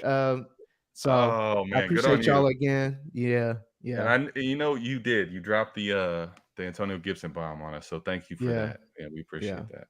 Hey, Gene, man, it has been an absolute pleasure getting to know you through Destination Debbie, through what Ray has built over there, and making lifelong friendships here, right? And we've never met in person. We'll rectify that in August, right? We'll rectify it in August. We will. Maddie's out here being in Dallas having drinks with your co-host over there. I mean, I was gonna go. I forgot I had a meeting that was lasting longer. Otherwise, we would have been hanging with Matt too. So. But they enjoyed themselves. I know when they took that picture, it looked like Ike was like somebody that just got out of jail and he was meeting his parole officer. Jeez. Oh my goodness. Because he was in dress shirt and slacks, me mugging the camera while Maddie had his hand over his shoulder. Oh, I saw that picture too. That was a good one. Yeah, it was a good one. Yes. He said he doesn't smile for pictures. Yeah, he said I smile all the time, but in pictures, no, I don't yeah, smile. That's true. That's true. Hey, but real talk, I wanted to say this on the live stream yesterday and didn't get the chance to. So if you're tuned into us, please go follow Gene. Check the Off the Line podcast on Destination Debbie. It's really good. And as far as the community and like the people that are here, right? I think everybody that's in here, you guys are subscribed to the shit show. And let me just put you guys on the reel of how this even started. Without Destination Debbie, this thing doesn't even happen. Nope. Mike and I literally both only met.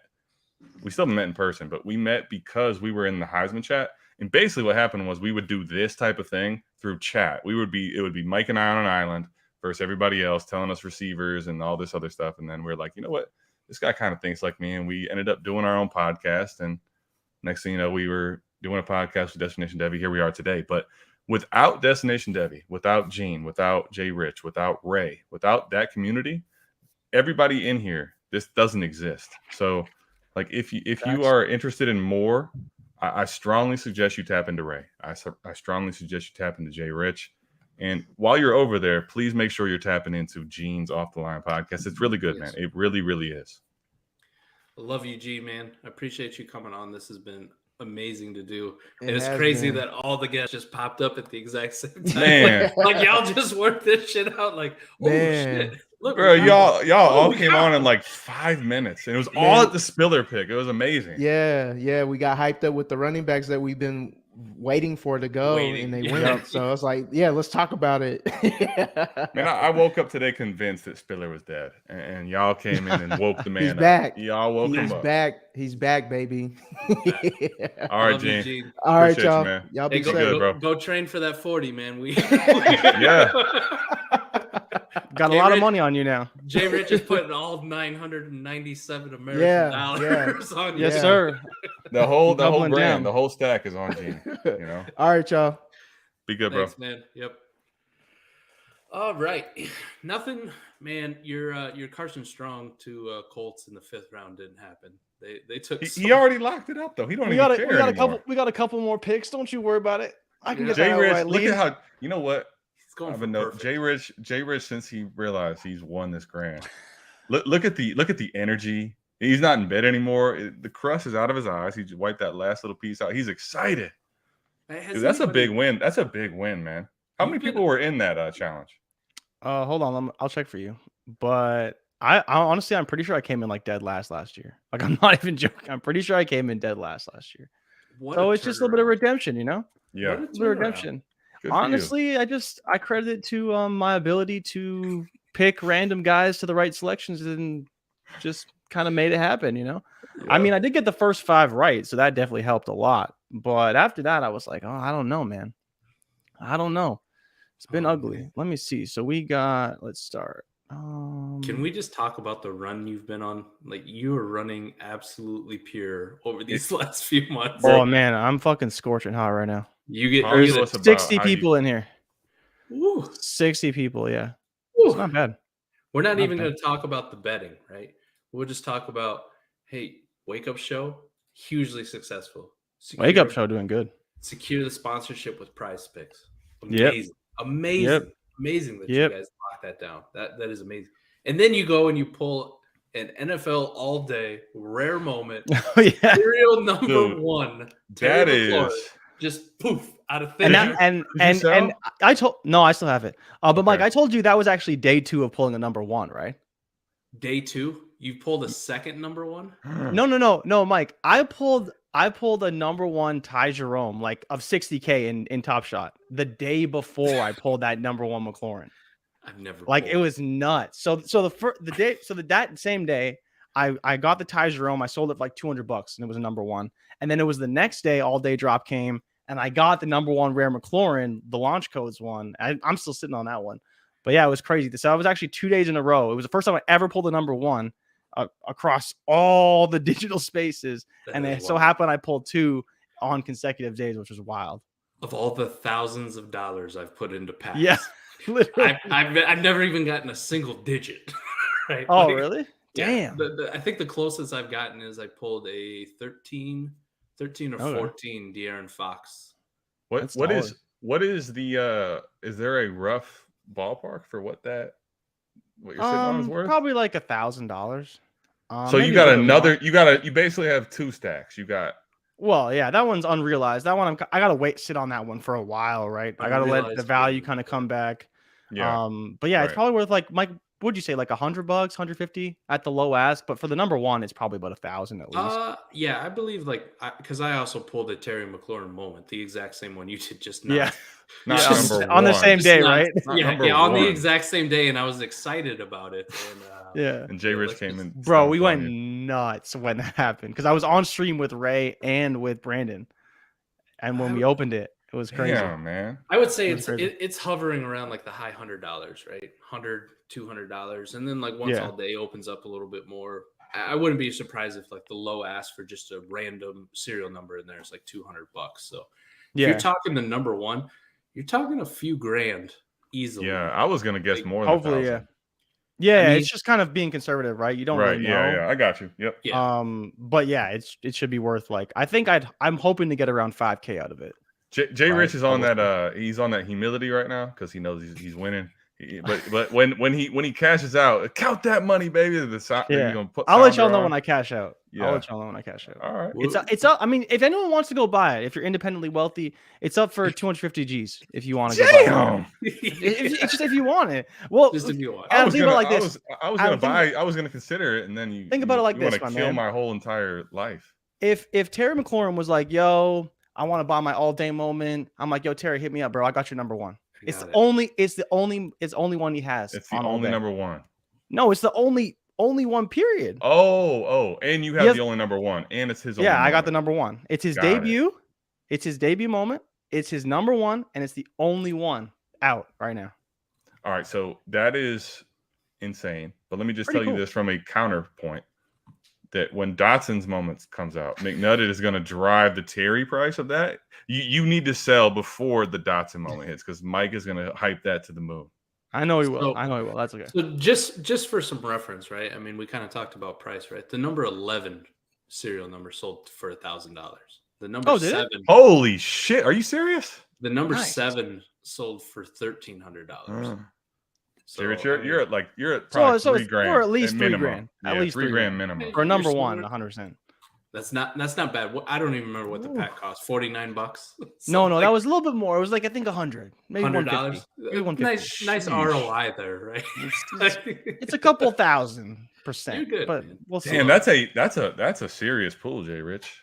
Damn. Yeah, it's probably the best pull I'll have it maybe ever. Okay. Like, maybe ever realistically. I was gonna say that is especially from an ROI perspective, like right. that was pretty nuts. Look at That was pretty nuts. me and Oh no me no and no. Bert are No, in this the is same hold thing, on. right? Before we do, let me do this because this is That's a moment. this Yes. is.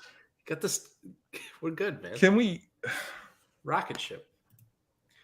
Is Mike close to as big of a Commander fan as he is an Eagles fan? Mike, I don't know how you can Intra-division. be an Eagles fan because it's thank you, Jay Rich. Listen, like those ties. There's some tension there, and you're just crossing the picket line over and over and over.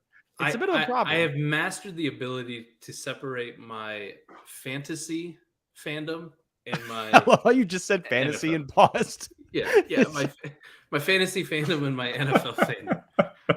I want the Eagles to do well, but even when the Eagles are like playing Dallas, and I may have Dak Prescott on like multiple teams, I'm like, man, I hope Dak throws for like 500 yards and 5 touchdowns, but the Eagles still beat him by 2.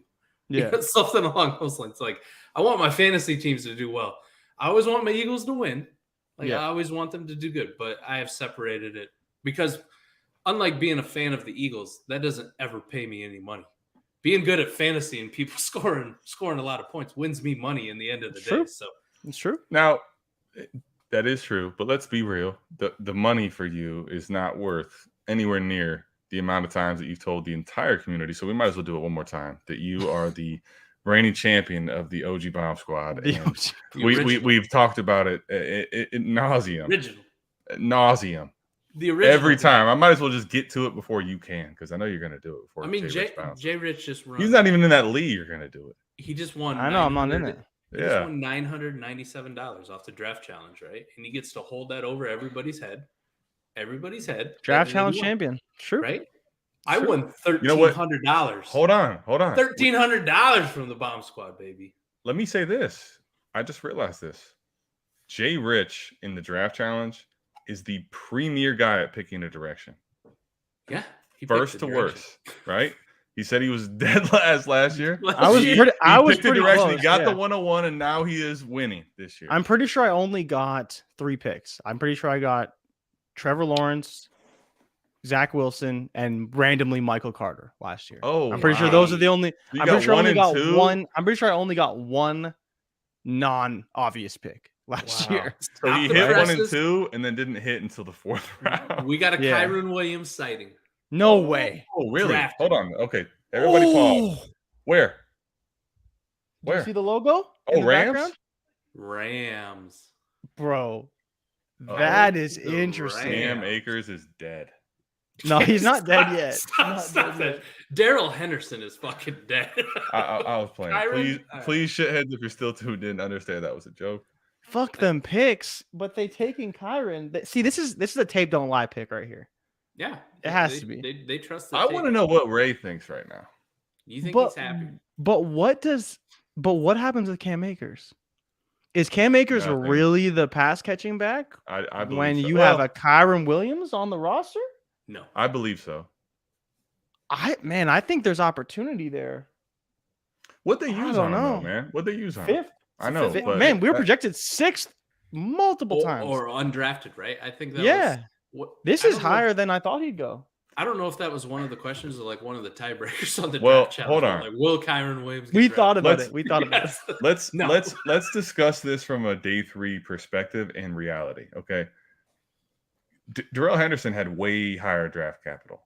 Yes. And we've not been scared of him. Because he sucks. But I mean, if you turn on the tape though, and you ask me who's better, I would definitely Kyren Williams. Better, on tape, right? it's Kyren, not close. I would agree there too, right? But part of that, Adam, is the fact though, like Darrell Henderson. Okay, do you remember last year? At one point, Darrell Henderson's going for an easy first round. When Cam Akers had his Achilles, of course, sure. We saw Ray do it. I did it in the FFPC league, best ball. Like I traded Derrick Henry after he went down for Darrell Henderson. Yeah. That was the ask. I saw it like 4 times in 4 different leagues. He didn't go for anything less than a first. The difference between like Darrell Henderson and Kyren Williams right now is we're looking at Darrell Henderson with hindsight. We're looking at him as what we know. Understood. He's always carried some sort of value, and people have always been behind Darrell Henderson. But the fact between like Kyren and Darrell Henderson is we've now seen Darrell Henderson play, so we can make that assumption. Oh, he's ass. He's terrible. And even though he got the 2nd round DC, like Kyren could honestly be detrimental to Cam Akers to some point. Oh man. to some point. No, I just think that neither is so good that they are going to command a role over Kyron. Like if they want Kyron to be that third down back, yeah, I think he can earn that role over time. Even though I think Darrell Henderson is a pretty good pass catcher because he's shown it in the NFL. He's not great, but he's pretty good. Like I'd probably say he's even above average. But if we're turning Kyron Williams into like a true satellite back, I think he could be really, really good. And so the Rams, they've had terrible health with the running backs, terrible. This is the point I want to get to. The three in a committee. You know, you figure out how you want to utilize them. You have Kyron as your primary pass catcher. And on top of that, we know he's good in pass protection. How does that work out in the NFL? We'll see. But he is good in pass protection. So he will actually be on the field. So I think there's actually a reason to believe that he could have a third down role. And then we're looking at Akers and Henderson as the 1-2 primary rushing option. All right. Let me say that I understand where you're coming from, and you're probably both correct that's in the range of outcomes. Let me give you what I believe. Maybe this is because I'm so bullish on Cam Akers, and maybe it's not truly correct, but where my argument would be on the other side is this. What happened last year when Cam Akers went down? They didn't have a plan, right? They had no backup plans. They had Sony Michel. He's actually pretty good. No, they traded for Sony Michel. Yeah. After the injury, right? They had Darrell Henderson, and they basically said, nah, like we're not rolling with Darrell Henderson as the only guy. Like we're just not doing it. We're going to trade for Sony Michel. What'd they give up? Like a fifth and a sixth? Something like that? Fourth, maybe? Something cheap. Not much. They you know what? The trade got rescinded because they tried to do it for a compensatory pick and it had to like be redone. Anyway, they got Sony Michel, right? Cam Akers came back off of what was told to all of us as the killer of the running back position, right? The worst injury, like his career is over, potentially. He came back and was thrust into a workload outrageous for a guy that's 5 months off of an Achilles injury.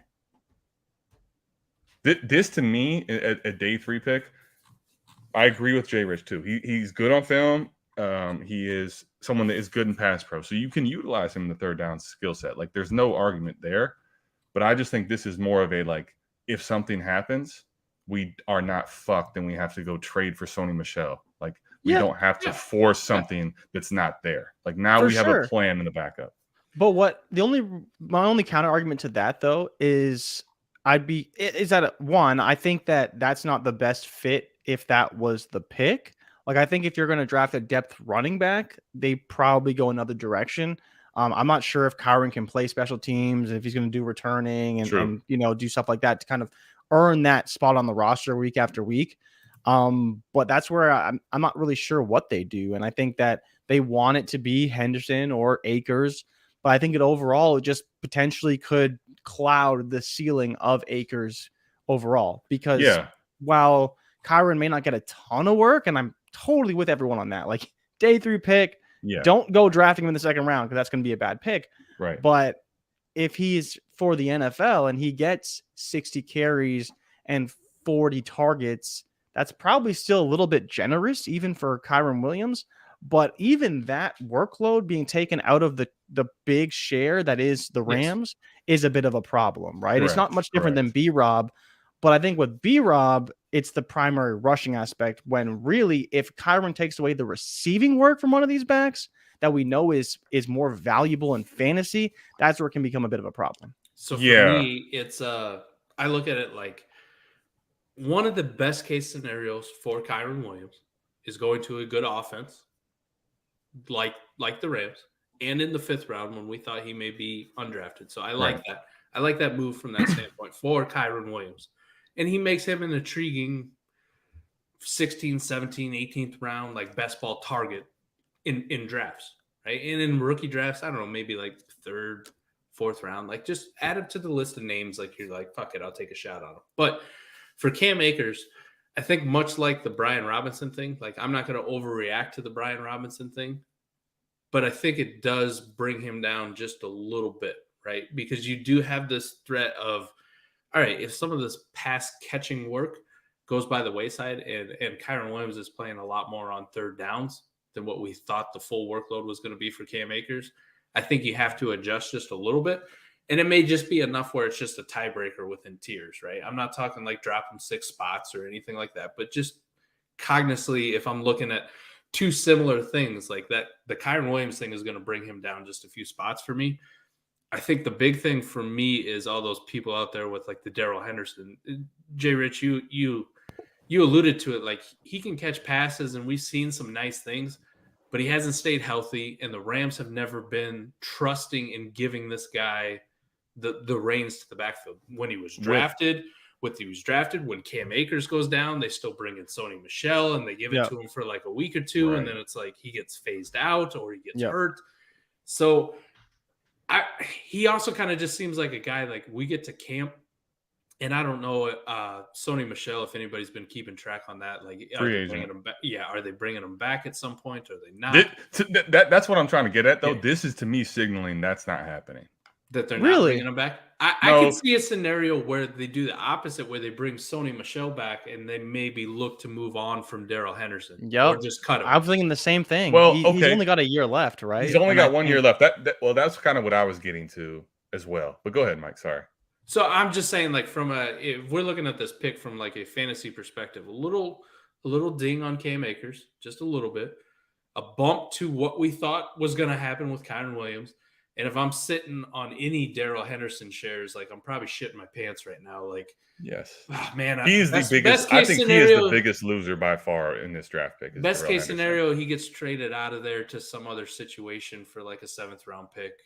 You know, worst case scenario, he gets cut and then just kind of bounces around for the first few weeks, and nobody really commits to him. So Darrell Henderson's the biggest loser out of this one. But I like the pick. I mean, good on the Rams for going like, hey, we're just gonna hit the value here best we can. Yeah, I mean, I'm pulling up Darrell Henderson's contract situation because he's got 1 year, and is the guarantee basically nothing? Yeah, he's still his rookie deal, right? He's not. Yeah. So they could easily cut him. If they cut him, it's for like $1 million or something. If that, probably not even that much. So he's got So that's the problem, right? But even still, they're not going to have 4, right? They're going to either cut Henderson or keep Henderson and sign. I don't know, man. They bring in backs every year. Like even last year, I'm pretty sure they drafted 2 running backs. Neither of them worked out. Like Jake Funk, and there was one other guy. I forget who it was. You know, some of these guys end up on the practice squad. They may get cut, whatever. My final point is that yes, thank you, because Jake Funk. You guys may remember there was a window where the Funk was real. Funk was real. Yes. Yeah. Everybody's all excited. Jake Funk, go get him. Waiver wire pickup. Everyone's trading, some late pick. Stop it. Cam Akers, man. Listen, shitheads. ATM is telling you right now. Do not fucking let these guys bully you into believing that he sucks now. Cam Akers. Don't do it. Man, I don't know. A 5th round pick. A 5th round pick. We're talking. I need another drink. You obviously do, because I don't know if that's the takeaway I would fucking take away from everything Jay Rich and I said. You know, I want to dramatize just for effect. It's not. You're a drama. You're a drama queen. Damn. No, I'm trying to make content. Did you do a lot of plays in high school? Like, were you part of a lot of productions? No, but I did enjoy in high school what it's empty. I need a new bottle. I did enjoy in high school. What I'm trying to do daily still here is dunking on people, dunking on McNutted, I love it. Good try, though. You keep breaking off the back of the rim. Clank. I'll tell you this much. In the draft day challenge, it was a clank, Jay Rich. I think I had 2 or 3. You could pull it up and clown me. It was really bad. I was trying to be hot takey too, to try to, like, if it hits, like I could win. Yeah. It was awful. It was horrible. It was absolutely disgusting. Bad. Some interesting guys. I mean, we haven't talked a lot about Dameon Pierce. Jay Rich, your thoughts to Houston with that? T-Rock's excited about it. Adam, how did you only get 2? What can you tell? You know what? I honestly, man, I did it really fast. Speaking of hungover, like I had a crazy weekend, and I just. Oh, is Ty still in here? Because he only got 1.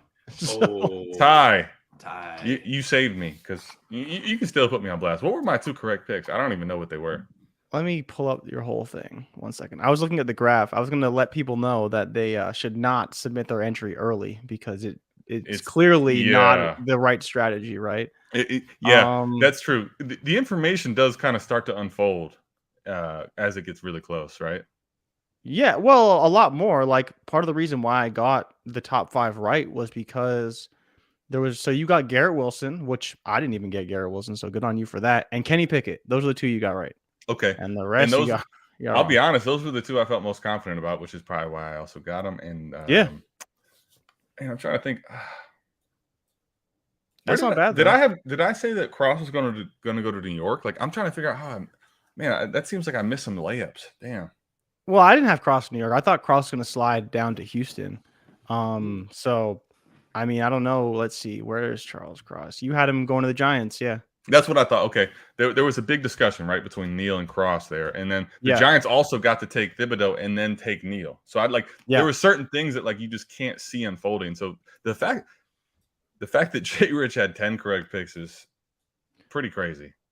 Yeah. Well, I mean, the crazy thing, it's only like 25% or something, like less than 25% of the board overall, which is goes to show how hard it was. But that's the point. Like, how many people were even higher than like 6 or 7? Like most, as it unfolds and you get one wrong, it just the dominoes keep falling, right? You just keep getting more and more wrong because you had one wrong pick that everything else changes and trade-ups and all that. Yeah, you have to kind of like, and one of the picks that I got wrong actually that I really messed up was I didn't have the Jets taking 2 first-round talents. Like that was one of my big oversights in my process.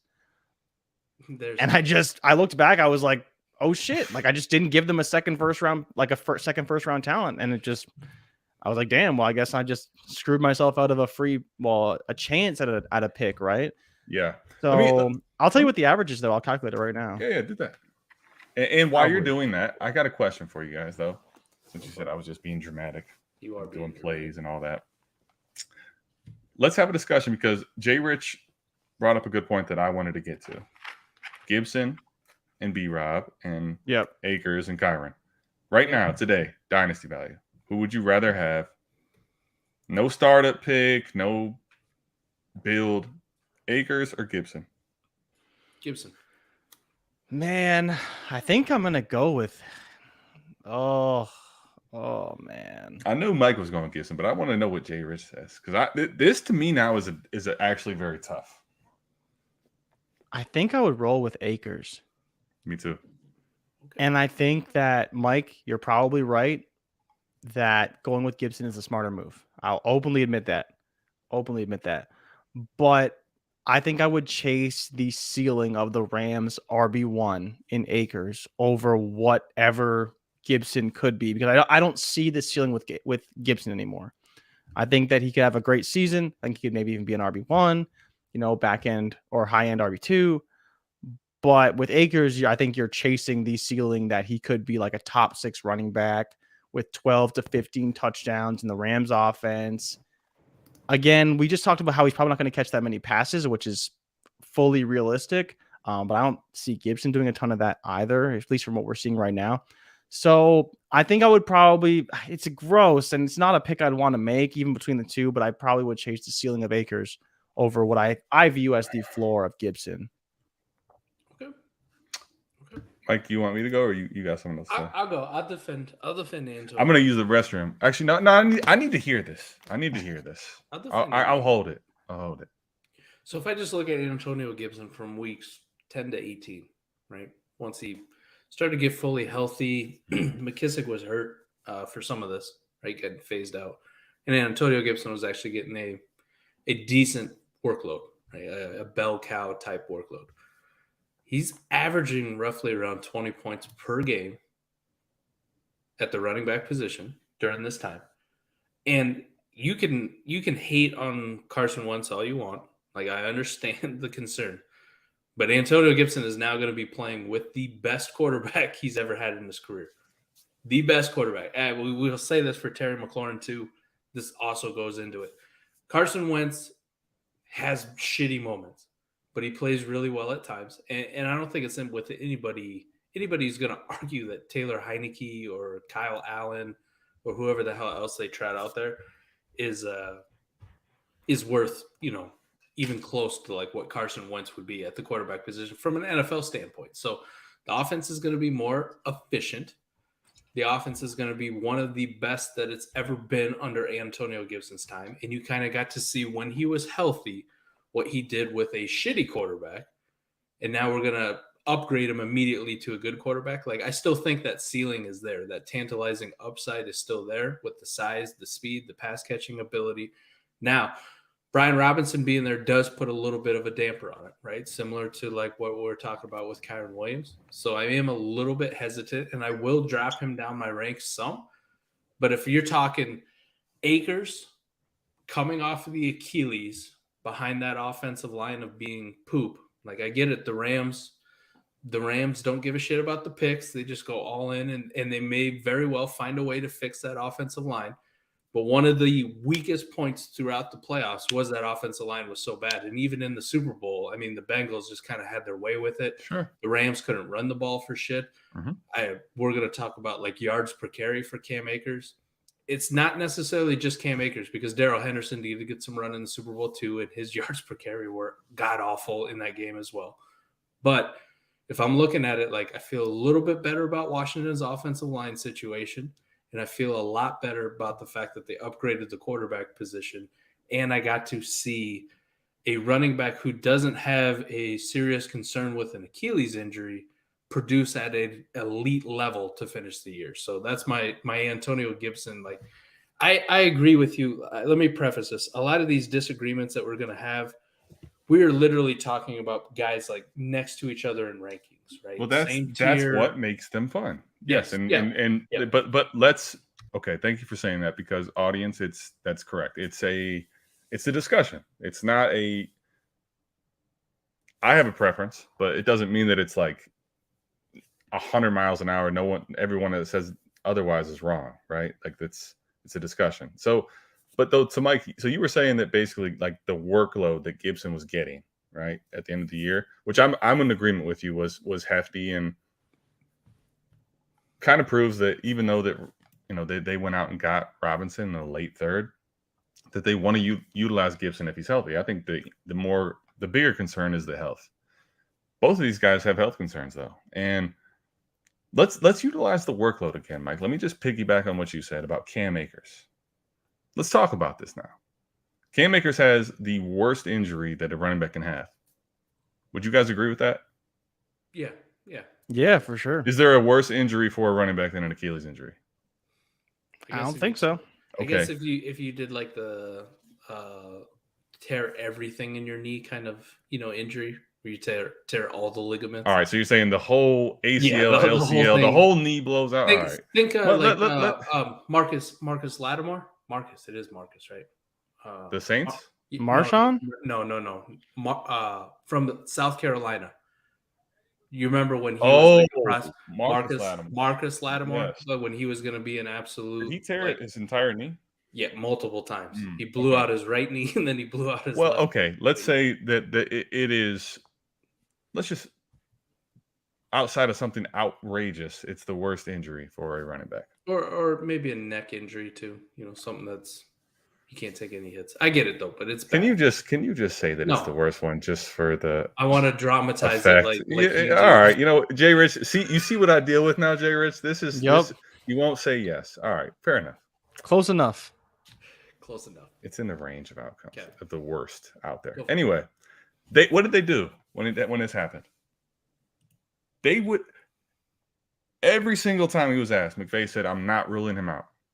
Mm-hmm. Everybody said, "You're fucking crazy. What are you talking about? This guy may not play football again," they said. What did he do? He kept him around so he could play when the meaningful games came about. And what happened? Like, okay, Mike, yes, the offensive line was really bad. It was horrible. But what did they do? Man, think back to the Tampa game.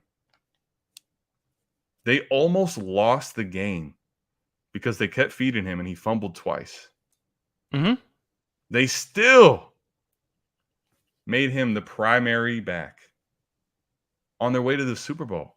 Like, his fumbles could have cost this team that he didn't even play for the whole time.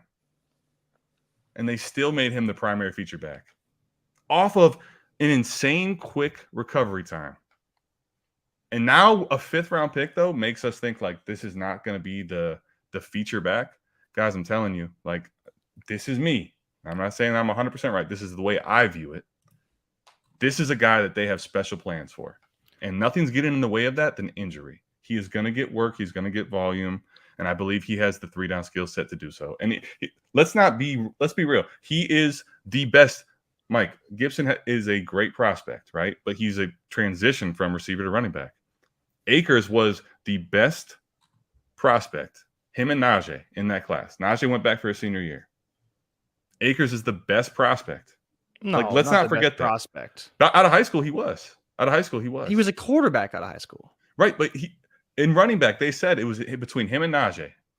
Yeah. In his high school class. Those were the 2 running back top options in that high school class. Yeah, but I mean, like, then you also factor in that JT became JT and J.K. Dobbins became J.K. Dobbins. Adam, I think part of the issue for me is that it feels like the Rams still have to justify that 2nd round pick. Okay. Right? Okay. Fair enough. And I think that's part of the reason why you have to play him. Like, they already knew Darrell Henderson was not the guy. They already knew that. That's why they drafted Akers, right? That's the whole reason why they drafted him in the first place. And so, yes, he had the Achilles injury, but he's progressing well. He's looking good. He's practicing. He's, doing all the drills. He's coming back. And I think part of it is if you're the Rams, and yes, you're still trying to win a Super Bowl, but you still have to evaluate your players too, right? And if Akers is coming up small in big games, do you want to trust him down the stretch? Maybe you do, maybe you don't. And again, the turnaround on the injury is the biggest factor here. He was not 100%. He wasn't, right? You're not going to say that he's the outlier of outliers to where he was truly 100% 5 months off an Achilles injury. 100% correct. That's what makes it even bigger for me. Yeah. Do I think he has a higher ceiling than what he showed in those playoff games? Absolutely. But I definitely think there's a world where the Rams are just sick and tired of drafting running backs that get hurt, right? Like, there has to be a point where you're just like, man, we just need bodies. Like the Niners, they need bodies. The Rams, they need bodies. And if there's something we know about the Niners, is like these guys get a shot at some point. Guys get hurt, whatever happens, and people get a shot. Trey Sermon had his small window where he had a shot to win the job. He didn't. Elijah Mitchell won the job, and then he kept the job, right? We've seen Raheem Mostert, Jeff Wilson. These guys get jobs. Darrell Henderson got a job. Sony Michel got traded before the season started and became the starting running back for the Rams at some point during the year. So I think these teams just need bodies, man. And as much as we want Akers to be this bell cow guy, I just don't know if he's going to be that to where he's going to return this lots of value that we're pegging him for. And Kyron could be a guy who just helps spell him, get some carries, get some receptions to the point where that ceiling that we're hoping for just isn't quite in reach for Cam Akers. I understand that completely. I do. Go ahead, Mike. Adam, I know you're ready. Some of it, I think you have like rose-colored glasses with Cam Akers too. Like there are things that concern the living shit out of me. The injury being one, injury being a massive one. Okay. But you're talking about like, oh, they gave him all this work in Tampa Bay. Okay, and he did fumble. What happened the next game? Did they give him the same amount of work? They gave him like 14 carries or something when they were trailing. They didn't give him the same work. He played a 43% snap share. He got out-snapped by Sony Michel. So they gave Sony Michel the work.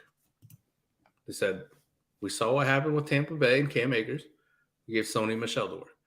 What'd they do in the Super Bowl? 13 carries, 21 yards, 3 catches, 14 yards. Okay. Did he do anything in his return? Did he have a game where you're like, see, he's back? Did he have any of those games? Tampa before the fumbles, yes. I was thinking he was back. Now, now, in fairness, did it equate to, like you said, yards per carry? No. But they were utilizing him as the workhorse.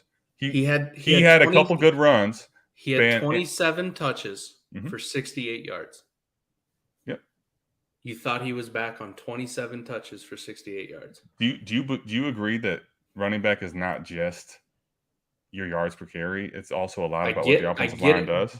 And Sean McVay got a lead. He got a lead, and he was being what's the word? He was being stubborn. Did he produce?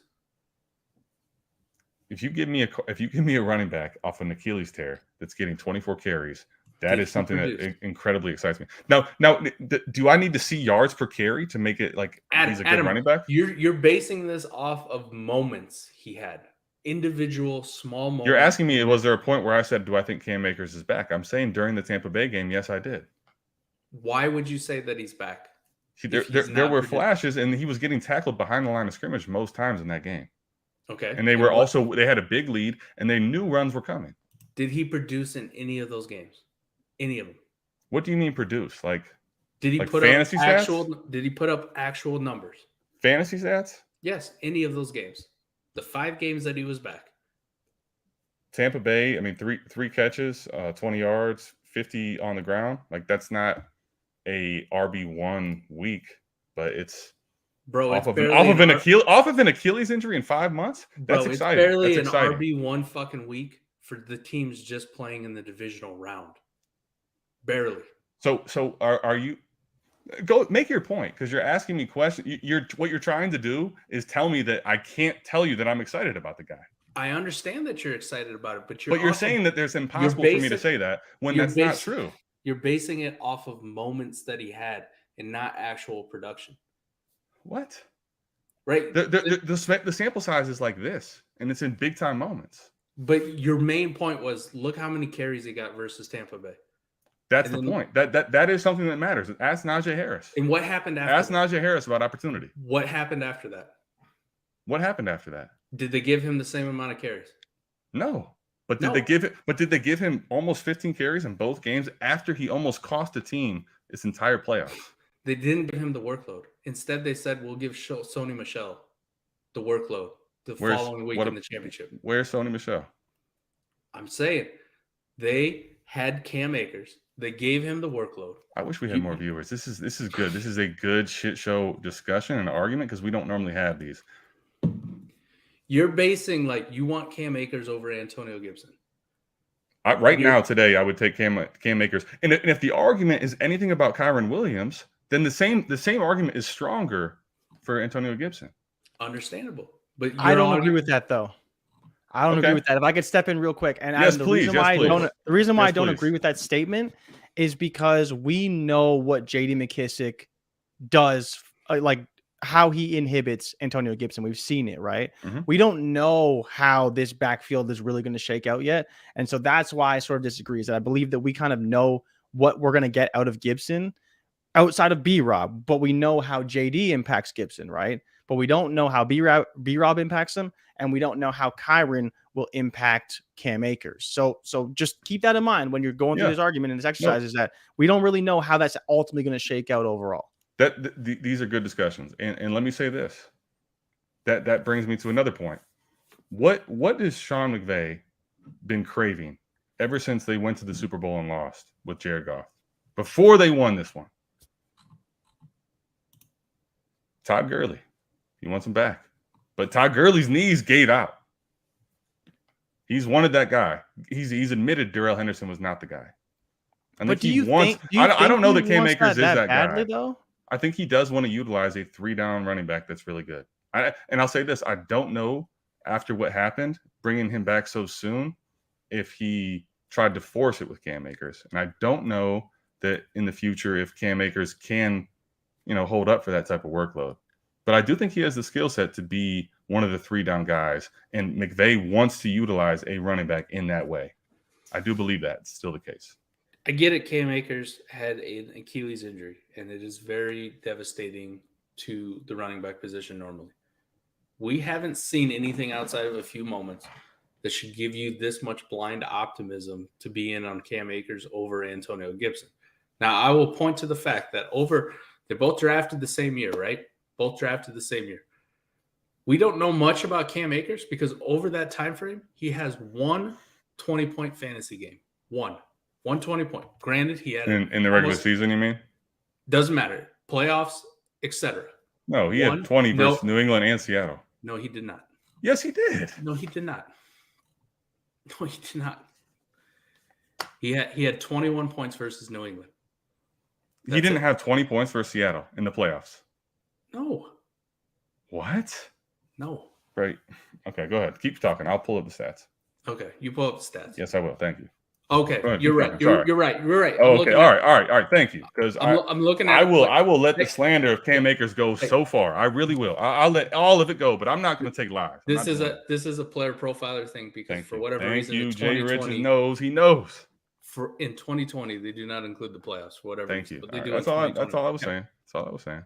Okay, I get you. So what? He's got 2 21-point games. Antonio Gibson has 8. Like, you don't know what Cam Akers actually is outside of 2020, couple good playoff games, right? In the one playoffs of this year, in the one regular season, did nothing production wise for fantasy points. The game we play in the playoffs this year, nothing. Production wise, but we have to talk about Najee Harris if you want to do this, Mike, because touches are important. Najee gets the touches, right? Mike, does he fucking produce fantasy points, Adam, with those touches? Does he produce? I don't know that it's that drastic one because there has been weeks. Go to weeks. Like we're talking. Give Najee Harris 25 carries. Jay Rich, has Najee had games where he's had a lot of touches where it hasn't been a lot of good fantasy points? Not very many, no. But because he gets touches, right? He had 120 targets this season. Mm-hmm. Yep. So, but has he had games like from a rushing production standpoint? Yeah, but not as a workhorse running back because he's getting a ton of targets. Right? There's games where he had 18 targets and only 12 carries for like 40 yards. Yeah. But if you take away, 80% of those targets, which is what we could see for Cam Akers, then you have a bad running back for fantasy. All right. So my point though, and I agree with you too. Let's say this. I'll admit this too. If Kyren Williams becomes the third down running back, yes, that absolutely hurts Cam Akers. Is that in the range of outcomes? Even someone that loves Cam Akers, I have to admit that's true. But I don't believe a day 3 running back is like we have to utilize him that way. Is it in the range of outcomes? Yes. Have we seen a running back with an Achilles injury come back in 5 months and we want to use you in prime time? We've not seen that. And I'm just telling you because of the Akers thing, because of Gurley, that he may be pegging him for that role. And what if he's more healthy next year? Which he's gonna be. I think the only reason why I disagree a little bit, Adam, is because just because the Rams wanted to use him, I don't know if that means that they're gonna feel the same way this year, right? That's true. The Gurley thing was twofold for me. It was the contract, and they were paying him to get that workload, right? So I think that's part of it. He had a massive contract. So that for me is a big aspect of this. Is Gurley had a massive contract and he was extremely successful. But I think Sean saw the error of leaning on that one guy. It ultimately led to the degradation and retirement essentially of Todd Gurley. But did he? Let me ask you this, because I'll say this. I agree, but I also think it was Gurley died. Like we all can admit, right? It was his knees gave out. He just couldn't take the work. They weren't even telling you why he wasn't playing in games. And what did he do? He drafted Henderson in round 3, and then he's like, "Oh, this guy sucks. He's not my guy." And then they didn't have a first round pick, and they utilized a second on Cam Akers. So I will give you the argument of they are still chasing that. Now, is Cam Akers that replacement? I don't know, but I'm just telling you, I think he's still chasing this idea of that workload. If I look at this whole thing, Adam, and I just take the fucking names away from it and my feelings about it, fair. I have prospect A and prospect B, and they're of similar age. They're both running backs in the NFL, both same amount of time in the NFL. One of them has a concerning injury for the running back position, a highly concerning one. The other one has injury concerns, but they're like of the banged up, hamstring, shin, whatever the fuck. Nowhere near the Achilles level, yes. Agreed. Not as devastating. Right. One of them hasn't done much with the opportunity that he's had. Now, granted, I will give you the fact that he's coming off a major injury. So the second part we don't get to see, right? We don't know because he's coming off an Achilles, right? But he had some injuries his rookie year, produced a little bit, and then didn't produce the rest of the regular season until week 14, first coming out game, and then the playoffs, right? Yeah. over that time, Appreciate you, T-Rock. The other guy without the injuries of the similar age with the touches has produced consistently over that time frame. And if I'm looking at the two, I'm looking at one as a projection and the other one with what I know, like what I've seen. To me, I can't logically, two pretty equal players, put the projection over the guy of what I know right now. All right, so T-Rock, thank you for this. You can point to 4 weeks where a healthy Najee Harris had a lot of work and didn't put up fantasy points. How much work did he have in those, though, T-Rock? Like, you're just pulling up the stats. And 11 fantasy points isn't bad. No, like, I'm not. Let me say 11 fantasy points is not bad.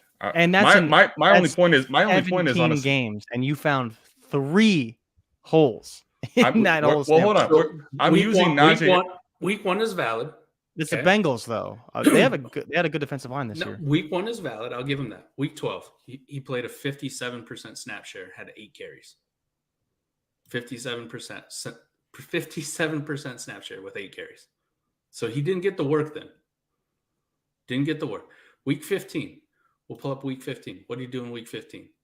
All right, week 15, I'll give you 97% snap share, 12 carries, 5 targets. Against Tennessee. Didn't do fuck all, right? So you got 2 weeks now. Week 18, 11 points.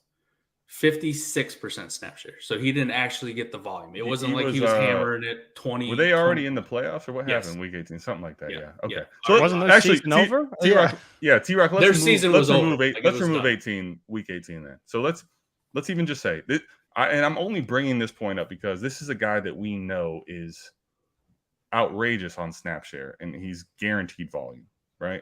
Now I'm not please understand, shitheads, Mike, Jay Rich, I'm not saying that Cam Akers is going to get Najee Harris level of volume, but my point is even guys that get all the volume are going to have bad weeks, especially in a small sample size, and especially coming off of an Achilles injury and with a bad offensive line. That's my only point is with that argument. Like, are you going to judge the fact that his volume didn't equate to production off of a 5-month Achilles injury and their offensive line sucked? If he's gonna get touches, I think there's too many unknowns. I think that's the issue, and why I don't. Okay, let me say that. Let's wrap this up and make it a good finish because that is a good point, Jay Rich. I think that's the reason and scared why Cam Akers is so up and down as far as views. The unknowns are high; they're really high. Even go back to his rookie season. You've not seen him do it in full amount, right? Well, he also didn't win the job, right? That's part of the problem. He didn't win the job. Let's say this. He did win, and then he got hurt, and then he couldn't earn any role. He earned no role they thought he was dead, right? And then all of a sudden he got all the work, and then the Achilles and now this. So that Jay Rich hit it on the head. There's a lot of unknowns. I'm going to give you the reasons why I'm bullish. But if you're not with me, I understand why you're not. And Mike is correct. There's a bigger sample size that says Gibson has more opportunity and has done more with it. But Ron Rivera brought in a lot of these guys and also drafted a guy in day 2. So I like them both still quite a bit for whatever the hell that's worth. I like them both too. I don't want to risk it by taking Akers if Gibson's staring me in the face. Because I know what one is, and the other one is just a projection to me. Like I'm with it taking projections. ETN's a projection. Fair enough. Dobbins is a projection, and I think I'm not going to tell you that I'm 100% correct. And I also, for what it's worth, Jay Rich, I'm glad you've been here as the mediator because we also don't normally have these type of like deep arguments. No. Now, of course, it's on the running back position, but I'm glad that there was someone that could keep it all compact and close, so it's not just yelling. Jay Rich is taking wide receivers there anyway, so you don't give a shit. Oh, Jay Rich is. I like to have a running back early. Jay Rich's dynasty shares of either one of these guys are going to be low. I have a Gibson. I don't have any Dobbins. But Gibson was a guy I drafted in the 3rd round of a rookie draft. So back at the second, early 3rd. That's where he was going though. He was going behind Laviska Shenault. So let dynasty community figure that one out. Jay Rich, let me let you finish this. Cam Akers, I don't know if you have him or don't. Like, what would you be doing if you had any Cam Akers right now? I'd be holding. Okay. I don't know if you can sell him for anything because again, there's concerns just every direction. Right. But he's probably someone I would sell if he had a couple big games. I'd be like, look, do you want 2 firsts for Cam Akers? Or like, would you give me a first and second for Cam Akers? And I think that's something you should really think about, because that's true. Scott Connor was talking yesterday, man. If you're not a top 8 running back, you got to unload and churn those guys. And if you can do that with Cam Akers once he's healthy and he's the guy and all these things, like if you're willing to bet that he's not going to reach that, what was he, top 6 heading into 2021? That's the other thing, right? You're 100% correct. In startups before the Achilles injury, top 6. He was might have been top 5, late first, early second. Like he was late first, including quarterbacks. Yeah, he was a top 15 pick. That's crazy. Yep, he was ranked that high. Let's get to something a little lighter. Right? Yeah. Would you trade the rookie 101 for Javonte straight up? No. Trade the rookie 101 for Javonte straight up. Jay Rich, what do you say on this? It's a toss-up for me. I think that we were talking about this, how we had Javonte in tier 1 ahead of the Melvin Gordon signing, and I think it just bumps Javonte right back into tier 2, which is where we already have Breece Hall. So I think it's negligible. Pick your pick. If you think it's Breece Hall and you like Breece Hall more, take him. If you like Javonte more, take him. I think Javonte's on the better offense, so you maybe want to go that direction, but he may not get the work that Breece gets as the primary running back. And we'll see what happens with Breece though. So I think you can go either way. I think both are great picks. You said it with a caveat. You said it perfectly, but I would add the caveat. Jesus Christ, the vodka is kicking in here. 4 hours. Day drinking after two nights of strong. Sorry, Jay Rich, to make you're good, man. This. I will say the caveat I have is when I looked at this initially, I'm like, fuck yeah, I trade the 101 for Javonte. Like I believe in Javonte more than Breece, but market's going to dictate the opposite to you. Where you could get Javonte and maybe something along a plus. But Jay Rich hit it on the head. They're in the same tier. Thank you. And anytime I'm looking at like trading things in the same tier, if I can get anything as a plus, even in this draft class, it's just something turd. Like give me the 206. You give me the 206 and I'll take a shot on Matt Corral or Mechie or whoever the fuck it may be. Like I'm happy with that. If I can get any kind of plus on same tier trades, I'm in. 1-for-1, if you really like Breece Hall more than Javonte, you keep the pick. If you really like Javonte more than Breece Hall, it's fine. You can do what you want. I'm just saying market, keep that in mind that market's going to dictate it worse because I can almost guarantee that when we see ADP for like next week for startups, Javonte is going to be going off after Breece Hall pretty consistently. I rarely have almost nothing to add because you guys hit everything there. But let me say this too, especially because we talk about ADP and understanding values. Like if you go to Adeko FF's ADP, right, you're going to look at the last week. That's all before the draft. Yeah. And what you're going to see is Javonte going ahead of Breece every time. But market dictates. If you look at it in a full week from now, that's not going to be the way it is, right? Yeah. And I think now it's pretty clear that they're in the same tier. And I think to finish what Mike was saying, for me anyway, especially from a portfolio perspective, I never trade just strictly in the tier 1-for-1. If you're going to give me a plus, I'll take that every time. But I do not trade within tiers just to trade within tiers. To me, that's like doesn't help me in any way, shape, or form. I would rather just stay with what I have. I like it. One thing I wanted to touch on, we kind of glossed over it. The chat was talking about it a little bit. Ty Chandler to the Vikings, round 5. Yeah. One of a lot of us kind of like favorite running back targets.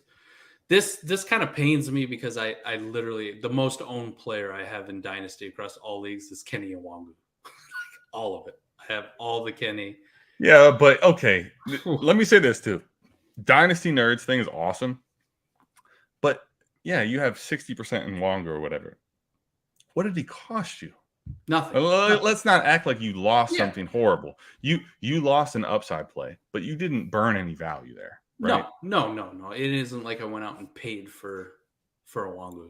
It's right. It's just like that favorite dart that you have in rounds 4 and 5. It is just it's over now. Correct. Ty Chandler kills that.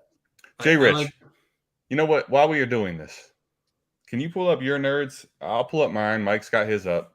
Let's talk about some of our most owned players, and let's also talk about Ty Chandler in the process. Ooh, let me see. I haven't even been on that in forever. I'm so curious about this, honestly. Got some updating to do.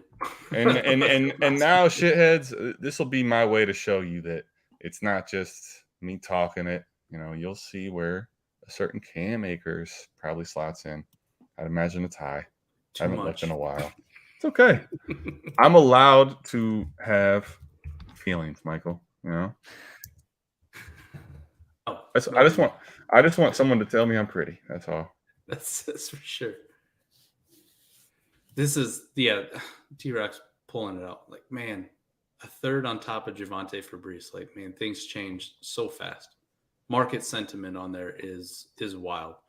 Nogo goes back to Denver, and all of a sudden Javonte slips to the back part of the second round instead of being. Oh, you know who my most owned player is? Is Jacob Eason. Oh wow! No way.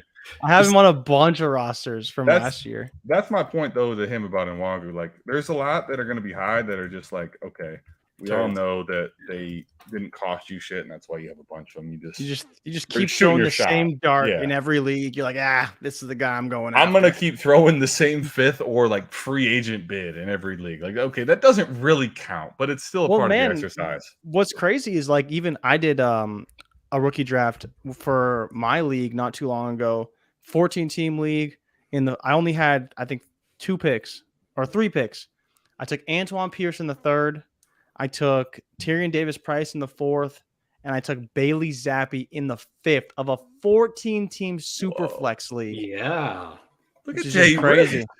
Man, bro, I couldn't believe it. I couldn't believe he was still there. This is behind Carson Strong, behind Sam Howell. Like, again, it's just sometimes these are the shots you want to take. Sometimes it can work out.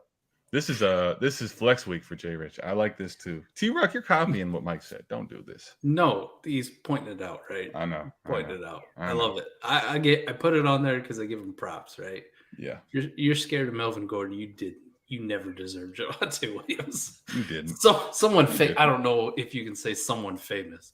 Jay Rich, where are you at? Where are you here? Like with Javonte, do you think the Melvin Gordon signing actually warrants what the market's going to dictate? I'm curious to see kind of what the market does. I feel like I've been telling Ray forever that I think Javonte is overrated. I think he could be a great running back. And I think even someone on our YouTube comments was telling me that my Melvin Gordon take was trash. I think he's still a fine running back, but I don't think we're going to see Javonte Williams with like 400 opportunities this year. I just don't think that's going to happen. No, I don't think that's the system. I don't think that's how it's going to work. Again, this is a team where a lot of the staff is coming from Green Bay. Green Bay stems from where? They stem from Tennessee. Tennessee is where it all starts, right? It starts with Arthur Smith. It starts with Matt LaFleur. It starts with all these guys. They like to run the ball. They have multiple backs. This is just how the system works. Now you have Nathaniel Hackett there doing the same type of things. I think multiple backs make sense. Can we see Javonte Williams be a guy who has over 300 carries? Maybe. But I never thought he was really worth a top, top 6, 7 pick in like non-superflex leagues as a top 3 running back. I just think now his value is probably where it should be. Is his ceiling there? Of course, he's playing with Russell Wilson. But, I mean, I think taking Breece Hall over him is fine. Like, Breece Hall was the first running back taken. He plays on an offense that sucks, sure. But the opportunity should be there. If he ends up in that Najee role, it does not matter how bad the Jets are. The Steelers were terrible, and Najee was an RB1 through and through, no questions asked, and is arguably one of the top, 2-3 running backs this season already. Man, that's well put, Jay Rich. I like what you just trying my best, man. So I'm bringing it. I don't like when everybody takes what I wanted to say and just kills them. It's so good that you said that because let's be real about it. Like the opportunity that Breece Hall is going to get is real. It should be large. It's going to be crazy. It's just going to be. And even if they're trailing, he's probably in third down roles, which is the big thing. And then what you hit on, though, about Javonte's overvalue, I think is something that I wanted to touch on, which you didn't, which is I think that's why 23 right now is so craved.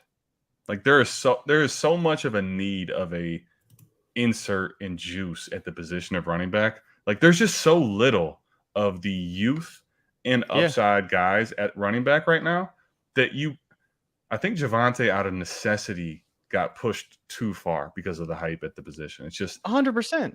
That's what happened. And to give you some numbers, I forget what the exact figures were, but I was looking at running backs who had over 250 carries and I believe 50 targets. Okay. Right? Or I don't even think it was that many. I think it was 200 carries and 50 targets last season, or 40 targets, something like that. 40, 50 targets. Okay. And under the age of 24. And how many running backs do you think there were in the NFL? All right. Give me the numbers one more time. 200 carries and 40 targets under the age of 24 last season in the NFL. How many running backs do you think there were? What is 4? What do you mean, what is 4? It's like the 4, come on. 4 of them. He's giving you the Jeopardy answer. Right? The Jeopardy. Yeah, 4 running backs. 4 running backs. Whatever. There was 5 of them. Yeah. There was 5. five Okay. of them. Yeah. 5. All right. So who were they? Najee, Yep. Gibson, Ooh, Gibson made it. Swift. I don't know if he got the carries. He didn't. I was gonna say Swift. If it wasn't for the injury, he would have made it, but I don't think he did because of the injury. Under 24. Mm-hmm. There's one James that's Robinson. really- James Robinson. No. He didn't play last year. Jacobs. Jacobs. Yep. He's kind of the surprise of the list. Is Jacobs. Wait, who didn't play last year? J Rob. You said J Rob. He played a lot of last year, and then he got hurt, right? No, he tore his. James Robinson. Yeah. Yeah, but He got hurt at the end of the year. Oh, he The got end hurt of at the end of the year. I'm thinking of ETN. Oh my god. Yeah. Oh my god. Yeah. Sorry, James Robinson he played a lot, and then he got hurt. I think he might. Yeah, have no, made he the didn't make list. the list. Okay, No, he didn't. he was short. Okay. Yeah, he didn't make the list. Mixon, does he fall under 20? No, he's too old. He was too old. Too old. Okay, so we got Najee. We have Gibson and Jacobs. Yeah. Jacobs. Good call. Elijah Damn. Mitchell. No, he didn't have enough carries, and Nah. he didn't get the targets either, though. I was gonna say he definitely didn't get the targets. Damn. See, the fact that we're thinking this hard shows exactly the point that. Well, one of them was Javonte Williams. Javonte. So there's 4. Did he really? Yeah. Wow. He had just over That's 200 impressive. carries, and he got the receptions. Yeah. So he just checked the boxes. All right. So Yeah. that leaves one more. There's one more. I forget who the other guy was, but one of them was Javonte, and that was more so what I was referencing. Right, is like Swift was very close. If you bumped it down to like 190 He's right there. Yeah. carries, then he's in the list, right? But it's just crazy because, like you said, none of these guys. And if you take that exercise and you bump it up to 25, it's like okay, you add maybe one guy in there. And you bump it to 26, like, okay, now Mixon's on the list. But there's so many like bell cow running backs that are over the age of 26. Oh, how have we It's just forgotten the nuts. main one? We didn't mention the most important. This is criminal, Michael. I haven't looked it up. I just went through the teams. The RB1. Jonathan Taylor. Jesus Jonathan Christ, Taylor. There you Well, go. he That's the deserved to one. be shut down. That's the one. That is bad. Yeah, if you That go was to, the like, one. Was JT. If you go to like 25, I guess you could put like Montgomery in that category. Yeah, Probably Montgomery and Mixon, Montgomery makes the list at 25, but Mixon. Mixon makes it when you go below 26. Yeah, but that's all you're adding. It's just that's those it. two guys. That is the exercise right there. That just shows there's. And then when you go to not- 26, it's like the list gets massive, right? Because that's when you add in Kamara and Eckler and Christian McCaffrey if he was on the list, right? And all the guys. Dalvin Cook's a little bit older now, Yeah. but yeah, all again- the guys we're dunking on now. but Yeah. and that's the point from the dynasty perspective, though. If you have those guys and you're contending, you're likely holding, but they're not like making us enthused. Is a youth dynasty move. What do we have? Got T's too and, exci- T's and P's to your pure strong takes, Jay Rich. Oh no! they take another one? They took another one. Who? Kevin Harris. What? Really? Damian Oh, Harris is fucking gone. That's all I know. Well, I mean, that's more what I'm happy with. I'm had- happy to see Damian Harris gone. I was really. I'm sick and tired of Damian Harris, man. He's sick and tired. I love it. That's the biggest That takeaway. hurts Fuck- for me, fuck though, 'cause I Damian had- Harris. I was just hoping Harris would get to a spot where he could carve out like a Something. role. And now with knowing Well, they took he Pierre was. Strong Once and he they gets still have cut. Ramondre, like Once he But, gets cut. but at least what Bill is doing, he's taking a shot, right? He's going to Yeah. pick whoever is the best Yep. running back. But I think the same thing goes for Kevin Harris. People are going to be like, "Yo, who the fuck is Kevin Harris, and how is he going to make the team?" Yeah. Same with Pierre Strong. They could look at the tape, but they're not going to draft him. Damn. Right? And it's just if you're taking 4th round dart throws on guys, like these are the guys you want to take a dart throw on because they could have a shot. Correct. And no one's going to know who they are. Fuck Nobody. Nobody. People taking the Wandell Can you guys Robinson. give me the Pierre Strong's team name? Can you give me the? Wasn't he South Dakota State? Yes, the school mascot. Do you guys know it? The Jackrabbits. Yes. Is it Jackrabbits? Oh, it is. Yes. Michael. A Dallas Goddard, bro. He brings Dallas, me back. sorry. Oh. Now I realize that's why you know it. Dallas Goddard. All right, fair enough. Jay Rich. So Kevin Harris or Pierre Strong? Does that nuke, or is it just like you're just gonna get Pierre Strong more at a discount now? I don't know. I think it's just you're taking a shot. If you believe in the backfield, I think you're just taking a shot. Maybe you take the one that gets drafted second. Depending on when your rookie draft is, maybe there's a chance that you can, let information tell you who to take, right? Who looks better in preseason, who's getting first team reps. I think if we're just talking conventional wisdom here, Bill was like, okay, we like Pierre Strong more. We're going to take Pierre Strong. Oh shit, Kevin Harris is still on the board. We like Kevin Harris. Maybe we should take him too, right? Well, so I think that's always the aspect of it. Like even with the Niners, you look at Trey Sermon and Najee Mitchell, they must have liked Trey Sermon more. Even if we didn't like Trey Sermon that much, they must have liked him. They had the confidence to take him earlier. So I could just see it being a position of need. And they're like, Ramondre maybe isn't the guy, and we want to get rid of Damian Harris and churn those running backs out. And I don't know, maybe Bill knows that Kevin Harris is like a linebacker on special teams or something. I don't know what the hell. Maybe he can find a role for him in other places on top of that as well. So you made a good point, man. And it's like, what if on the top of his board it was we like Pierre Strong just a titch above Kevin Harris, and we were going to take one of the two, but we took Pierre Strong because they're both available. And then now it's all this way later, and he's still here. All right, we're taking both. We'll see what happens. We're going to make him compete. Now they just compete. Yes. Listen, man, you do a daily show with Ray, so I'm sure you've heard it a billion times. Like he has gone from dunking on Ramondre Stevenson to like talking nonstop about Ramondre Stevenson. Yeah. What does this do to Ramondre Stevenson? Like this is not. I think it's fine for Ramondre, honestly. I'm not worried about Ramondre at all. And the reason why is because he's under contract. Like Bill has no reason to get rid of him. Right. And I think more importantly, he did look pretty good in the offense already. So you talk about a running back who typically in New England, rookies do not play a lot. Rookie receivers, rookie running backs, they struggle. They don't play. And that wasn't the case with Ramondre. He got some pretty good work. And there was a couple of games Damian Harris didn't play that Ramondre was a starter and looked pretty good. And I think you saw that right from preseason. So I think it just depends on how these guys ultimately look in preseason and do in the drills and practices and digest the playbook and all these various things. Because one of them will probably make the team in some role. We don't know what that's going to look like. And one maybe relegated to the practice squad, and we'll ultimately see how that shakes out. But I think that this could be paving the way for Damian Harris to just be gone. But as well, Bill's also a guy who's redshirted running backs before, and maybe we just see them do nothing, right? Damian Harris didn't play his rookie year. Ramondre Stevenson is kind of really the outlier here. Sony Michel didn't even play a ton his rookie year. He was a first-round pick, right? Yeah. So I think there's a lot of reasons to believe that it's kind of just a depth play for the future and slowly work these running backs in. But I think if you're at the back of a rookie draft, like towards the end, I don't feel bad about taking a shot on one or even both of these guys. And if for some reason they're on waivers, I'm definitely going to be picking them up, right? Yeah, might as well. I mean, it's a good just shoot your shot, see what happens. And I'm not opposed to the kind of, if you think about like Michael Carter and Ty Johnson last year, like with the Jets, where you kind of just get both of them because they're dirt cheap, and you just see which one becomes something, if anything, right?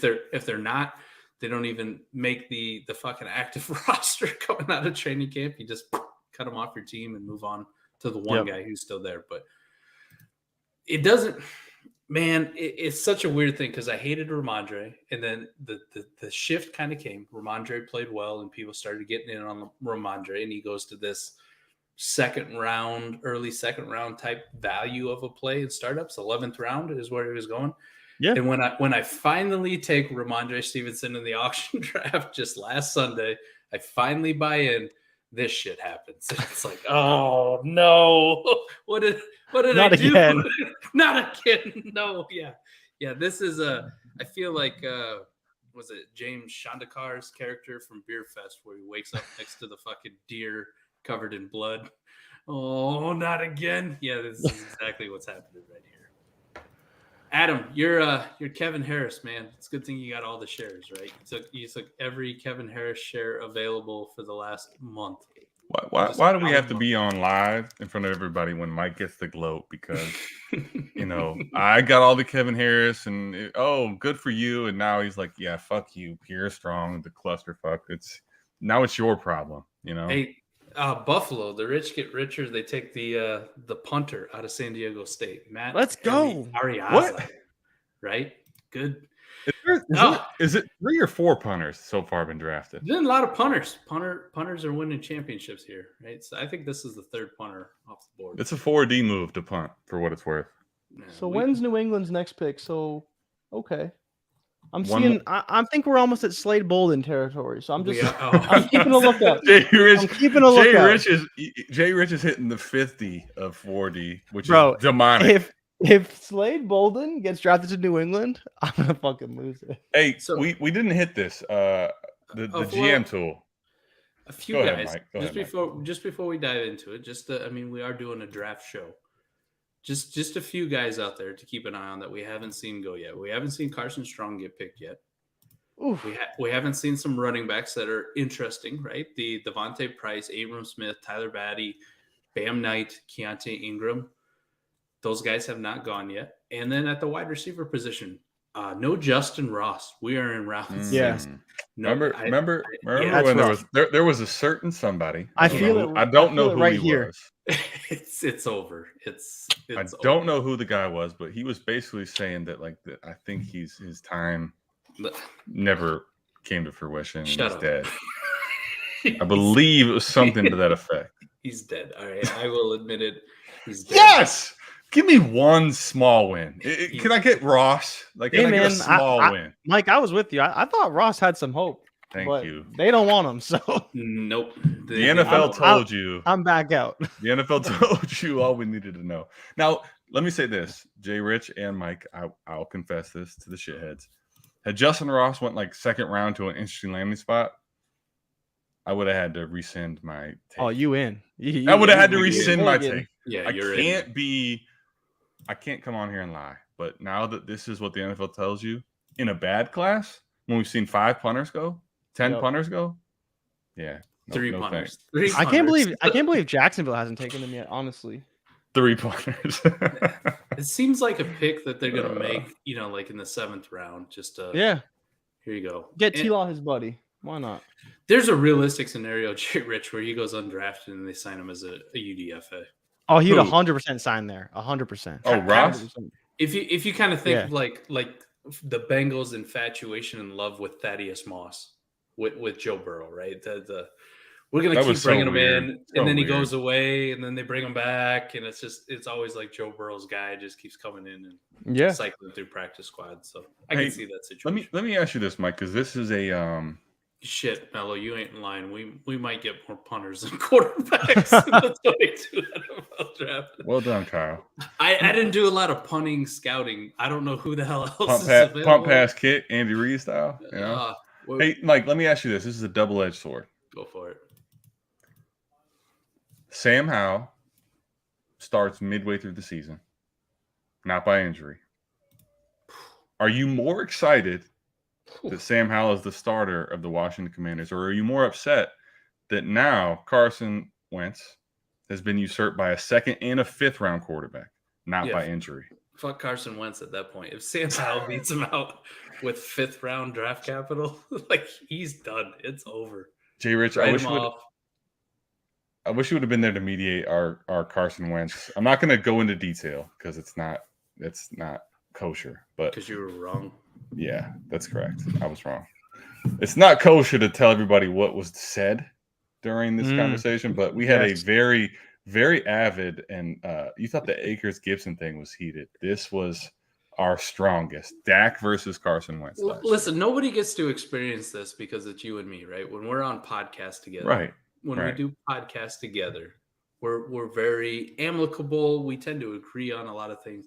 Our biggest disagreements have always been off air, like post podcast, like trying. Well, they're in the nuances, right? Like, yeah. Well, that one was not really. That was you were trying to be hot takey. That was like what you did. Fuck you. That was like a 2-hour debate. Fuck me, damn. I'm trying to give you props. We don't normally disagree, but when we do, it's normally in like the small things, and then we get way into a disagreement for no reason. We have reached the point in the NFL draft too where there's guys going off the board that I have no idea who the fuck they are. Oh, all the time, almost every pick. Well, at this point now, I know all the punters. I mean, the punters I'm studied up on, but you're locked in. Locked into the punter analytics. We got it. Man, this is I can't believe Jay Rich is going to clean up this draft challenge. Me too. Honestly, that's a nice payday for a $25 buy-in, dude. That's insane. At least we know it's not rigged. Right? Yeah, we do. Sure. Do we? I'm just saying. Would you rig it if you're Brandon for Jay Rich and not Ray? Right. Well, if you were gonna hold on, that would be less suspicious, though. Yes, if it was me, I would absolutely rig it for Jay Rich versus Ray. Like, okay, at least here, Jay Rich gets to win. He gets to brag on next show. I'm just thinking like who cuts the checks, right? Who cuts the checks? I'm not going to the assistant manager. What do we even do? What are we even talking about?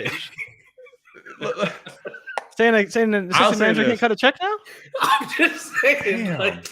Apparently he doesn't make a modest wage around here. Jay Rich, this is what I deal with. This kind of savagery, like just outspoken on live stream, no less. Not even like behind closed doors or nothing. You know. I know. I come on here, hang out with you for like 2 hours, and this is Jay Rich, can I say this? In return? Can I say this to try to reel it back? Sure. I really appreciate you coming on, man. Honest to God. When I saw Isaiah Spiller, I'm like, yo, we got to get the fuck on this thing. I cannot. We got to get on it. I believe 3 people popped in. I'm like, listen, man. Like, I love Mike and all that, but shit, I've seen this man's face for 11 hours at this point. Like, yo, and it's just me and him, and I'm trying to drink. Like, give me something else, and then all of a sudden, boom, Gene, Jay Rich, Medikiwo, Brandon. What the fuck just happened? Yeah, man, it's crazy. Assistant manager is the worst I do. Oh, Mario Barno just went. That's a good pick. To where? Carolina. Oh, okay. They need some red rushers too, so that's good. Atlanta. Time to pick Carson Strong. He's still available. Speaking of Carolina, let's not do this Carson Strong thing. Let's just pretend that it's over. Yeah, he is hella cool. Agree with T-Rock. Jay Rich, Carolina as a fantasy spot. Like, I meant to ask this while everybody was on too. Do you think that, like the Baker Mayfield type thing? What, like the rumor? Just like now that everyone said we fucking hate quarterbacks in this class. Like, does his market heat up? Do you think that he's going to go somewhere that matters? And whether it's Baker or, what is Carolina going to do, man? Like, this offense it's got DJ Moore, it's got McCaffrey, but like, what's at the helm? Like, where are you at with this offense as far as fantasy? It's scary. It scares me now. I think it's what we should have always expected. Like, I don't think Matt Corral is going to come in and save this offense by any stretch. Mm-mm. So you either take DJ Moore because you believe, and again, I believe he still has the most receiving yards in the past 3 seasons, like period, because he's got more than Jefferson by a few yards. Man, but Jay Rich is hitting all the little tiny tidbits I do have. He's getting out before me. Damn. But I love DJ Moore. Go ahead. At the same time, it's like, okay, he doesn't score touchdowns. Like, you know that he scores a touchdown every 300 yards. That's not great. But for me, it's just like you have Christian McCaffrey, you have DJ Moore, and that's it. They're great for fantasy. Do we love them? Of course. But I don't think they're going to be saved this season by a quarterback, regardless of who that is. So I don't know, man. I think they're just going to suck again. Like, they're probably going to be 5-12 or whatever the records are, because the schedule keeps changing and I don't know how many games they play. But 5-12, 6-11, maybe if they're lucky, right? And I don't know, man. I think Sam Darnold could win a few games for them. I think Matt Corral could come in and win some games for them. I still don't think they're going to be any good. So it doesn't really No. matter for me what happens. But for fantasy, I think you're just hoping that they get rid of some of the older guys that are there. Like Robbie Anderson can go, and maybe they keep DJ Moore and Christian McCaffrey, but by next year, Christian McCaffrey's gonna be 27. Like, at what point are we starting to think maybe we get out on Christian McCaffrey? Well, let me tell you from the shithead perspective. I don't know what the whole world's saying, but Mike has Antonio Gibson ahead of McCaffrey, and so did I. I'm okay with that. I don't love it, but I don't hate it either. It's more of a getting to your point of like, I would rather. I think Ray said this a lot of times. I'd rather be early than late, because if you're early, maybe you miss out on like a full round of startup value. But if you're late on trading away Christian McCaffrey, you could lose fucking everything. Like you may not even get a second back for him. Like, let me just theoretically, Jay Rich, let's say McCaffrey has a season-ending injury to start the season right now. Early, week 1, week 2, week 3. He's toast. Like his dynasty value is tanked. Oh yeah, right? he's toast. He's maybe worth a 10th round startup pick, maybe. And that's where you'd rather be early. That was the case I was making to Ray when we did our top 10 dynasty running backs. I didn't even want to have Christian McCaffrey in my top 10. Really? I'm like, wow. Oh, I just didn't want to do Jay it. Rich hot take, which I am all aboard. I get it. There's a lot of guys that maybe you say they don't deserve to be in the top 10, and I'm cool with that. Do you want to bet on Christian McCaffrey to be, amazing this year? I think that's a fine bet, but I still think you have to trade him. And I still think, based off where he's valued at right now, is extremely high for what you're hoping for. Could he be RB1? Absolutely. But last I checked, he was like 112 in drafts. And that for me is just too high. Like, I remember seeing him right next to Javonte Williams. Yeah. No, thank you. No. I just can't make that bet. I just can't. Jay Rich, So as of last month's ADP, he's going at 206 RB5. Going down a little bit. RB5. Let me ask you guys RB5. both this. We have a Josh. There's still RB5, right? Brees Hall's going after him, right? Eckler, That's kind of changed, Mixon, Antonio Gibson, like Cook, Henry. Yeah, I have Eckler and Mixon ahead of him. Brandon's back. Hey, he's back. All right, all you guys. Brandon's back. Josh Stanley. We were talking about CMC and being early as far as selling versus being late, and what that means for your dynasty value. Like what you would lose if you sold early and he's really good versus what you sell and you're late and you have to sell him when he's hurt in 28. So Josh Stanley, he just sold CMC. I'm assuming that's Robert Woods, a 4th and a 5th for T. Higgins, Hunter Renfrow, and a 23 third. Where are you guys at on this trade? That's a little light. Feels a little light. I would agree. It feels light. Really? You figure, yeah, because based on startup ADPs, it feels light. The 4th and 5th, those are just like darts, right? Those aren't even. I mean, you basically for this trade, guys, can take the 4th and the 5th out and the 23 third, right? And so it's basically Robert Woods, you can take him out of So let's even just let's go nuke it. Let's say it's CMC for T. Higgins and Renfrow. Yep. Yeah, I feel like it's a little light. Not great. I actually agree. Not great. I agree with Brandon, but this actually goes to the point though, of Jay mean, Rich, where if this is the most you can get out of your league, are you better off taking this and assuming that T. Higgins is stable? Maybe you can pivot off of Renfrow for something different because Waller and Adams and all that, right? Or are you better off holding CMC because you're being stubborn that you're not going to get that 205, which probably isn't coming in value? And then what if he gets hurt and now all of a sudden he's worth a 8th, 9th, 10th startup pick, which is what Jay Rich is talking about, which is where I think the conversation really needs to be had. I mean, like, I have Christian McCaffrey on only one roster. Okay. Drafted him in this league probably like 4 years ago before he even broke out and became like Christian McCaffrey, the best running back in football, right?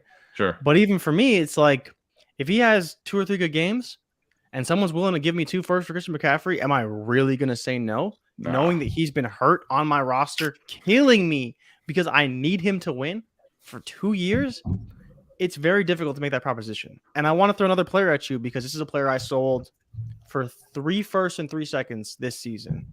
In One player for 3 firsts and 3 it was seconds? him. It was this player and Deontay Johnson. Okay. All right. For 3 firsts and 3 seconds. And again, it's all future. So it's not like I'm getting like 323 firsts. It's like I took someone's whole draft for like 3 straight years. Whoa. What is this trade? 3 firsts and 3 seconds here on the shit show is a eye-opening return. Let's see what it is. 2 players. It was Saquon Barkley and Deontay Johnson. So this is in a single quarterback league too. So that is a factor. Oh, and one of the reasons changes it a lot. Well, one of the reasons why I did it was because in this league, I was super wide receiver heavy and I had a ton of trouble moving off of them. Nobody wanted to buy them. No one wanted the wide receiver. So I was like, you know what? If I can get 3 firsts and 3 seconds with Saquon Barkley and I got to throw in Deontay Johnson, like I'm rebuilding, like just give me all the picks and I'll figure it out from there. Right. Because again, I had Saquon Barkley for 2 years, did nothing, like virtually nothing. Then it was the game that I believe we talked about on our show too. It was a game against Atlanta. It was the smash spot of the season for Saquon Barkley, and the dude went off, and I was like, gotta go, like get off my roster.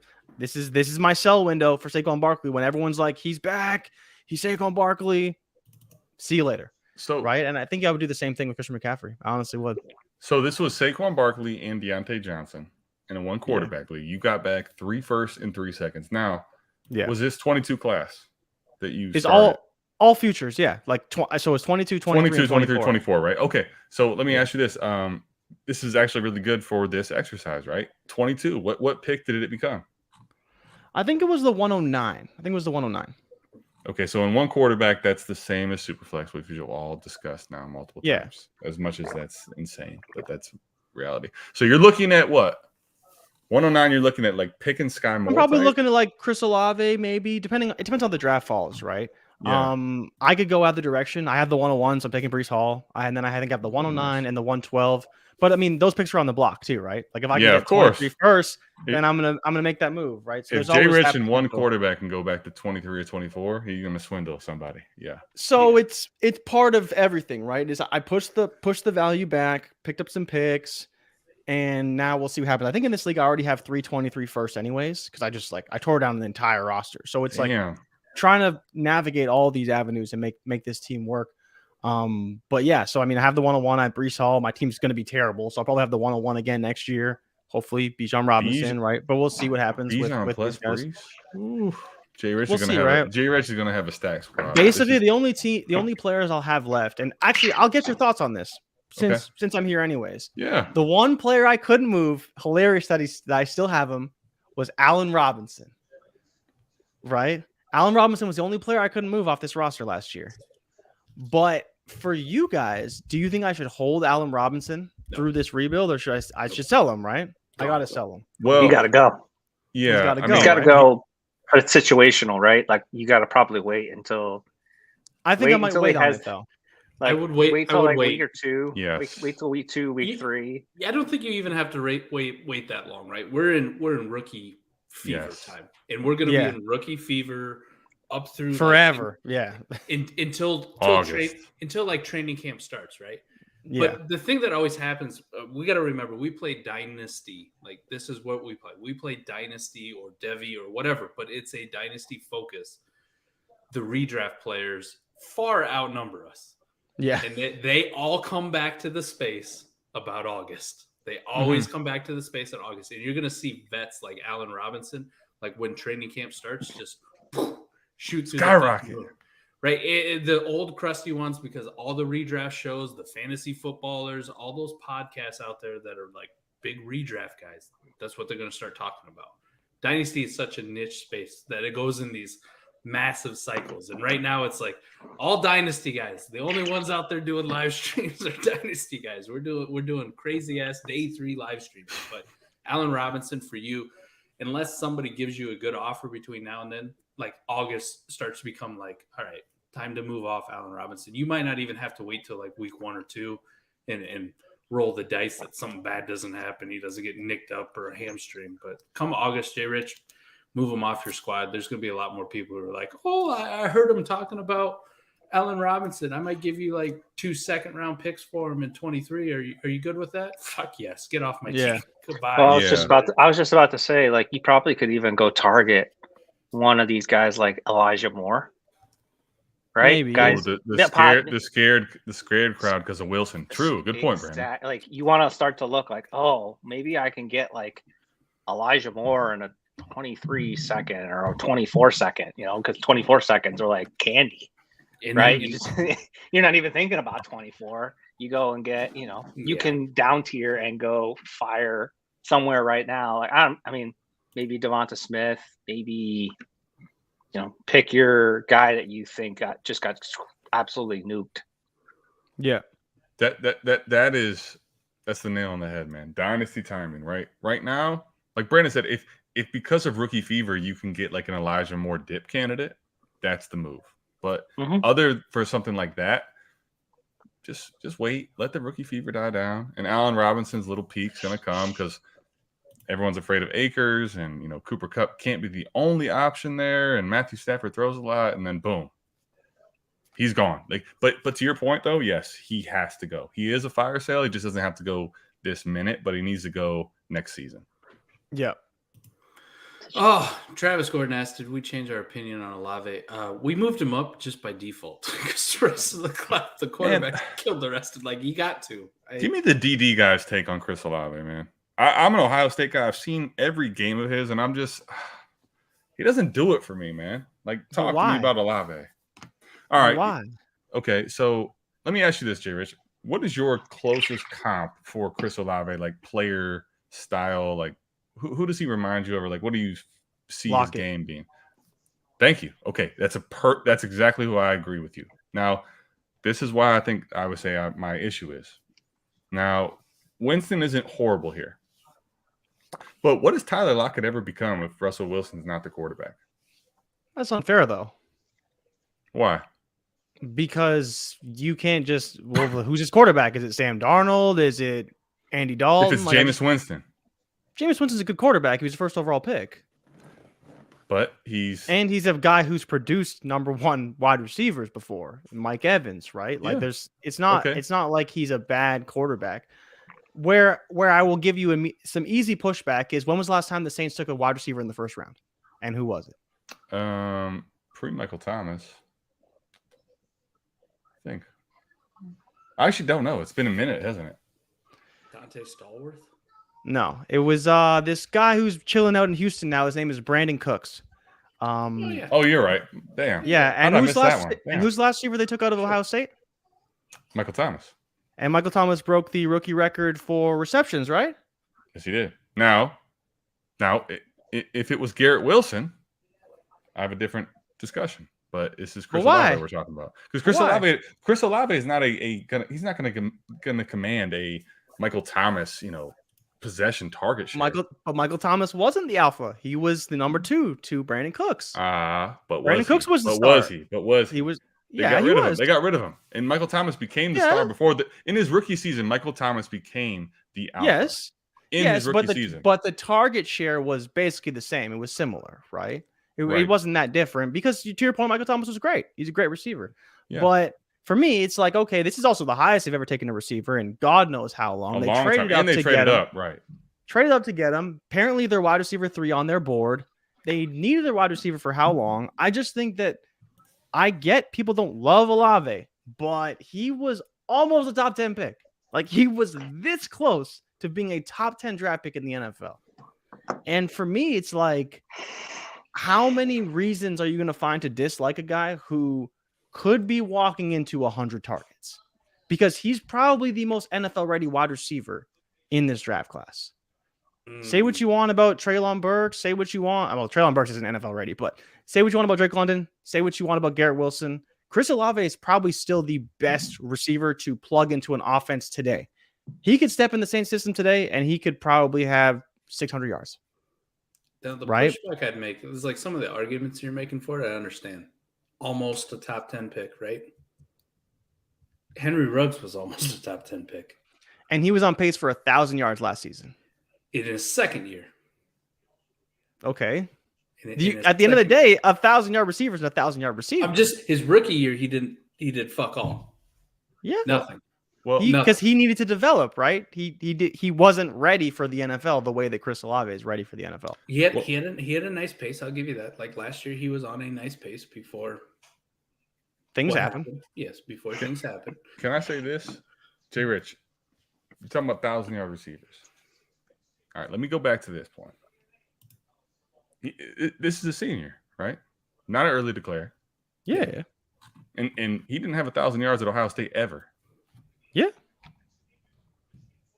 Like he got outproduced by that receivers. to me is maybe that's where my concern comes you're, a lot. You're to, concerned because he got outproduced by the number 10 overall pick and a future top 10 wide receiver. Well, it would be one thing. It would be one thing if he was. It would be one thing if he was a junior, right? But he did produce as a junior. He was almost. I think he actually had a better season as a junior. He just didn't come out. He did. So as a senior, he was worse. Okay. And now we're both comparing him to Tyler Lockett, which means like to me, I think Chris Olave does have tantalizing upside. But Who do you think is a better route runner though, Chris Olave or Tyler Lockett? Chris Olave. But right? And, I would agree. And he's almost as fast. No, I'd say he's not quite as fast, but almost as fast. Right, but he has that beat you down the field, and he's got long speed. He has certain special traits, but I think here's my problem with him, man. Jameson Williams does tend to throw the ball down the field, and he's risky. Right, Jameson. 30. Yeah, Jameson ain't throwing it. Jameson Winston. Jameson Williams. Jameis Winston throws it downfield. 30 picks for the Tampa, right? But how long is he going to play in New Orleans? What if he's not even like? If my only concern is especially if he doesn't have a quarterback that's accurate and can push it downfield. What is his fantasy relevance? That's my issue. Okay, so if Jameis Winston gets benched, who's going in there? Good old Andy Dalton. Another accurate quarterback, first round pick who can get the ball down the field and has supported great wide receivers in the past. That's where you can have your concerns, and I get it. I get why you have concerns, but this is literally a team that people have been projecting a wide receiver to go to because they need one. They do need one for like the last 6 years in a row. True. And that's where I'm like, at some point, you have to be willing to take a shot on the team, believing they can develop into a good wide receiver. And that's where I'm at with Olave, and why I don't understand why some people dislike him, because he was drafted really high. The team clearly showed a lot of confidence in him. I'm with you there. I want to hear what Brandon has to say. But what is that point? What is that point? That's the question I think that we need to talk about. 107, 108 at worst, because there is a case to be made simply off of draft capital that he belongs at the top of tier 2. Probably true. Go ahead, Brandon. Yeah. What do you got? That's what I was going to say. I was going to say that. I was also going to make the point that it did take Tyler Lockett 4 years to finally become fantasy relevant. His first 3 years in Seattle were god awful. Like I just went and looked at his stats and I was like, oh, like I just threw up in my mouth. Like disgusting. Like absolutely like disgusting. I feel like for me, Olave probably maxes out as like a wide receiver 2 in your starting lineups, right? Like I don't think any of us here are going to be like Chris Olave, top 10 wide receiver. I don't think any of us think that's probably not. No, like, I don't right? think that. Like if he's literally on the money, like gets 120 plus targets, like there's also a reasonable chance that he can outperform Mike Thomas, or Mike Thomas just decides at some point, hey, I'm done. And if that's the case, then it opens up more opportunity for him. Now he's going to get pepper targets. He's a first round pick. They're definitely not going to they're going to try, right? But I think I don't want to jump too high and put him like way over. Did you see that pick? I saw. What do we got? I didn't see Mike's pick, but I did see the Ravens pick. It's an interesting one. Mike, did you see the Eagles pick? Calcaterra. All right. That's actually a good pick for them. He's a good I like that one. Ravens took Beatty. That's an interesting one. Yeah. Did they? Oh, they took Batty? Oh, wow. They took Batty. they need a Justice Hill replacement. Yeah, they need somebody who's going to catch 5 balls. Can we talk about how we need to take J.K. Dobbins down? Okay, so but going back to the Olave thing, right? So going all the way back to Olave, I'm cool with taking him right at the back end of the first. Like if you want to say like Olave, Sky Moore, Christian Watson, like those kind of guys where like they're tier 2, they're in Dotson. Dotson. Yeah, for Mike. Look at Jay Rich. Jay Rich is poking. You know what I mean? Like guys that are in that next tier that are drafted high are going to get early opportunity, whether or not they produce. That is, and I'm flipping those guys, man. Like if Olave comes out the gates hot, I'm flipping him for Treylon Burks or they're not. I'm not trying to say that you hold on to Olave for dear life because the ceiling is still what it is. But again, we're talking about one of the most pro-ready receivers in the draft, and we're passing on him because we don't think he can be a wide receiver 1.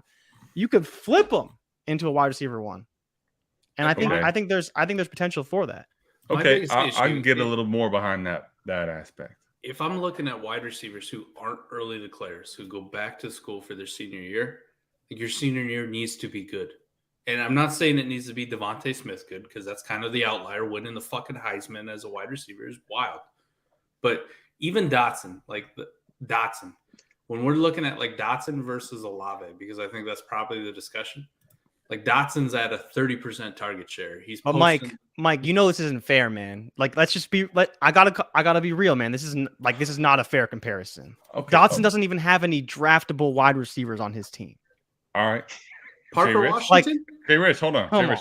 Let me give you Jay Rich. Come on, man. Hold on. Don't shit on Parker Washington. Like I'm not saying he's like in my opinion, right? In my opinion, Olave took a backseat to allow the other guys to shine in this offense. I truly believe that's how little he needed to produce to prove. I get what you're saying too. But can we also acknowledge the difference in like quarterbacks between the two schools?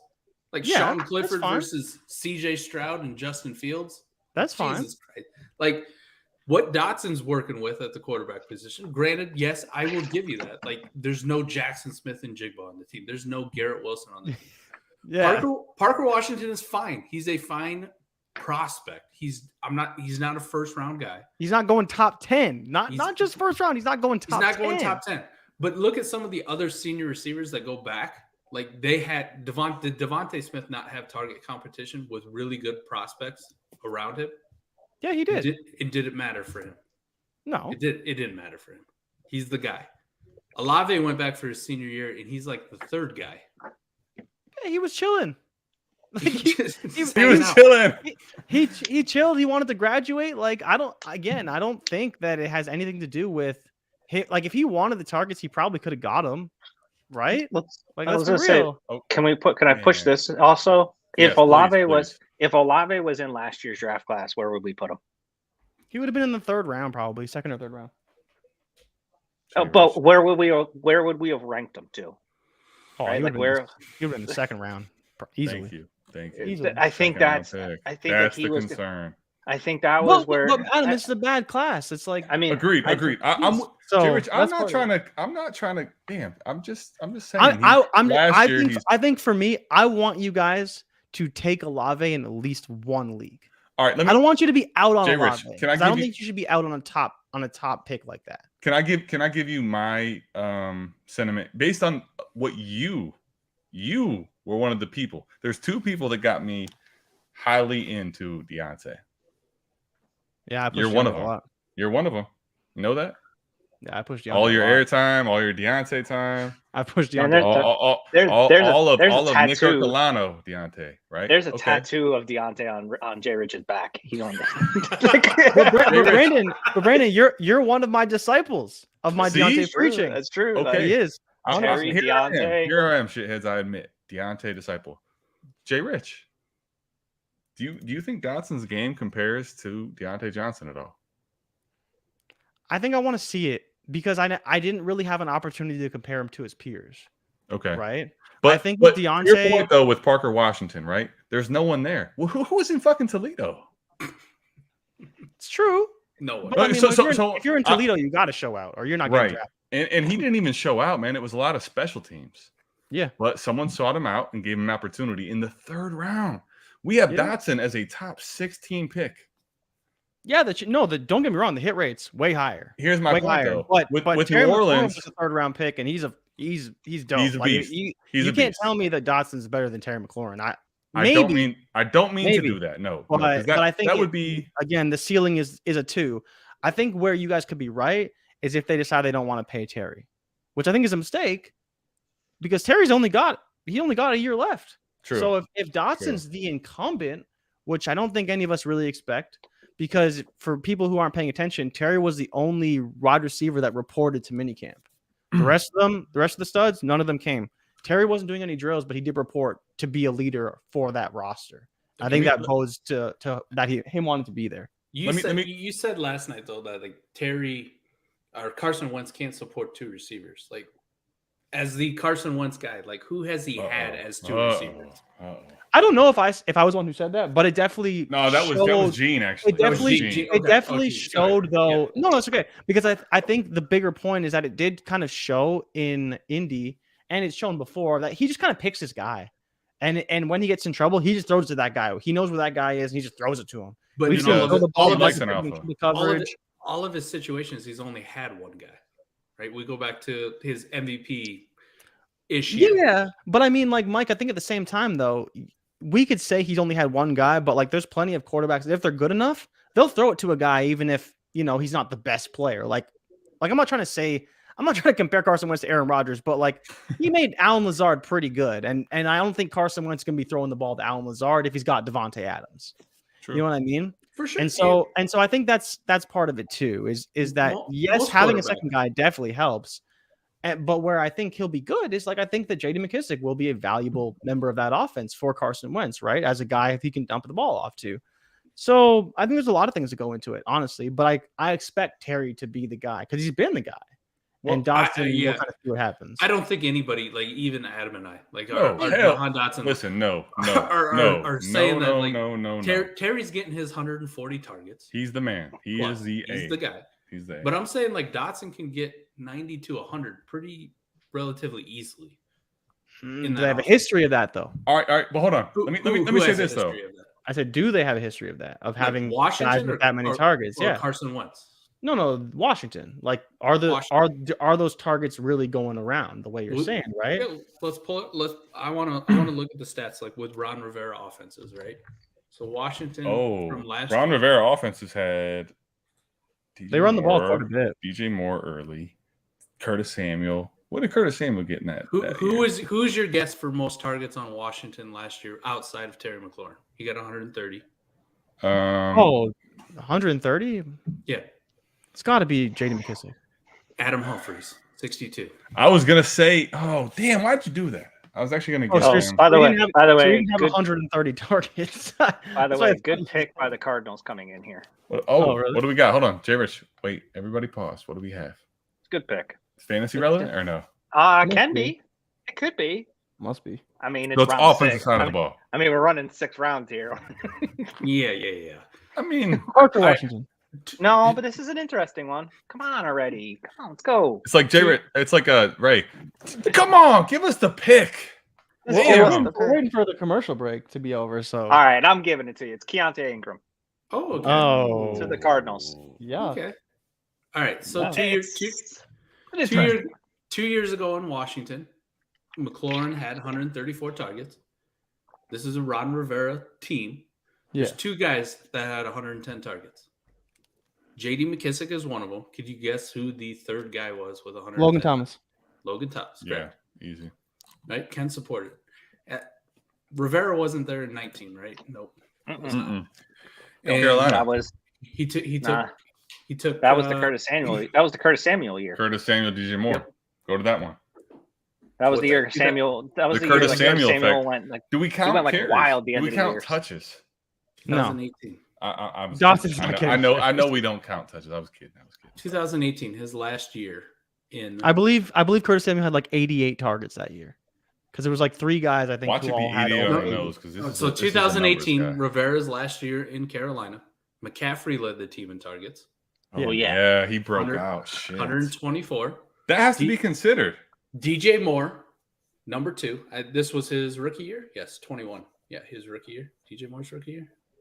No. Well, no, it had to be second year. Second year. Yeah. Could have been a second. 82 targets. Devin Funchess, 79 targets. Bunches. No, of you know what? bunches. No, that was that guy. DJ Moore's rookie season then. Yeah. Devin Funchess. And DJ Moore didn't fucking play for like 7 weeks. Curtis Adam, Samuel y'all just drafted Mike Woods. Who? Mike Woods out of Oklahoma. Mike who? Jones. Who? No, Mike no, Woods? not Mike Jones. Adam. Mike We Woods. don't want Mike Jones. But the point is, like, even if you go like Ron Rivera offenses, he can support multiple high targets. It's not going to be 130, 140, but 100, 110, 120, not out of the realm of possibility for a guy like Dotson. Let me say this too, from a that's just Rivera, right? I'm not even talking Carson Wentz because I looked it up last night to pull the stats on Carson Wentz, and I'm like, who the fuck are some of these guys or numbers? His number 2 target in Indianapolis last year is Zach Pascal, for fuck's sake. I guess. Yuck. So let me put this one out there to you. Yeah, go ahead, B. Go ahead. Would you be cool with 90 targets from Jahan Dotson? Rookie season. It would be rookie season. That'd be a good start. It would be light for what I would like, but it would make me feel like there's more upside later. Okay. I'm asking the question, right? Because I don't think that's what I would like to see. But I would like in order to get to like that 130, 150 range, right? You don't want Jahan Dotson seeing 65 targets this year. Well, okay, all right. Let me. You don't want him seeing 3 to 4 targets a game. Listen, we all think Devontae Smith had a good enough rookie year, and he only got 103 targets. Right. And that's what I guess that's what I'm trying to say is like you want him to be at least like I don't know what the threshold is. I'm not an analyst guy, so this is probably a JB question, right? Where is JB? I told him to come in. He's chilling with his time. He's chilling with his kid. But okay. What I'm saying is if Mike's saying, yeah, we're cool with Devonta Smith and he got 103, like we probably need to see Dotson to get somewhere around the 90 to 100 range for us to feel like, okay, you know what? Yes. This is where I want him to be in order for me to feel comfortable keeping him on my team and not flipping him. Fully agree with that. Let me say this about and the same thing goes for Olave. Right? Like we don't need to see Olave getting one YOLO Winston bomb and a couple of like slants each game. That's not going to cut it either. They just invested a top 15 pick in him. True. I mean, they traded up to 11. Like, if they don't force feed him targets, that's not good for Olave, right? But let me say this about Dotson. Deontay Johnson, how many years did it take everybody to admit that where we are now, where Deontay's a third, fourth round pick? What? Take a second for Jared. That face. What was that? Yo, they just take it. Who is Treston Ebner? He's who's the guy from Baylor, the running back? He's his backup. He must be. Oh my goodness. He's the pass catching back. The Bears took him. He was the Big 12 returner of the year? Yeah. Oh yeah, he's great in returning leagues. Tariq Cohen, they cut his ass. I don't know jack shit about this guy. You need a Tariq Cohen, and that's a good one. Never heard of him. Hey, yeah. T-Rock, go to sleep, man. Wake up at 4:00 in the morning. No wide receiver ones in this class. What? I don't. I'm not even a wide receiver guy. I'm gonna let you guys clown T-Rock. Well, wide receiver one, I will defend a little bit on T-Rock here. Just hear me out. Just hear me out. How do we know that? We don't. But let me just say that's why this is irresponsible information. Time out. We don't know, Adam. Like, these guys could come out of nowhere. Fucking Tyquan Thornton. We honestly think we know he's dog shit. But like, if Tyquan Thornton like broke out and became like this thing, like a Terry McLaurin, we'd be like, oh shit. Like, okay, it happens. We see it. All I'm saying is when T-Rex says there's no wide receiver ones in this class, it's not because these guys are bad or Drake London's bad or Garrett Wilson. Like, it's nothing against it. Like, when I look at it, I go like, damn, man, the wide receiver position is so fucking deep. Kind of like when we talk about like being like a top 8-10 quarterback. It's so hard to break into that because the fucking position is just so damn deep. Like, there are so many good guys, and it just keeps getting bigger every single year. Right. So if we went 4 years and Drake London, Treylon Burks, Garrett Wilson never had a wide receiver one season on their resume, they may have very good wide receiver 2 seasons, but they may never have a wide receiver 1 season on their resume. I would not be shocked because You start at the top, you got Jefferson and Chase. You got AJ Brown, you got DK Metcalf, who people are dunking on, right? You got the guys coming in from last year, the ones that we like, the Waddles, your boy, Devontae Smith, Bateman, who we just talked up, like T. Higgins. Yes, it is. Okay. You just insert a massive amount of names, and you're like, if you told me there's no wide receiver 1 finishes in this class for the next 2-3 years, I would not be shocked. Let me tell you why I think this is extremely irresponsible. Okay. And let's get back to Dotson. Jay Rich. B, Mike, I don't actually know the stats, but what was Deontay Johnson's finish as a rookie? Fantasy finish? Yeah, fantasy finish. Because he ended up like finishing yards, really right? well with Mason Rudolph, but it was Mason Rudolph season, right? So was that 2019? Probably like 40 something. And he's 19. Correct. Yes, Mike. Yes. 19 is a rookie year. Yeah, I believe he had like 730 yards or something with Mason Rudolph that year. Produced Juju, man, if y'all remember. How many targets did he The wide receiver 1. The wide receiver 1. Yeah, 92 targets, Toledo. 59 catches, 680 for 5 touchdowns. Okay. So like 90 what did that slot him in as at like the wide receiver position? Probably in the 40s, 50s? 41. Okay. So he's a wide receiver 3-ish, not even 4? That's 4. That's wide receiver 4. Wide receiver 4. But he hit that, right? But what we were talking about earlier, right? What did he hit the target? He got the 90 targets, right? I think that's where we're starting to see is if you can get to like the 90 to 95, if you can get that 90 to 95 targets. Now, granted, he only had 59 catches in 92, so that's what? That's pretty crappy. That's a pretty crappy. It was. Let's keep it real about that season, though, right? That was maybe in my watching football the worst quarterback season I've ever seen. Duck Hodges, Mason Rudolph, like that offense was fucking terrible. Brandon, you know what's crazy? That was the highest catch percentage of his entire career. Right. He caught everything that was catchable, basically. And that was the season that he had the drops. And that was the year he had the drop. That was the year that everybody was like, he can't. I want you to think about this. He's not going to be able to do anything because he's got the drops, and he goes and see 144 the year after. Brandon is getting to my point before I am. Think about this. He wide receiver 4. Small school. We know everything about all these receivers. People still were hating on Johnson. He was a top 10 last year. We're drafting him as a top 12 receiver in Dynasty. And you mean to tell me you're sure Dotson with a bad quarterback? I just told you how bad it was. Mason Rudolph and fucking Duck Hodges. You're telling me for sure that Dotson can't be a wide receiver 1 in fantasy football ever. It's not in his cards. Be a wide receiver 1? Yes. Yeah. How is he going to be a wide receiver 1? Because I just told you Deontay Johnson could with Big Ben or Duck Hodges. Okay, whoa. Okay, Adam. Yeah. Here's where I completely disagree with you. Okay. The reason why I love Deontay Johnson was 2 reasons. One, he looked good as a rookie. Stats be damned, whatever. On top of that, there was already rumblings that he was taking over the alpha role for Juju in the preseason. That's when the buy signals alerted you and said, okay, maybe we should buy this guy. On top of that, what do we know about the Steelers? Their alpha role is very, very, very, very good. It's a spot you want to own. If you have the alpha of the Steelers, you're looking at anywhere from 140 to 180 targets.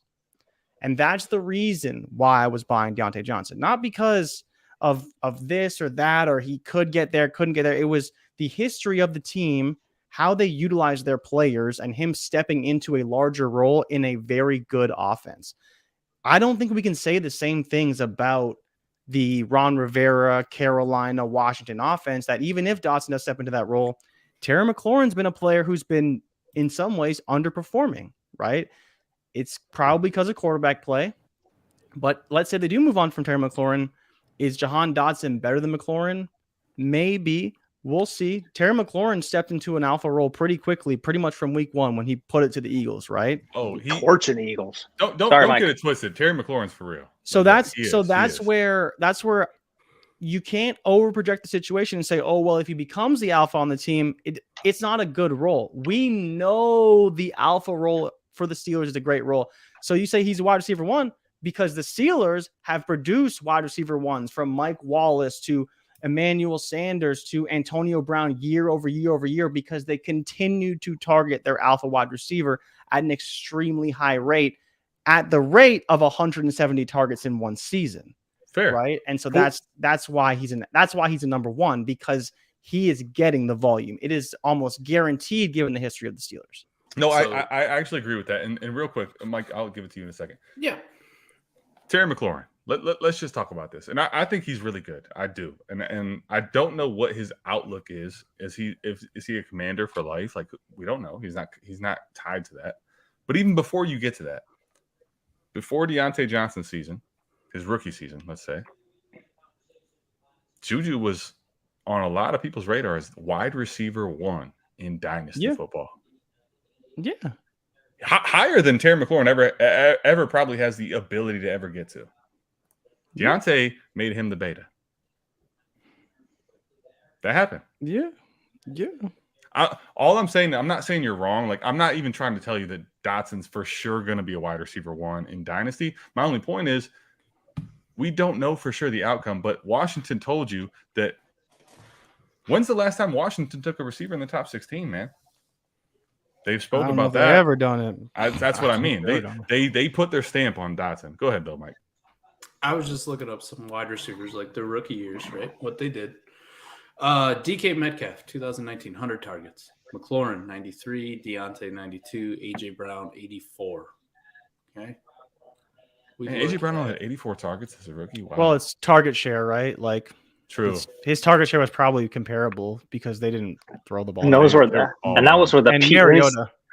Not to mention peak Derrick Henry. Yeah, good points. Good points. Good Peak, points. like that's like 350, 400 touch Derrick Henry. Yeah. So if we want to talk about like modern times, right? Michael Pittman only had 61 targets his rookie year. Brandon Ayuk, 96. Mooney, 98. T. Higgins, 108. Claypool, 109. Lamb, Judy, Jefferson, all over 110, 113, 125. So the sweet spot is 90. I was about to say Brandon might be hitting this. So do you think that J. Rich 90 plus targets makes it safer? Let's go back to. I think it comes down to role for me and history, right? Okay. Like 2018. Who do you think the rookie target share or target leader was in 2018? The rookie wide receiver. I couldn't even tell you who the number. I couldn't even tell you who got drafted that year. It's not even a fucking wide receiver. Oh well, then okay. The question is different. So it's So it's going to be. No, it's going to be it's probably going to be. It's not going to be David Montgomery. Alvin Kamara? No. 2017. You said rookie though. Rookie. 2018 was the Montgomery, Daniel Jones, Dwayne Haskins season, correct? It's going to be Saquon Barkley. Okay. There you go. That's what Saquon Barkley. But Okay, rookie receivers, we just look at rookie receivers. Ridley had 92. Sutton had 84, and DJ Moore had 82.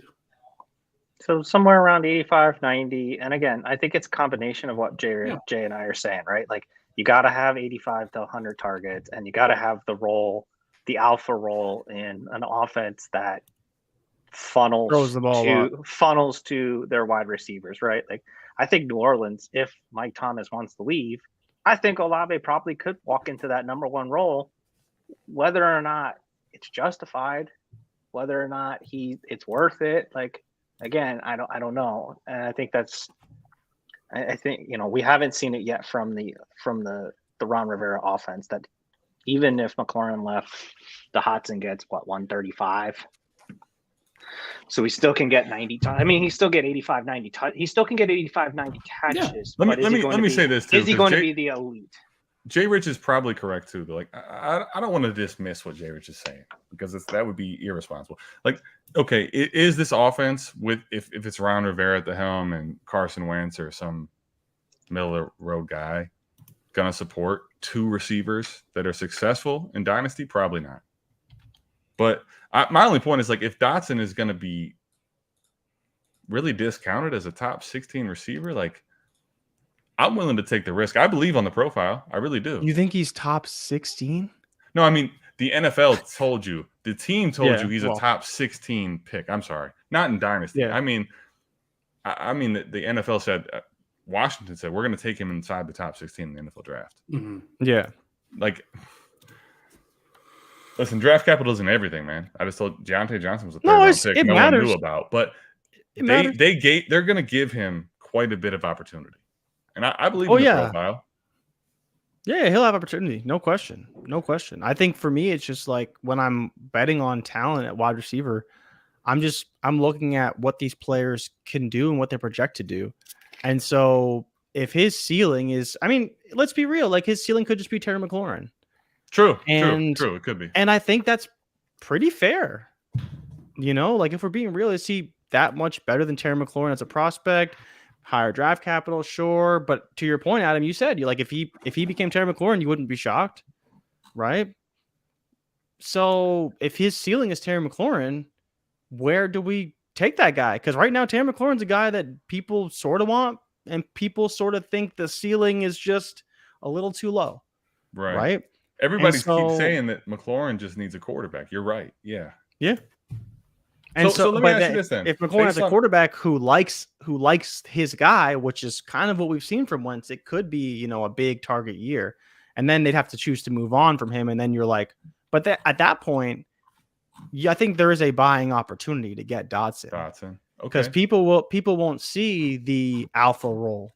If Terry McLaurin proves there is an alpha role to be had with Carson Wentz, and Carson Wentz stays there next year, Terry McLaurin moves on, then I'd be in on Dotson because I'd be like, you know what? I think he could do it. I think he can fill that role. I think he showed enough as a rookie. He can fill that role. Obviously, Washington believed in him when they drafted him. They believed in him to move on from Terry and not re-sign him. Then I think you're getting that, like I was telling you, that kind of Deontay pack time where you can buy him before the ascension takes place. I like hearing that a lot more from you. I do. And it comes down to price and kind of where he's valued overall, right? Because Deontay was still undervalued, even though he was projected into an alpha role. 100%. Okay, now all this being said, so you're still Olave over Dotson currently, correct? I'd say so. Yeah, I think I just like the Saints' offense more than Washington's. That's as fair. a whole. As a whole, right? Part of the question I got to ask you on that one too, like you're talking about with Michael Thomas being there and Alvin Kamara being there, like we're kind of dunking on Dotson because of it's Terry McLaurin, and it doesn't matter that everybody else there has been shit. Like they're not going to support multiple targets. Like how likely is it with Kamara and Thomas there that Olave does much of anything? I think it just comes down to is how they're utilized, right? Like Kamara didn't get a ton of targets this year. Right? But if I'm just going back to like the last healthy season of Michael Thomas, full that he's there, and like what that offense looked like, he's getting 185 targets now. I don't think that's fucking reasonable. Maybe it's 140, but how many targets is Kamara getting? Like Kamara should get 70 to 80, right? I was gonna say 80-ish, yeah. But I think even still, like they're not an offense that spreads the ball around. They just hyper target their guys, and if Olave is going to be one of those guys. We've seen times where they've been a great team. Teams, what do? They stack the box for Kamara. They double Mike Thomas. And there's literally nothing that Drew Brees can do. There's no one for him to get the ball to. And again, of course, now it's not Drew Brees at the helm, but I think that having that extra option there, you're looking at an offense that at one time did have Michael Thomas and Brandon Cooks on the same team. And it was very difficult to stop because they had two guys on the outside. Right? They still had Mark Ingram in the backfield, who is a really good running back and could catch passes. So that's where I would look to that comp as a ceiling, right? Because I don't think a lot of it's going to do what Michael Thomas did as a rookie. But I think if you look at that season and be like, yeah, maybe this is in the realm of possibilities at a lesser degree. And if you kind of like that, then maybe that's what you could look for in Michael Thomas, because that's really where I think I would project if I was picking a scenario for the Saints is like, you look at when they had these receivers that were talented and they played together, what did it look like and how did it work with less efficiency? Because Drew Brees is not at the helm here, is Jameis Winston. And I think that's where I would look to. And if you are happy with that versus what you've seen out of Carolina and Washington, then maybe that could be a position to kind of sway you because draft capital is similar. Talent, I think, is pretty damn close overall. I think you're right that maybe Dotson profiles as more of a potential alpha, but is he going to earn that with Terry? It's kind of up in the air. We're not too sure. But I think, Adam, to your point, this may be more of an insurance policy in case they lose Terry in free agency than the Saints worried about losing Michael Thomas because they probably don't care at all. True. already signed him. That's a good point. That's a really good point. The one thing I'll say is like you brought up the Michael Thomas, Brandon Cooks thing, right? With Drew Brees at the helm. And Thomas got 121 targets, Cook got 117, and Willie Snead got 104. Right? This is before Alvin Kamara was there. So he's not factored into this at all. Before they had a defense.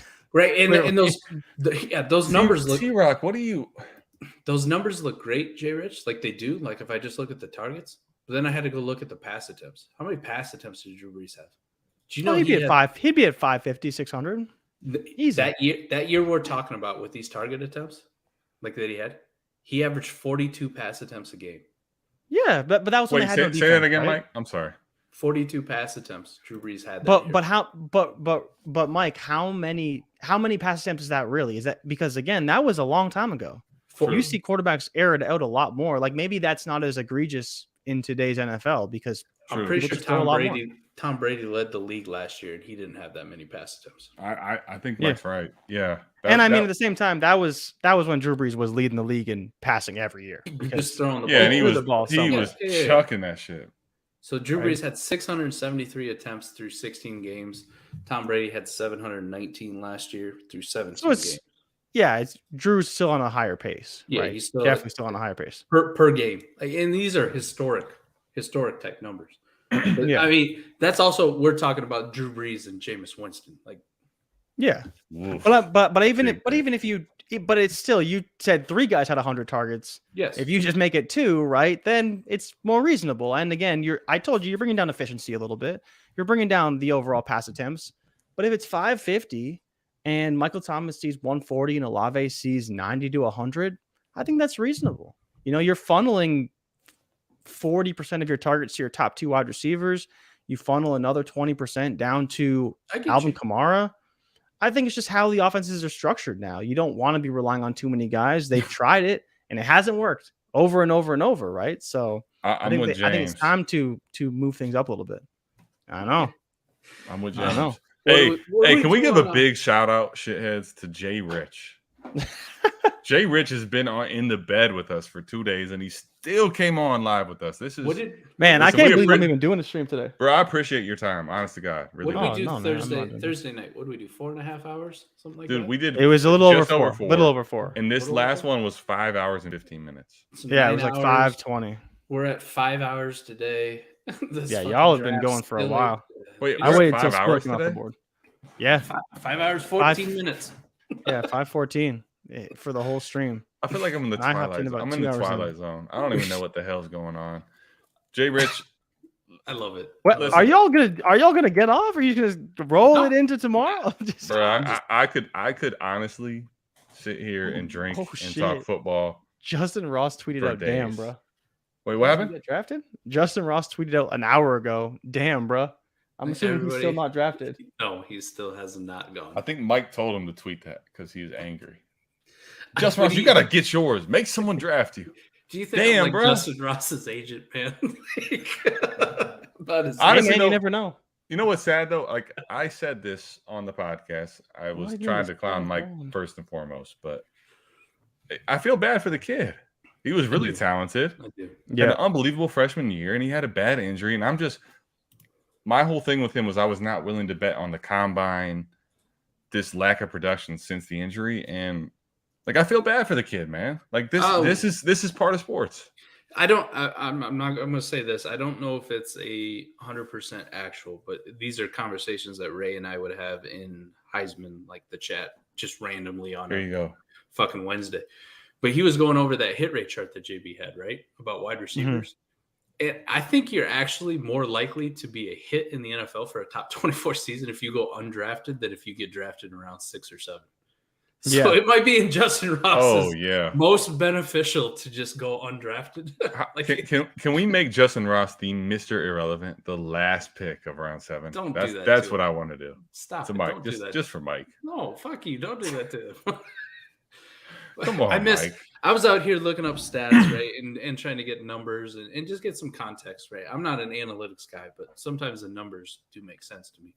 I think our biggest disagreement, we're splitting hairs, Jay Rich, on the Olave Dotson thing, is like if both of these guys walk into 90 to 100 targets this year, we feel good about them. feel good about him. Yes. And they're going to go in the similar range. Like, I don't think it's in danger of any one of these guys jumping Treylon Burks, Garrett Wilson, Drake London. Like that's not the conversation we're having. We're nitpicking like the guys coming off the board at 107, 108. This is the actual conversation. And I'm fine with it. I probably will have some Olave because there might be a Jahan Dotson lover out there who takes him right before I do. And I'm like, if I'm looking at Olave, this is where I'll say too. Jameson Williams, like I like Jameson Williams, but my biggest like knock against him has always been the injury, the ACL and the slow ramp up time. So if I'm sitting on the clock and I have to choose between Olave and Jameson Williams, I can tell you for almost a matter of fact, like I'm probably going to lean Olave, even though I love JMO. I really do, but it's just really, yes. Yeah, I'm thinking about. Wow. I'm thinking about the guy. Because Mike, you want to see guys on the field. I want to see him on the field. Think about it from this perspective. Like, more than likely, I'm not saying it's going to happen, but more than likely, we're not going to see Jameson Williams in week 1, 2, 3. He could be. But you're not going to see him. Well, but you're not going to see him in the game, though. And this has been my counter argument to you: is that you may not see him in the game. Understandable. You're going to see him on a field, maybe not the field, but a field. Understandable, but that's all going to be like Twitter hype. Oh, he's on the field practicing. But that drives value. Elijah Moore is understandable, Jay Rich. It does. It does drive value. But I'm telling you, if Chris Olave comes out and goes like 8 for 110 and 2 touchdowns, what's going to drive value more? Well, what's going to? Well, okay, all right, but Jay Rich, that sounds crazy. That's a big outlier, though. Jay Rich, what if we just said it was 6? 110 and 2 touchdowns, because he is a guy that can go deep, and Winston can't hit him. It doesn't even have to be. Let's say it was like 5 and 110. And if he goes for 5 and 100 and a touchdown, people are going to drive that value way more than practice footage for sure. Of Jameson Williams. Now, I'll say this though, I think the sharper manager will know not to chase that. But to Mike's point, and this is, I'm in a rock and a hard place, man, because like I've been against JMO. But the class also sucks so fucking bad now that like I also just think just get JMO and just hold. Like that's so that's part of my problem right now. Adam, that's part of my problem. That's where I'm going next, Mike, because here's my issue with your train of thought. It's not that you can't get a good player for like with trading Chris Olave, but do you think you could actually get JMO? Yes. Yeah. That's a good conversation. Mike could be right. I don't think you can. Mike could be right, but it's a good Jay Rich. That's a very good conversation. 5 hours ago, we talked about this exact thing. Very good conversation. At this point last year, the sentiment was get Kyle Pitts now because you're never going to have a buy window to go get Kyle Pitts. Never. The best tight end prospect we've ever seen, drafted at 5. You're never going to get Kyle Pitts. Or at 4, you're never going to get Kyle Pitts ever again. Like the buy window's done. Nobody's ever going to trade him for a reasonable price. What happened during the season? How many buy windows did we have for Kyle Pitts? We still have a fucking buy window for Kyle Pitts. When Marcus Mariota signed, people are like, oh, shit. Oh, shit. Listen. And I'm getting Kyle Pitts. Like me, the Kyle Pitts hater, the one dunking on Kyle Pitts. You finessed. But what are you? But are you getting like are you getting real deals, or are you just? He did. Are you just capitalizing on people that are dumb? I've got 3 of them. Both. I mean, there's a lot of dumb people out there. I'll give you that. There's a lot. For sure. But like I'm trying to stick within some realistic expectations. So the reason why I brought it up, right, is because if you're drafting JMO in the first, as good as Chris Olave is, I feel like most owners in week 2, week 3, week 4 are probably not going to trade JMO away for Olave. And so that's kind of the problem. And then conversely, if you have JMO and Olave is just kind of, like you expect, moving along 30 yards here, 50 yards here, and someone's like, you know what, give me that production. I'll give you JMO for your Olave who's actually on the field. I think that's a very realistic trade. I think someone will be like, give me the production, Olave. He's at least on the field. He's not doing a ton, but at least he's not hurt, right? And I think you could easily make that swap and say, hey, I'll give you this. I'll give you this Jameson Williams upside galore, fastest receiver, should have been number 1, like for your Chris Olave. And the market may dictate you actually get more on top of it, for the guy who's just playing in practice, right? Yes. Yeah. This is that is my point. I'm not saying it's going to be some massive discount, but seeing zeros in your lineup on your bench for you and I, for Adam, for most of the people who are going to listen, right?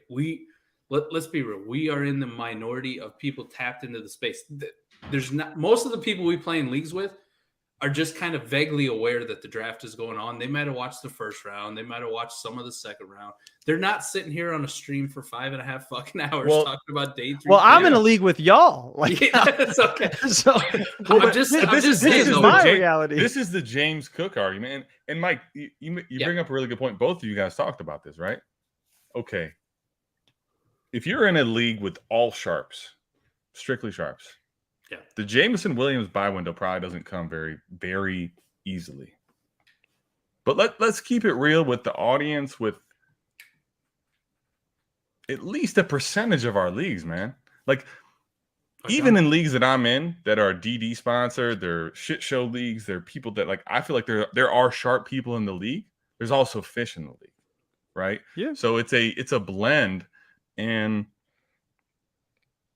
it comes down to more than just who's on your roster, right? Exactly. And how does this trade work, right? And how does it come together? Yes. So I definitely get it, but I think, I don't know, Mike. I think that the sentiment around Olave won't be good enough to where you can flip him for JMO, because I think there's just that intangible that JMO has, and the power and the name value, like I talked about, where like if he's on the practice field and he's looking good, people will be like excited to see him, and his value will creep up. And then of course, when he does, the difference between a JMO 100-yard game and a Chris Olave 100-yard game is massive from a value, hype, everything perspective, right? So is that once that happens, the buy window is over.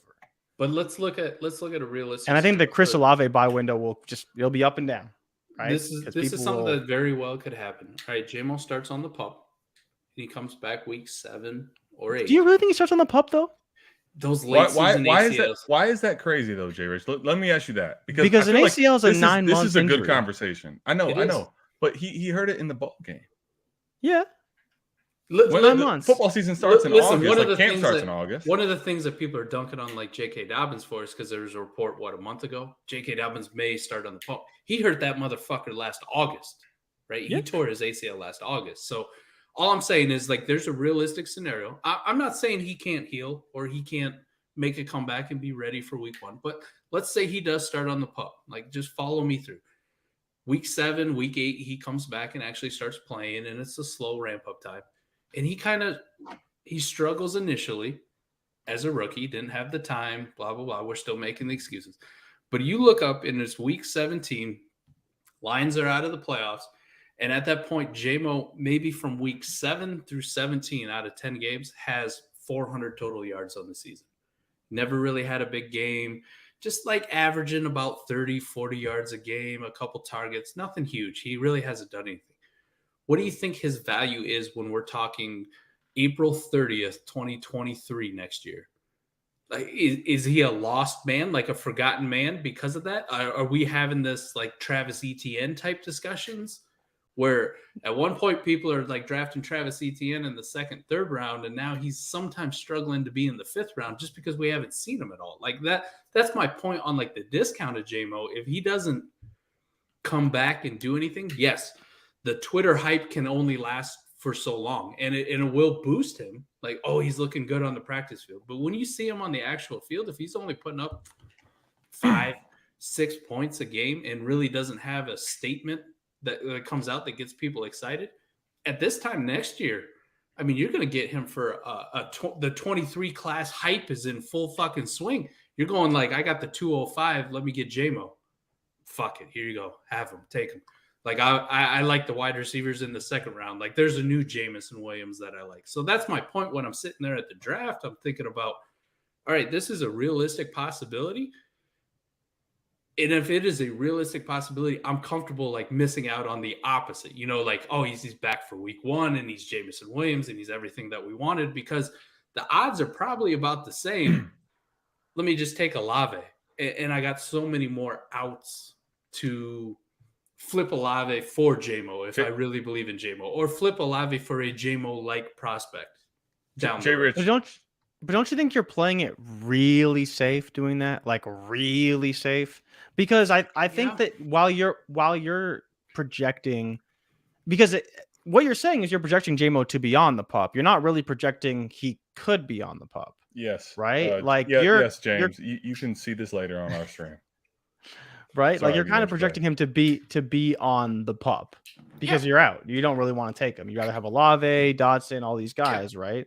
So that's going to leave you with basically 0 Jameson Williams, unless for some reason there's 11 other people in your league that feel like you, right? So I think that's where, just from a roster exposure standpoint, like you don't want to have 0 rosters with Jameson Williams.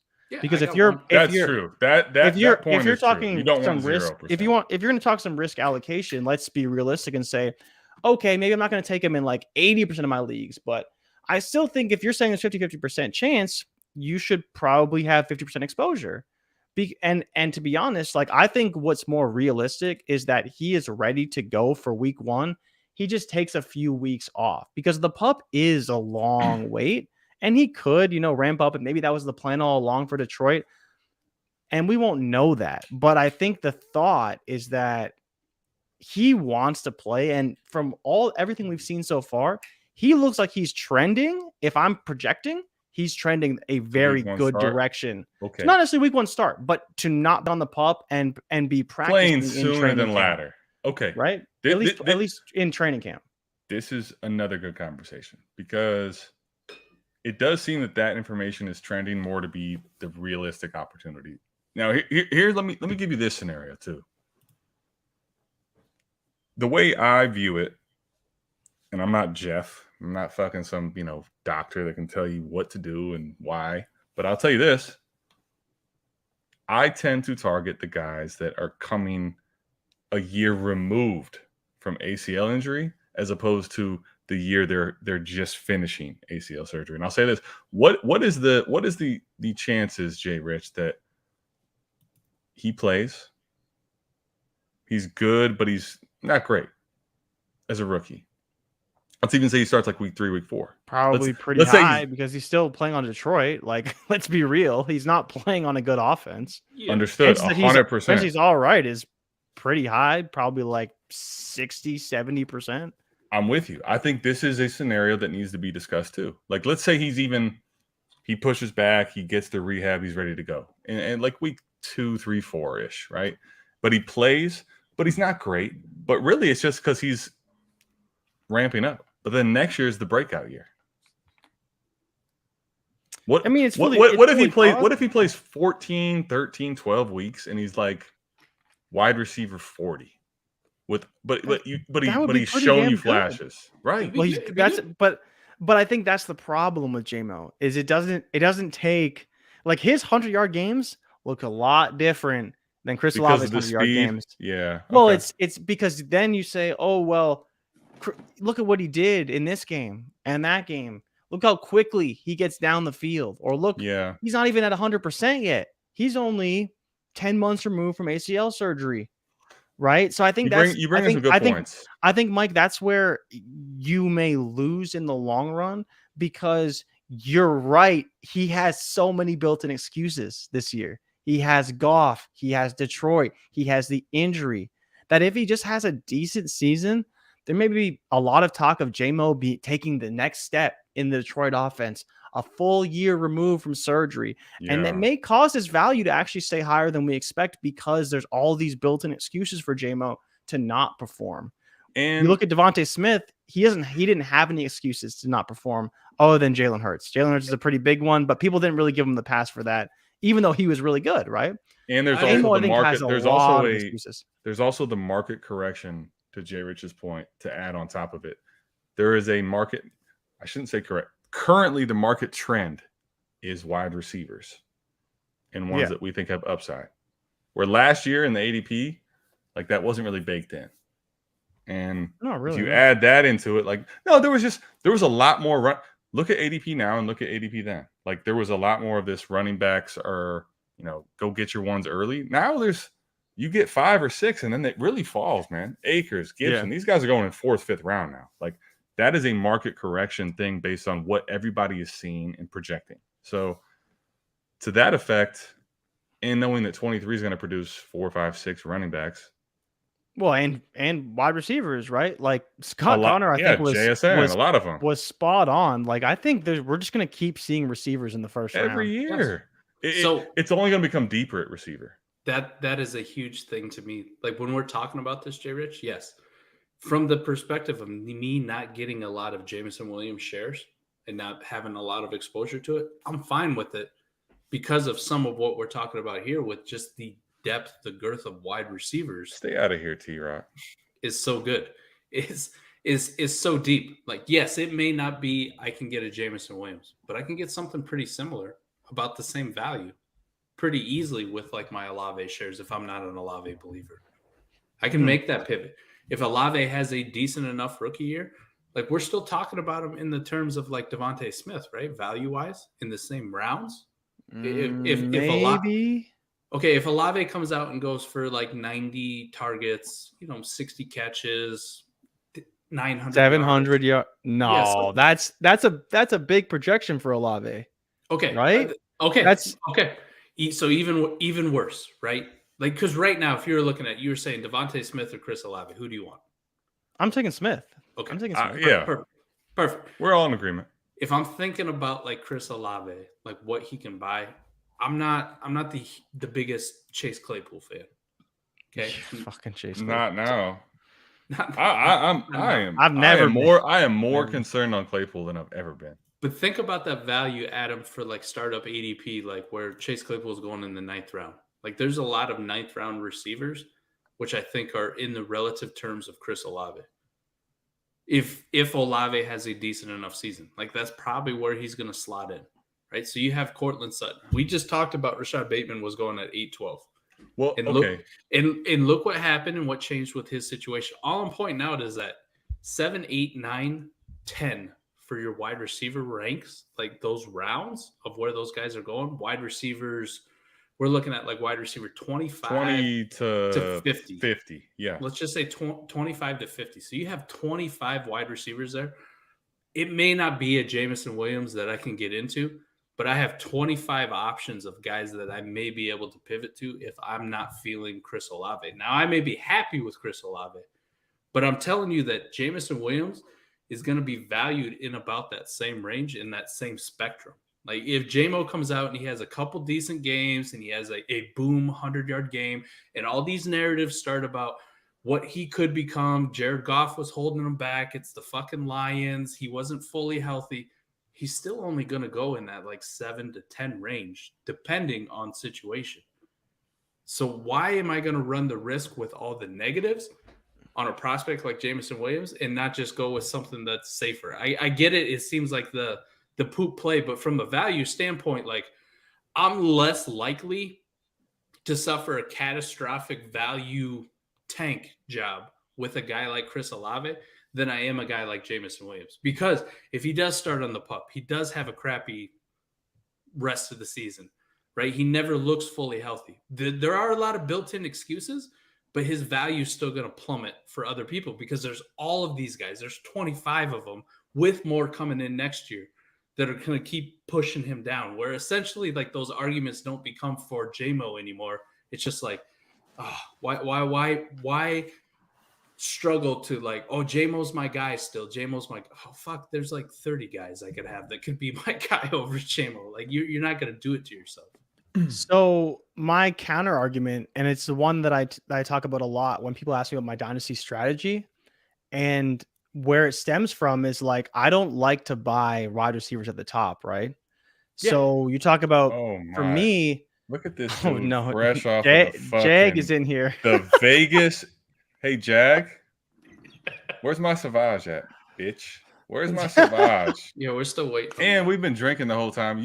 Are you still in Vegas? Where are you at? Go ahead, Jared. Sorry, I didn't mean to cut you off. The Jag was in So Mike, this is where I think I struggle because your strategy really clashes with mine in the sense that I identify players that I really, really like in those wide receiver 20 to 30 range that I think have the potential to go up in value. But you're telling me that I shouldn't look at it that way. I should look at them as the same type of asset from 25 to 50. But to me, there are certain players that I know have the ability to go up drastically in value if things work out the right way, and identifying those guys is very important.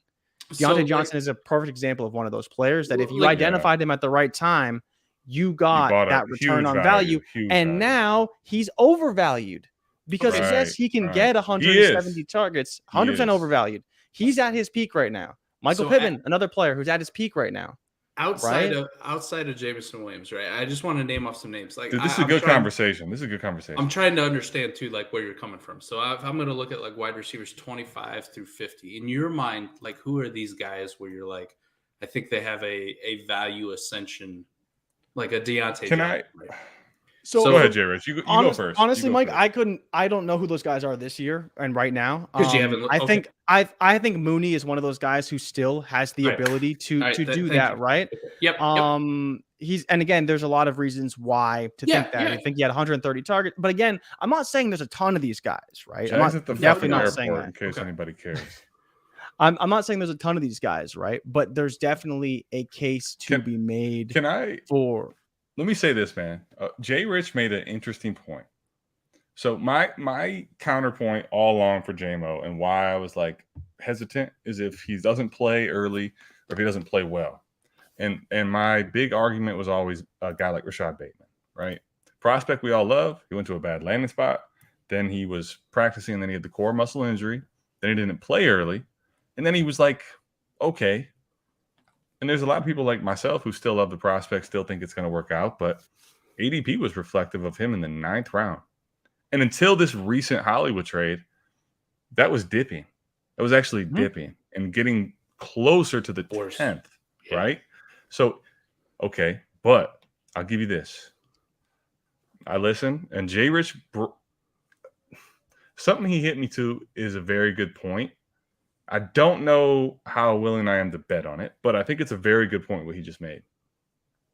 Rashad Bateman's game does not really give him this take the top off, big, huge plays, right? Rashad Bateman's game is going to be a volume game. He's really good, but he's not like a fucking take the top off, 80-yard touchdown guy.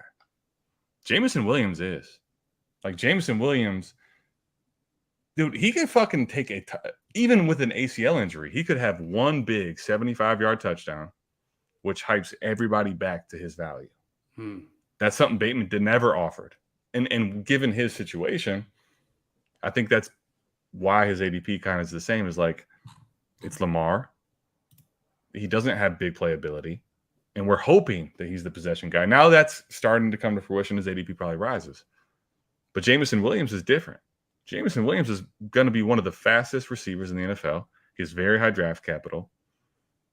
And what if Jared Goff only tosses him 4 touchdowns, but they're all highlights? That's different. Well, they will be, right? That's different than Bateman. When J-Mo scores, it's different than a lot of guys. And so, Mike, this is where I'm kind of I could be 100% wrong, because when I pick these types of players, there's more than just draft capital and a maybe of them being good, right? There's more factors into it. But if you're asking me, and I think you would agree with this, J-Mo could be one of those guys who could ascend out of that group, right? And be a top 24 guy. And so that's for me where I sort of disagree, and why I would be willing to take a shot is because I believe there is a chance he can get up to that mid-tier wide receiver 2. And then I'd be willing to sell him, because I'm like, is he really going to go higher than that? Probably not, because he's not going to be a volume guy more than likely. He's not going to be Adams or Kupp or like just a target magnet. So for us too, the counterpoint is, right, when I build a dynasty team, right, like I'm going running backs and quarterbacks early. Yeah. And I'm going for safe guys in that wide receiver 25 to 50 range, right? Like I just want to Evans.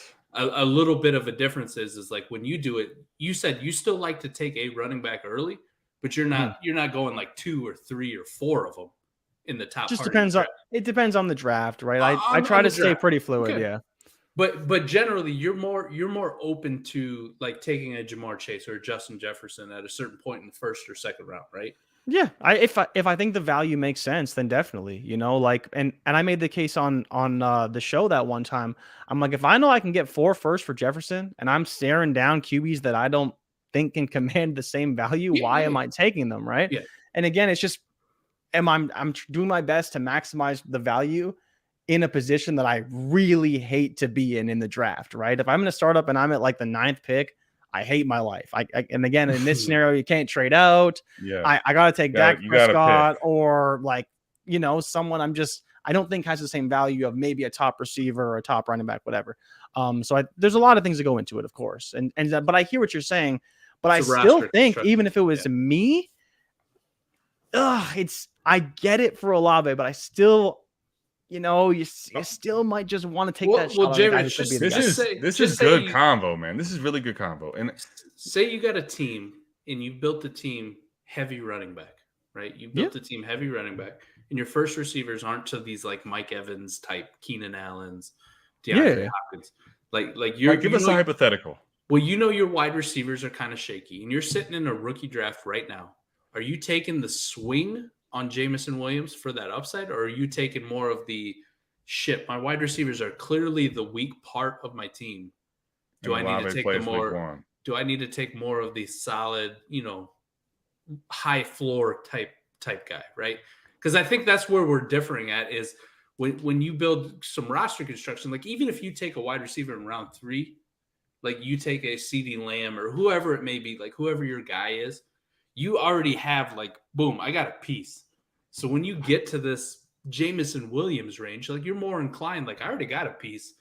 Let me knock it out of the park here. Let me swing for the fences. I do the same thing, but it's at running back. Like if I take Jonathan Taylor in the first round or DeAndre Swift or Najee Harris, right? My first 2 picks are running back. In round 4, I'm more apt to take the Antonio Gibson, where it's like, out of all these guys who are going here, yes, he's not solid, he's not sexy, but I don't need solid and sexy. I just need the guy that I think may ascend to like a top 5 running back position. Like maybe he gets to that spot. And then at wide receiver, it's the inverse. Like if I'm waiting that long, I'm looking at the safe, please don't fuck me. Please don't, please don't be injured for the entire year. Please don't bust kind of guy. So I understand exactly what you're saying here. I think it's just the way we approach, like, the way like your teams are generally built and what you feel comfortable with. Yes, I will take anything at value. If Jamar Chase fell to fucking 211, I'm taking Jamar Chase. Like fuck this. Like, it's based on market. Yeah, I can tell you whatever I want about like I don't take receivers in the first 2 rounds. I'm telling you, if Jamar Chase fell far enough, I'd take Jamar Chase. It's gonna happen. Yeah. But me generally, especially when I'm looking at receiver like JMO and Olave, since we're having this discussion, most of my teams are set up where I don't want to take the big swing at the wide receiver position. I will take the big swing at the running back position. Well, but I won't take the big swing at the wide receiver position because I'm trying to backfill with just solid. Yeah, I think that though, Mike, is a lot of our contending drafting construction. And for sure. When we're in a rebuild, Mike, I think this is where we really need to consider this a lot more.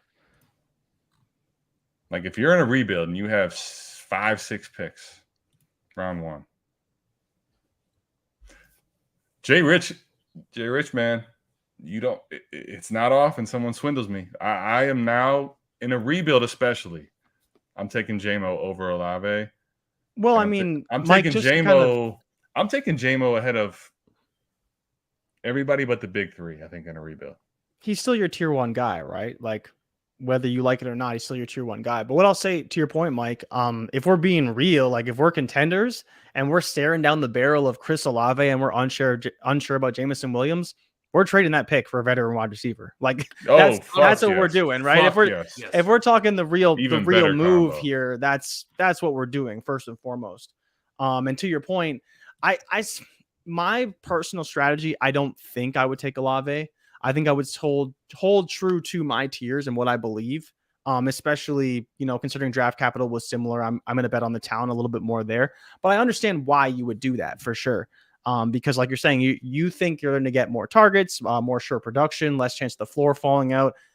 I personally think and while there's not a lot of data to really support this, I think that these first round receivers do have some some value insulation. I'm not going to say a ton of value insulation, but some. Because I think Rager's one of the few like true busts, you know, like even with Henry Ruggs, like he did step up in his second year, right?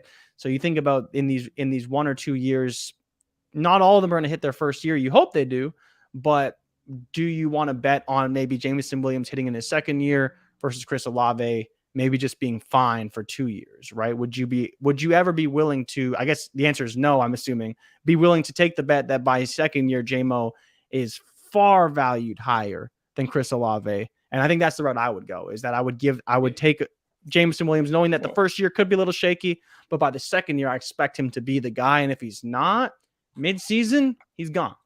Knowing he has a good game, he's gone, right? If I can get out for him.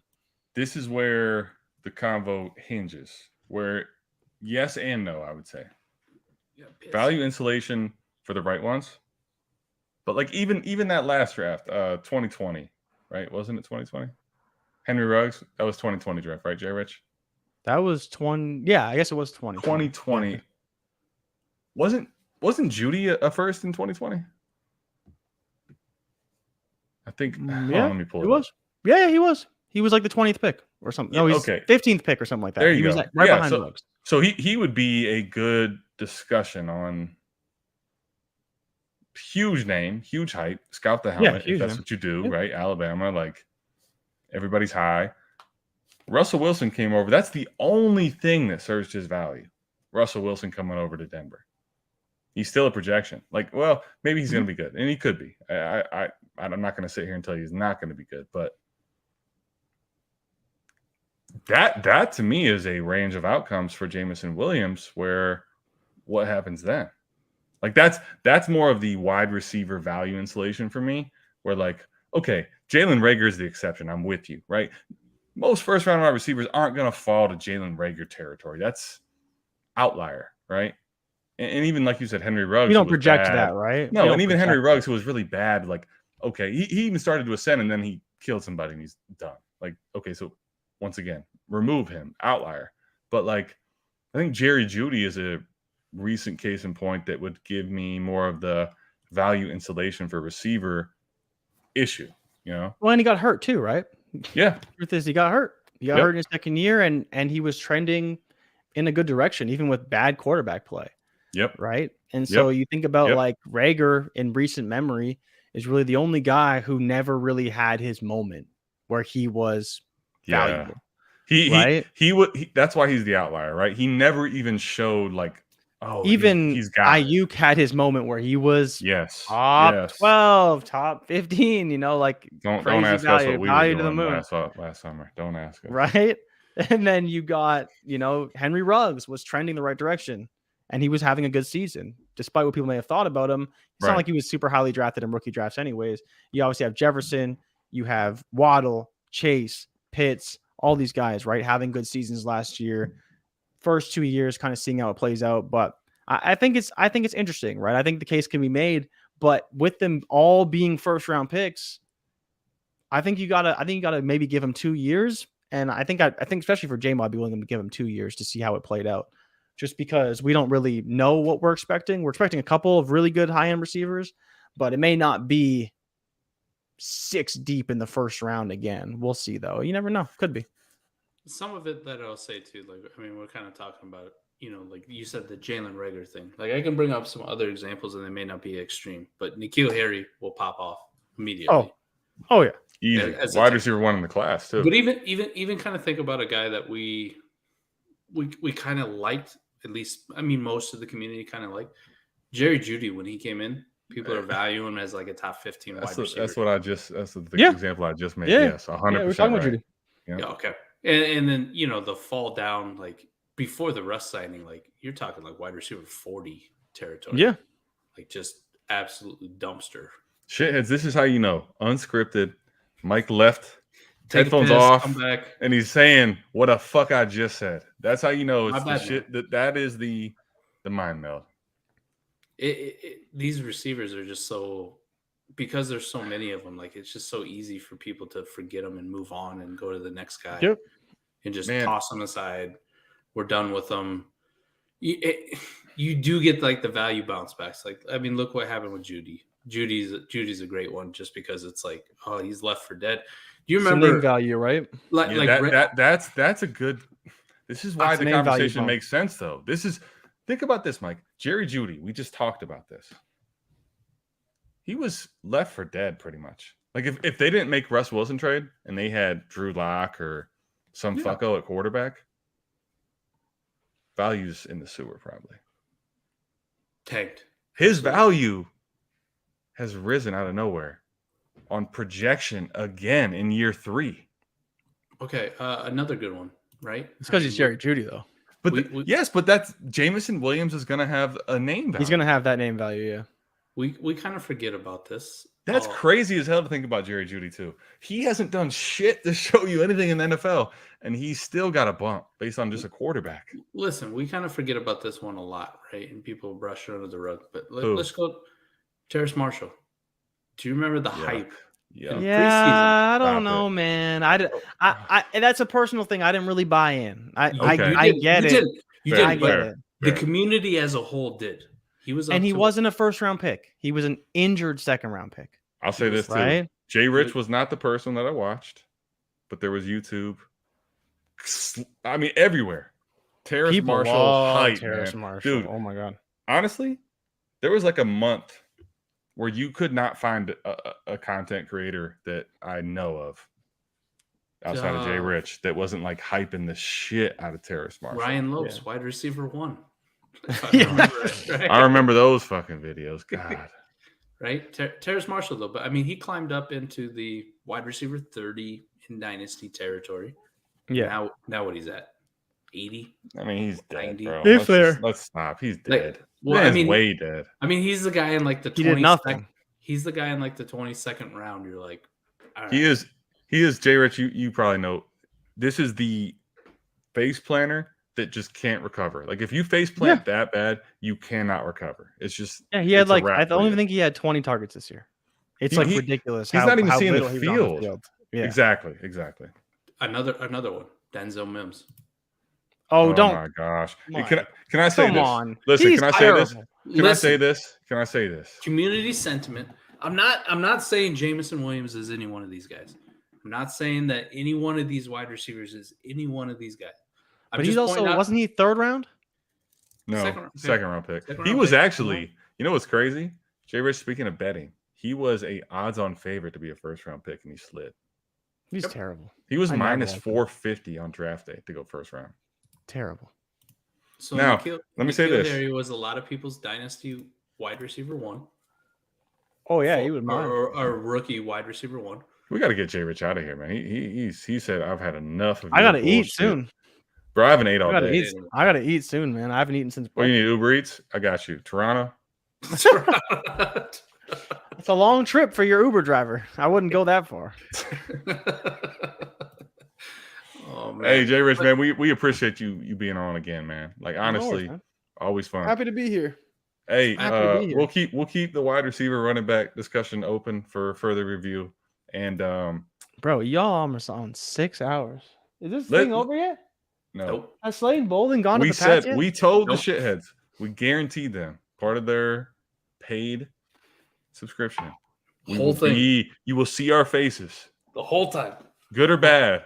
Well, until these headphones die. And so I don't know what the Yeah, battery my is. my AirPods already died. Nope. Don't do that. Listen, I had to wear my wife's headphones because my headphones were Backups. dead. I went to come on. I'm hungover, stumbling down. Holy Headphones are shit. fucking completely dead. Grandma's Mello. headphones. We got Mello in the Heisman house at DD. Did he really? Oh, Yes. Oh no. Yes. I'm worried about this. He's not going to show well for the shit show. He's going to get crazy. Mello, I love you. You know I love you. You joined Heisman? Damn, good for you, Kyle. Heisman. Awesome. Jay Rich, you see that? let's Bringing go. someone to the Heisman, man. We got it. That's That's, dope. that's Kyle. That's Mello Nello. Heisman- You're going to get Heisman's used the to place to Mello be. Nello. He's crazy. I love him too. It is the place to be. I love what we it's the built, place but to be. like we don't. Adam said we don't build what we build if we don't join Heisman together. So Yep. that let's There- give props to where the listen, fucking thing there's- started. I'm not going to repeat what I already said. But I don't think there's a better endorsement I can give the Heisman House than, I mean, it's life altering for myself and Mike. We don't even meet each other. Yep. We don't even know who the fuck we are.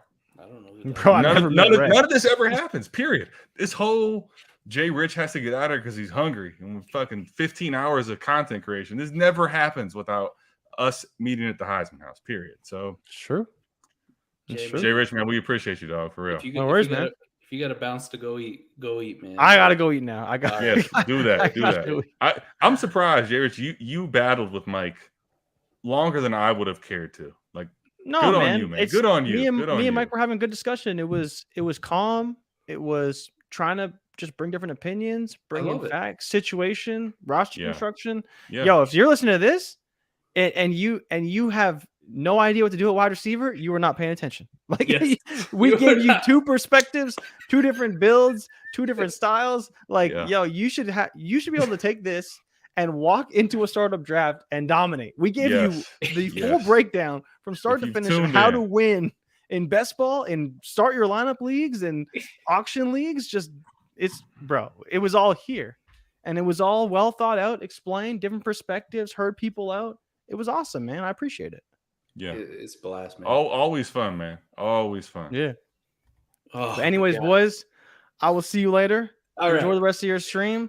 Try and get some food. Maybe take a break. I don't know. Listen, you promised you'd be on the whole time. Right here. It's based on corn. We are down. We are down to the last 32 picks of the NFL. There's still 32. There's still 32 fucking picks to go. Jay Rich, let me tell you this. Crazy. I've been drinking for almost 2 weeks straight, and I'm not stopping until the draft's over. Oh my god! Okay, well, when the draft is over, I'll give you till round 7, and then I for my body's sake, I'm quitting. But power to you. I could not do it. I don't drink that much anymore, so I would be dead on day 2. Let me ask you this: we never got to this because you were all candy in bed and stuff. There's only 11 people in here, little small crowd. What's your drink of choice, man? Come on. You never gave it to us. Honestly, I mostly drink beer now. Okay, what kind of beer? There's this beer called Bose I really like. I'll drink anything, man. I'm not picky. Some people they like what they like. Yeah. I kind of just, man, I'll drink pretty much anything you give me. I'm not too picky. But I like vodka. I'm not out here. One of the ones I really like to get is Hornitos vodka, or no, Hornitos tequila is really good. Yes, tequila. The 1917, the silver tequila is really good.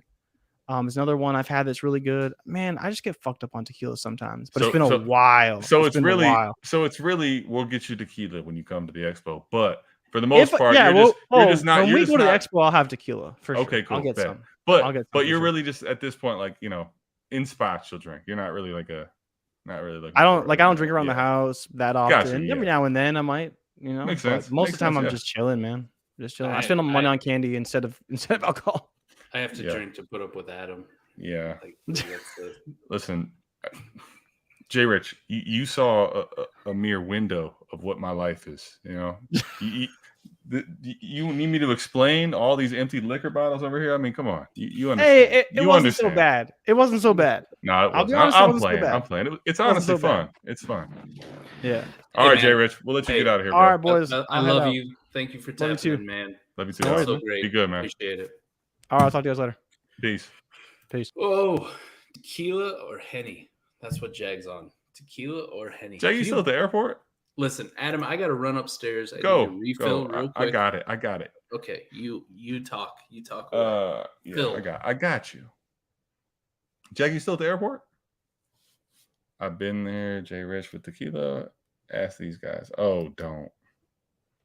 You're lucky Jay Rich is gone, T-Rock. I didn't want to have to explain that to everybody. Hey, where's Mello? Mello was in here. Mello joined the Heisman. Had to join. See? Mello. 2 hours till you bored. Damn. How was the draft, Jag? Talk to the shitheads. How was it?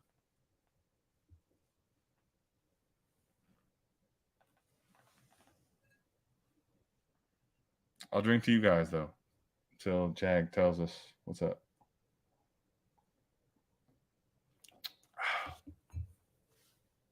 Let me see some questions. I'll fill some questions. Hold on. Sky Hype is just rolling. I've done 2 mocks and he's gone 107, 108. People in Discord asking, oh my God, stop. Stop, man. No. All right. So let me say this. Mike's back. I haven't eaten food since yesterday. What? Damn, man.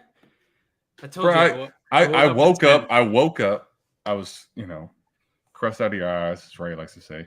Yeah. Showered. And I clicked my phone just to see, and it said 1 minute and 42 seconds till the stream starts. And I fucking just put a random ass shirt on, took off downstairs, and got in here just before the fucking video started. The 3-minute timer. How'd you guys like the new timer, by the way? Jay Peters, though, has a good question here. Yes, Sky Hype is just rolling. I've done 2 mocks. He's gone 107 and 108. People in Discord's asking Moore versus Wilson, Moore versus JMO.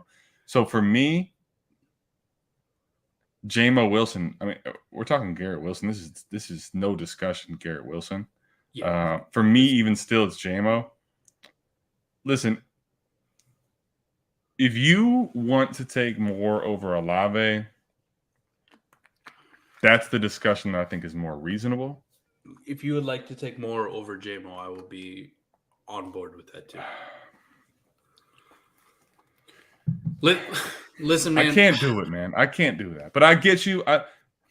I personally would not do that. However, I understand if you do want to take Moore over JMO. So I'll say that.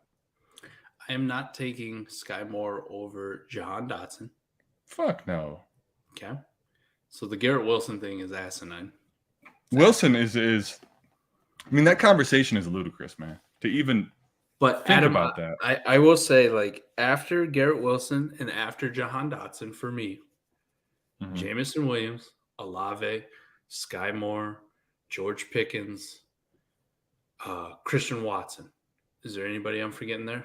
The next 5? Sorry, I've had to piss forever. Go ahead. What was it? So Sky Moore, George Pickens, JMO, Chris Olave, Christian Watson. The next 5. So that's 108, 9, 10, 11, 12. That's the ones you should care about. People might push up Thornton or fucking whoever. But those 5 guys, like wherever they go in those 5 picks, I'm cool with. Like I think they're in a tier. That's the tier. Right? We talk about the elite tier. If we do our rankings, I can almost guarantee when we do our rankings for the wide receiver position, like if we were just to do rookies, Adam, we would have London, Burks, Wilson, tier break. There's no one in the community that disagrees with that, though, man. No, listen, man. Tier break. No, I know. I'm with you. Tier break. And then like the way we like, I like to have bigger tiers, but I can almost guarantee you Jahan Dotson would be sitting there in a tier by himself for you and I. And then the next 5. Okay. Are you going to make an argument for any one of these guys over Dotson at this point? Like, yes, there's only one. There's only one. JMO? Yeah, it's Jameson Williams. Okay. I would say he's the idea. And let's keep it real, Mike. This is something that I wish we would have said with Jay Rich. We were the ones pounding the fucking table for this guy. For Jameson Williams, yes. Yes. We were Jameson Williams truthers before it was cool. And now all of a sudden, everybody, Mike, look at comments. Look in the other chat. Thousands of comments. You guys hate Jameson Williams. Like that sucks. Like that's another thing shitheads to understand. We don't. We actually really love the talent. And this is where the caveat for me comes in, Mike. Is that this class sucks. And I understand, because I'm with you, that it's probably not the correct like value play numbers game, right? If Jameson Williams doesn't play for 4 or 6 weeks, you're talking about a month and a half where you have no value gain and only value loss. Yes. That's the problem, right? That's the reality. I understand both sides completely. But the difference, I think, with him is he offers the elite speed, the dynamism, right? Like most of the receivers don't offer that. There's only a few that do. And And if he had 4 big plays, if we're talking dynasty value, that happens, right? And for me, Dotson still, I think, is the one person that, like, if you're going to tell me for sure over Jameson Williams, I wouldn't fight you. For me, I would have a discussion with myself on what my team build is and like what I want to do. Like, if I know I'm contending, it's Dotson, no question. Like, if you're telling me, hey, you have this random first that wasn't yours, but you're an elite contender, give me Dotson every single fucking day, and it's not even a question.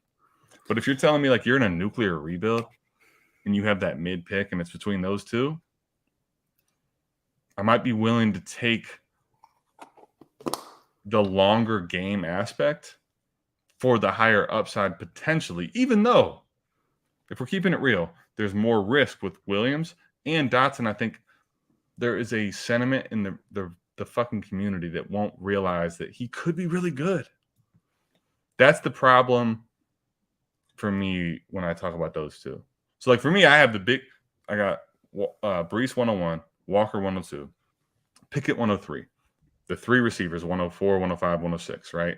107, 108, the discussion for me would be Dotson and JMO, and it's probably a team build thing for me at that point. And then after that, there is a big tier, right? Like, you got Pickens. You could probably argue quite a few guys there at that point. Now, am I right or wrong? I don't know. I'm just telling you where my mind's at and how I feel about these things 3 days into this. Listen, Adam, I will point out the fact that I feel good in our process, your process, my process. Yes, we do have some minor disagreements, and they become funny. Like, we're disagreeing on Akers and Gibson, and we probably have them one spot and rank different when we redo it. But it's fun to argue. Can we just say that, like, at least when every now and again, 3 days of agreeing with Mike is nauseum for me. Like, I can't just fucking me and Mike all that. I will say this though, like, I feel good in our process, you and I together, because when we're doing these team reviews and somebody's on there and they have a roster with Chris Godwin or with Michael Gallup, what are we always saying? Like, move these guys. Move them, market values them more than what they're actually worth to you on your team, because of what are they going to do? They have ACLs. They're going to start on the pup. They're going to be slow to return. Mm-hmm. Mm-hmm. If you really like these guys, you can move them later now, cheaper. Yep. Sell them now, buy them later cheaper. What are we doing with Jameson Williams right now? Right now, we're talking about like he may start on the pup. This is why buy him later. This is why. Listen, I argued the other side. I'm not saying that I don't know it, because it's true. I preach it. But I'll say this though. Godwin, like, okay, let's dive a titch deeper without getting to be like, hey, we're fucking, what's that dude's name with the chick with the creepy toes? Jesse Morris. Oh, Jesse Morris. Yeah. I'm gonna fucking Jesse Morris. We're not Jesse Morris. We're not the fucking, the physical therapy doctors or any of this bullshit. I don't know shit. But Godwin had it wasn't just the ACL. It's the MCL too. That was the part we preached. We talked about. That is not a good injury for receivers at his age when he did it, right? Yeah. Who was the other one you mentioned? Michael Gallup. Gallup. Later in the year, though. Both of them. And JMO. Later in the year again. January, right? Was the national championship game was January 14th, 15th, somewhere around there? Correct. But I'll tell you the difference, too, again. When I really get to, like, the minor details. ADP, even still, doesn't reflect JMO's, like, out of reach. What do you mean, like, out of reach? Like his startup value is not crazy. You know what I mean? Like, in the 7th round. That's what I mean. 7th, 8th round, right? Yeah. Like, that's not crazy value to spend on a guy who has tantalizing upside as him. Godwin, right? Here's the thing about Godwin. We've seen him crescendo. We know what Godwin's peak is. He's not getting back to that. Gallup has played long enough that based on what he's going to do on the field, we know the value gain's not there. Understandable. Jameson Williams does, because of the tantalizing speed, draft capital. If things break even slightly different for him, there's a lot of value gain to be realized with him. Yeah. That's the difference. Let me put it in the shit show way, because Jay Rich has been talking this and I've been thinking it. Like, that's the shit show approach to where I'm at with him. I like what Rigo's saying here, right? Start on the pup. If your roster can handle it, dive in. And I think that's one thing that, like, what Jay Rich was talking about kind of opened me up. Yeah, true. If I'm on a contender, this is No. a no fucking brainer move. And I said that too. No. No, Dotson, if you're a contender and the pick is Dotson or JMO, you're high as hell if you take Jameson Williams. Listen, I'm probably always going to be, regardless of build, Dotson side. Dotson over. Fair enough. But when I look at JMO, I look at Sky Moore, Watson, all of that. If I'm on the rebuild, Adam, like, I'm with you because of what I know I'm going to do with JMO. I'm not going to. Right. I'm not going to. You're not trading them at a valley. You're not doing that. Yeah, I'm not panicking on JMO because it's week 5 and he hasn't played yet. Like, right. No, I know what I did. Right. I know what I did. Okay. Mm-hmm. I will say that for you out there listening, this is the play that I would go to if I'm on a rebuild or like a 2-year out thing. I'm with you. Jay Rich has converted me to the fuck this, like, because really, what value increase am I going to get on Chris Olave unless he, like, breaks the mold of? I'm not in reality, like, no. Adam, if we're sitting here next year, like, what do you think Olave's, like, ceiling in value is? 6th round? Listen, 6th round. This is where the conversation is much more real for me. Now, I'll say this too. I think there's a lot of people in the space, Mike. We have 12 people listening. We have shit shows that are gonna, shitheads gonna watch this later. What is the reality of people that have Dotson ahead of Williams and ahead of Olave? I don't think that's very common. No. Right? Yeah. So let's be real about values too. You don't have to take Dotson probably at 107. I probably don't. Not saying that it's not the correct play or the right value, but based on what the market tells you. Okay, so then let's think about this further. Chris Olave. And this is why, shitheads, I think this is important to talk about. I'll tell you why I'm not going to have Chris Olave. 11th off the board. Yeah. To a place that has no incumbent unless Michael Thomas is healthy. They traded up to get him. We think Ohio State, Michael Thomas. Look at what he did, right? Yeah. Just stop it. Stop it. Listen, will I tell you that there is a scenario where Chris Olave is a good NFL receiver? Yeah. I'll tell you what, I can almost, Mike, I would bet way more than my mortgage that Chris Olave cannot become T. Higgins in Dynasty. Yeah. And this, no, but this is the real thing, though, Mike. This is honest. Yeah. He cannot. If he becomes a round 3-4 startup in Dynasty, I'm telling you, that does not happen. Okay. Which is why, for me, I'm not investing where he's going to go. Adam, you know how much I hate, like, ceiling talk and I hate, like, upside, right? I know, but we have to do this. Just follow me. Okay. All right. Yeah. You know how much I hate it. But you know how important it is when I'm talking, like, things in the same tier, right? Yeah. When I'm trying to make those minor differences. Yes. If you look at if I told you Dotson, JMO, Olave, Sky Moore, Christian Watson right now, who's the highest upside of all those guys? Like, who's a guy? Repeat them for the shithead. Sorry. Okay, Dotson, JMO, Sky Moore, Olave, Watson, Pickens. Like this tier. Who's the guy who has the highest upside? Who's the guy you can envision next year? We're talking about, like, man, this dude's a round 3, round 4 startup pick. They don't have to be Jamar Chase. No. But who's the guy who could be Jalen Waddle? We would be remiss to say it's highly unlikely anyone you mentioned has Jefferson or Chase in their outcomes. But if it did, absolutely. But who has the highest outcome of the people you mentioned? Yes. Okay. Round 3, let's say. Top 12-ish, 15-ish. Yep.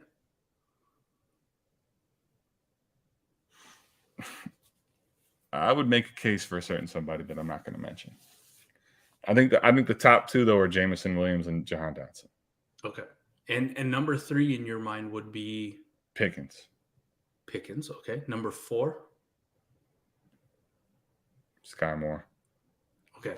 This is where like I'll just slightly disagree. Like I don't mind Sky Moore. I don't want to make it seem like I hate Sky Moore.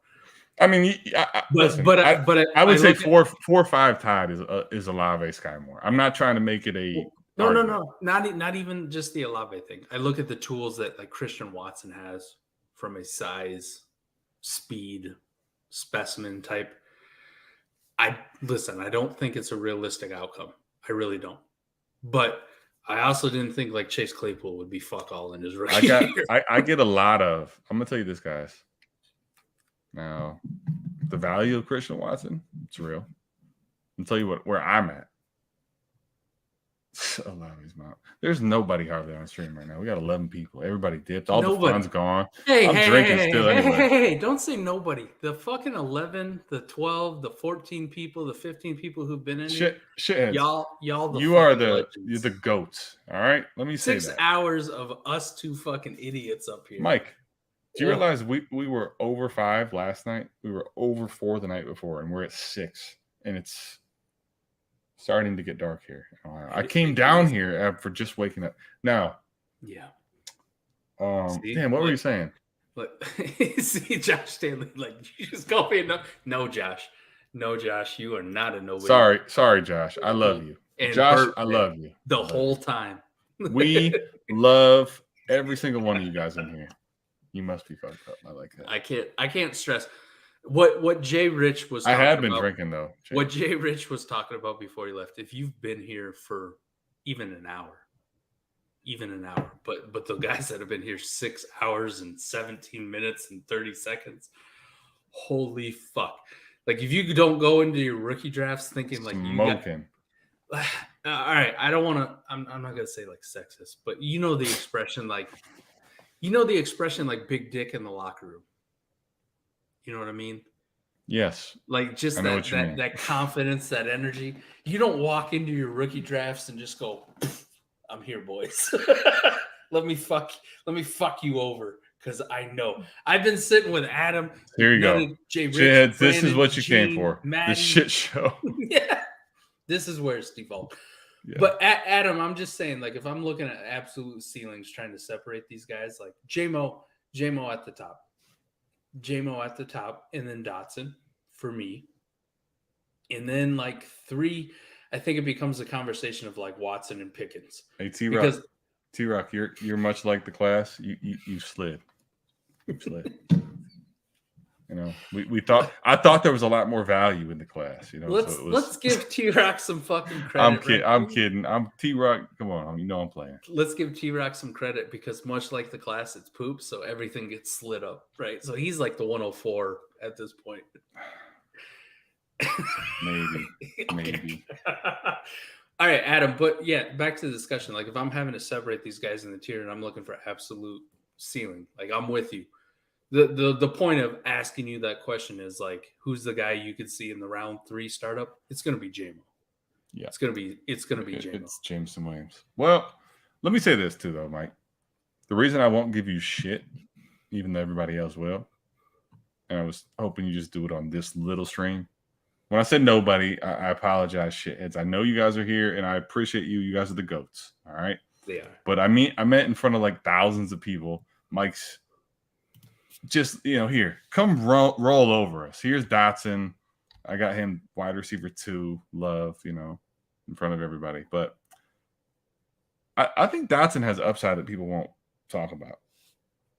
There's going to be so much narrative of Carson Wentz and Terry McLaurin and why is he capped? Why is he like this? Dude, I'm telling you right now, Mike. Shitheads, you're going to see this in your startups. You're going to see this in mocks. Sky Moore ahead of Dotson. For sure. Watson ahead of Dotson. You're going to see fucking Pickens maybe even ahead of Dotson. It's going to happen. This is where, like, it's so wrong. It's so wrong. All right, Adam. Good prospect that we all liked gets real draft capital, and we hate them. Adam, hypothetical here for you, right? Because I want the people listening to like have this ability, right? We have a massive portfolio, and I like Dotson, I like Sky Moore, I like JMO, I like Olave, I like Watson, I like Pickens. Like I'm comfortable with any of these guys. You're on the clock at 107. All the big name elite tier guys are going, right? So we're at 107. And this is where I told you, like, I'm taking Jahan Dotson. How many times, like, if I told you 10 rookie drafts, you had the 107? Daniel. Blitz. Yes. Yeah. If I told you you're on the clock at the 107 in 10 rookie leagues, what's the percentage or how many times would you try to get, let me say like cute. Let me use that word. All right, so you're saying, in theory, 2 running backs go, Pickett goes, big 3 quarterbacks or big 3 wide receivers go. You're on. And now I'm on the clock at 107. In how many leagues? Let's just say 10 leagues, right? Okay. Let's give an average. Like, how many of those leagues are you going to try to get? Like, I know that you want Jahan Dotson, like me. Like, you want Jahan Dotson. Okay. How many times are you going to try to 4D these fucking guys? Where you're like I know Sky Moore's got hype. I know Olave's got some hype. I know Watson has some hype. How many times are you going to go like JMO? Let me just get JMO. Well, I'll say this, man. Like for me, unless I'm certainly contending and have someone else's pick, I'm taking JMO there. I guess I should preface it by saying, like, you have the 107 and you also have the 109, right? You don't have the 108. Okay. So somebody's going to pick in between you. All right, now we have a totally different discussion. Okay. You got so I have 107, 109. 109. Somebody's in 108 is some random person, and it's in 10 leagues. And you know the Watson, the Sky Moore hype, the shit is coming, right? And you know, how many times are you going to try to big dick it where you can go like, let me take somebody other than Jahan Dotson? I'll say this. In that scenario, every single time I'm taking Jameson Williams. Okay. I'll tell you why. You cannot replicate that. You're going to play the odds, right? But I think there's a way more than 50% chance Dotson is the 109.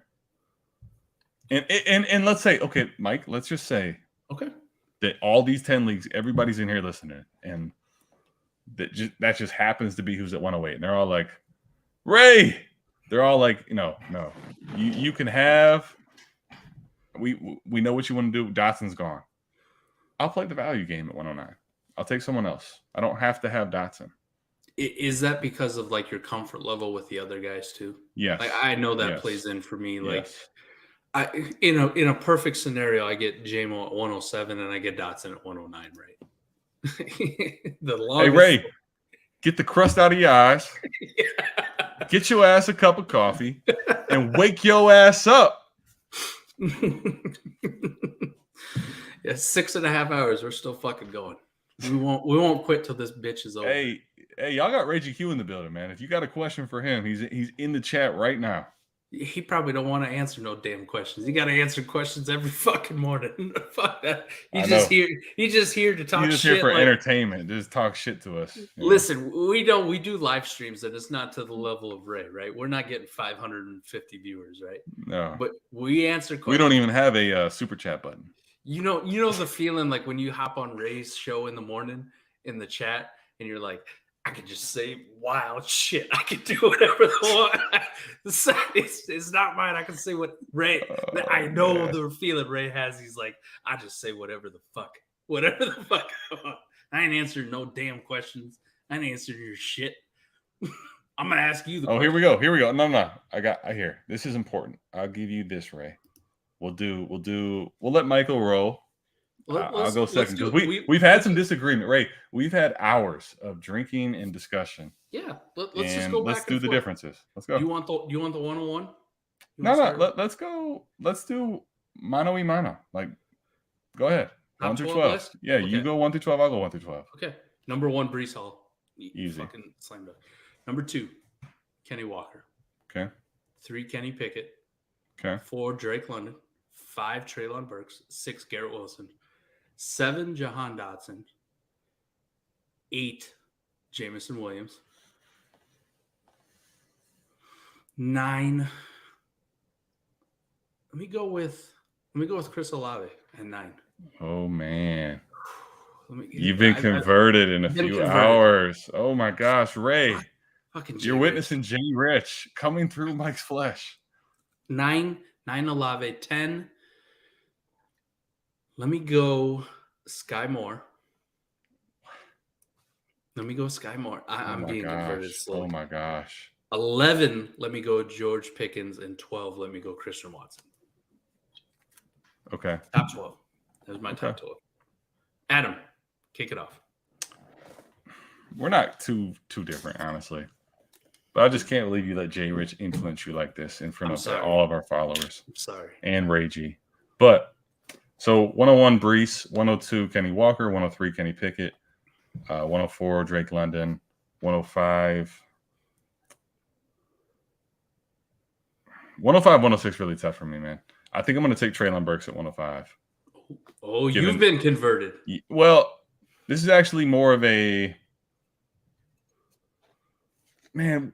He's AJ Brown now. Like I still love Elijah Moore, so it's like I can't just give Garrett Wilson the full nod as much as I love him. So Garrett Wilson 106, 107 we differ.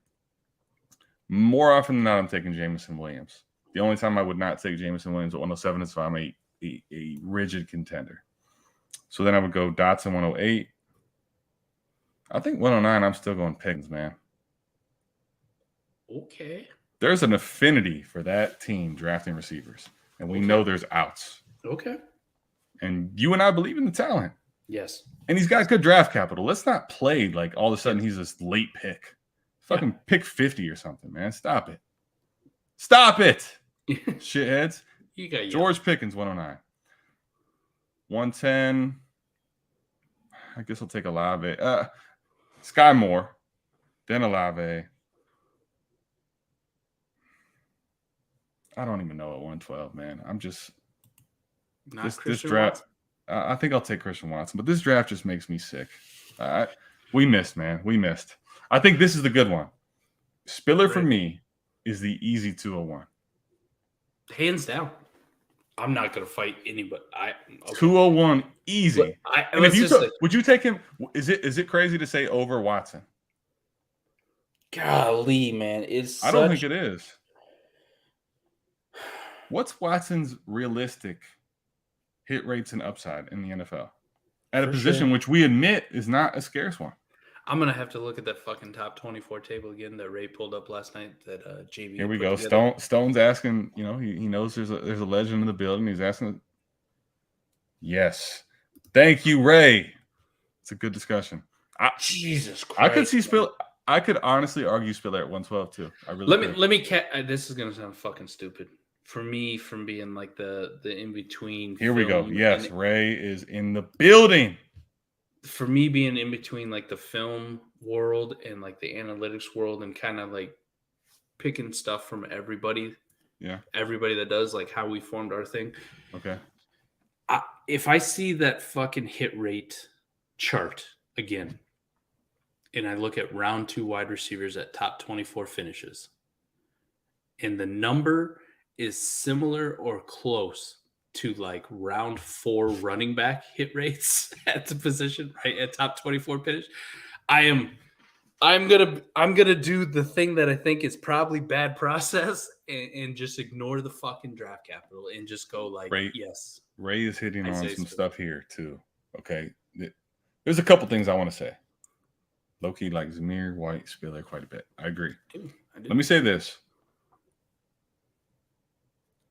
Okay, what's your comfort level, Mike, on based on the position, based on the prospect, that Olave and Watson are like sure things to be staples of lineups for the next 5 years?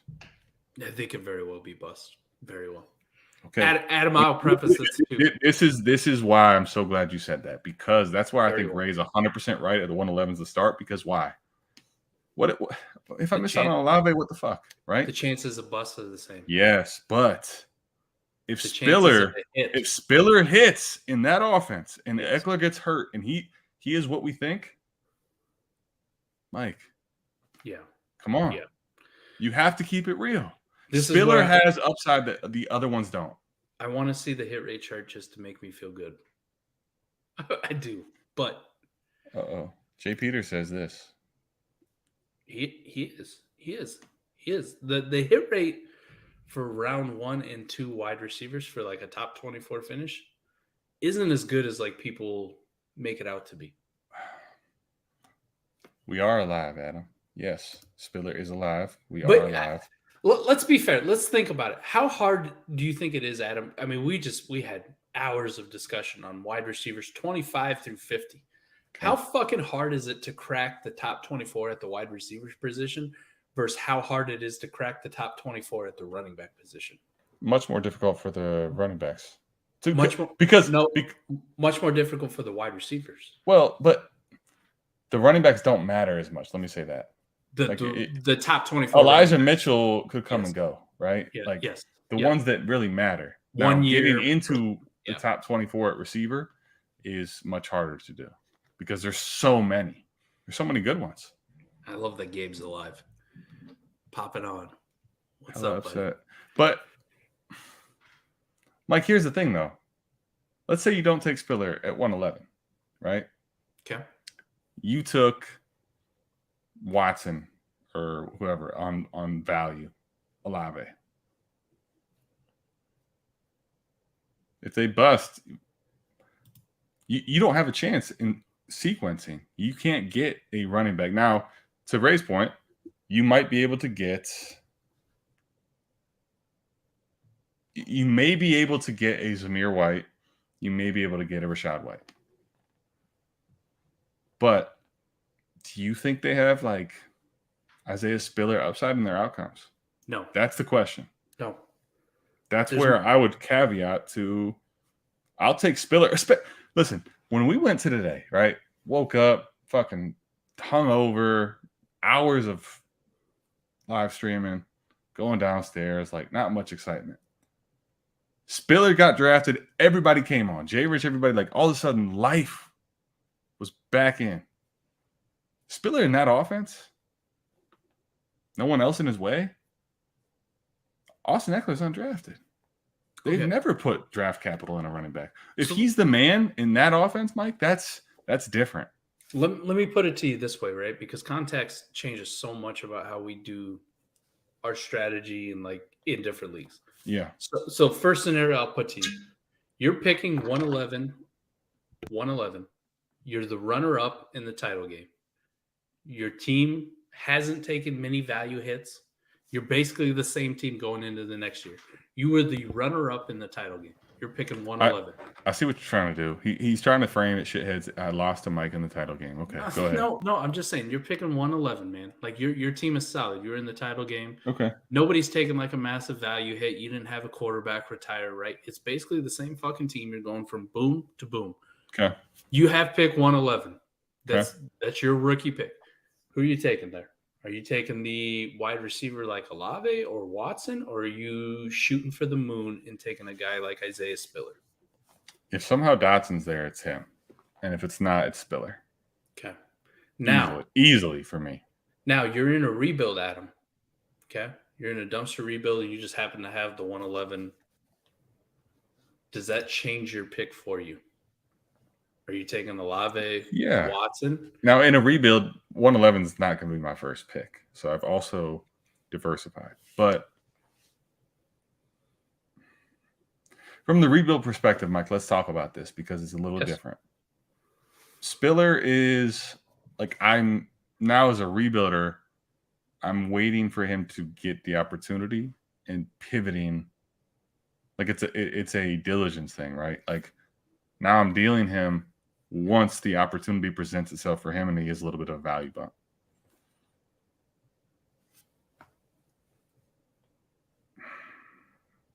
I still could argue the case, but there's more involved, right? Like there's more involved in taking him at 111. Whereas if you just take Olave or you take Sky Moore or something else, Watson, you may just try to hold the value longer. Like that. It's a little different from the rebuild, but I wouldn't be like completely opposed to it if you believe in Spiller. And it could be that he's still the best value. You can just pivot sooner. For sure. Hey. Dolphins take fucking Cody Lewis's QB1 off the board. No. Skylar Thompson. Sorry. Don't do this. Cody Lewis, Skylar Thompson. Here it is. Tua's replacement, everybody. Skylar Thompson. Fuck out of here. Here we go. The moment any of these do anything, their value goes nuts. Yeah. Yes. This is okay. This is a good conversation. And Mike, this is where like the positional scarcity argument and the ones that get value surge, which ones are we willing to buy and which ones are we bullshit, right? Like James Cook, day 2, Buffalo Bills. Mm-hmm. Don't buy into the hype if the ADP skyrockets. Fuck that, man. Don't buy into that bullshit. We know. You've watched Ray. You've watched us. We can tell you he can't break tackles. He's not a in between the tackles guy. He's a pass catching guy, right? Like we know this about him, but he has a good draft capital and a good landing spot. Don't overbuy him, right? Listen, I will draft James Cook 100 times out of 100 times if he's there at the 206, 207 in a best ball league. Fine. Okay, fine. But he's not. He's not. It's not going to happen. People are going to push him up. That's what I'm saying. Early. That's where understanding it is different because, okay, now Spiller. Spiller is he's the exception for me based on where you'd have to take him and where I'm willing to take him. I would take him in the late first round, like we just discussed. You probably could get him in the early second. But, okay, let's talk about some of these other guys. Rashad White, Zamir White. Where are you going to have to take him? Where are they going to go? And are you willing to shoot the shot? I mean, Zamir White going to, Vegas. Jacobs is gone, 4th-round pick. I mean, he's a 3rd-round guy probably in rookie drafts, right? Where are you comfortable? I'm intrigued, honestly. I am mildly intrigued by this. I'm not saying I'm going to be overexposed, but based on costs, what are you paying? I'm probably looking at like the 203 range, somewhere in there, being like the first ones I want to take. So Cody, Cody, man, I know you didn't come in here once Kyler Thompson got drafted. He did. He was just waiting. He's been waiting a while. Roster baiter. He's been waiting a while. I would say this, Adam. Like my thing would be if I'm picking in a rebuild at 111, 112, and I have the choice of one of these receivers, the Olave, the Sky Moore, Pickens, Christian Watson. I'm going to be more inclined than not to just take the receiver. Yeah. Because with that pick, like I don't want to be a detriment to my rebuild of getting back. Mm-hmm. But if I'm any type of a contender, instead of taking these, I'm not even going to say like high floor because these guys could easily bust. But instead of taking like the safer option of the receiver, I'm going to take the fucking home run swing on Isaiah Spiller. As a contender? As a contender, yes. Yeah, of course. And Ray hit it on the point too, though. Like 111 is like where you start to, oh shit, do I do this? Do I go ahead and do this? Well, now it's kind of scary because of like day 4 running backs. Man, around 4 running backs. The thing that Mike, let's talk about this though. Yeah, this is a good thing to talk about while everyone's here listening. Positional scarcity, trade value, dealing, that part of the 4D. Think about guys recently, last couple of years even. No one really overly excited about. Day 3 guys being traded for a lot. I mean, shit, it's not a day 3 guy, but Trey Sermon did fuck all.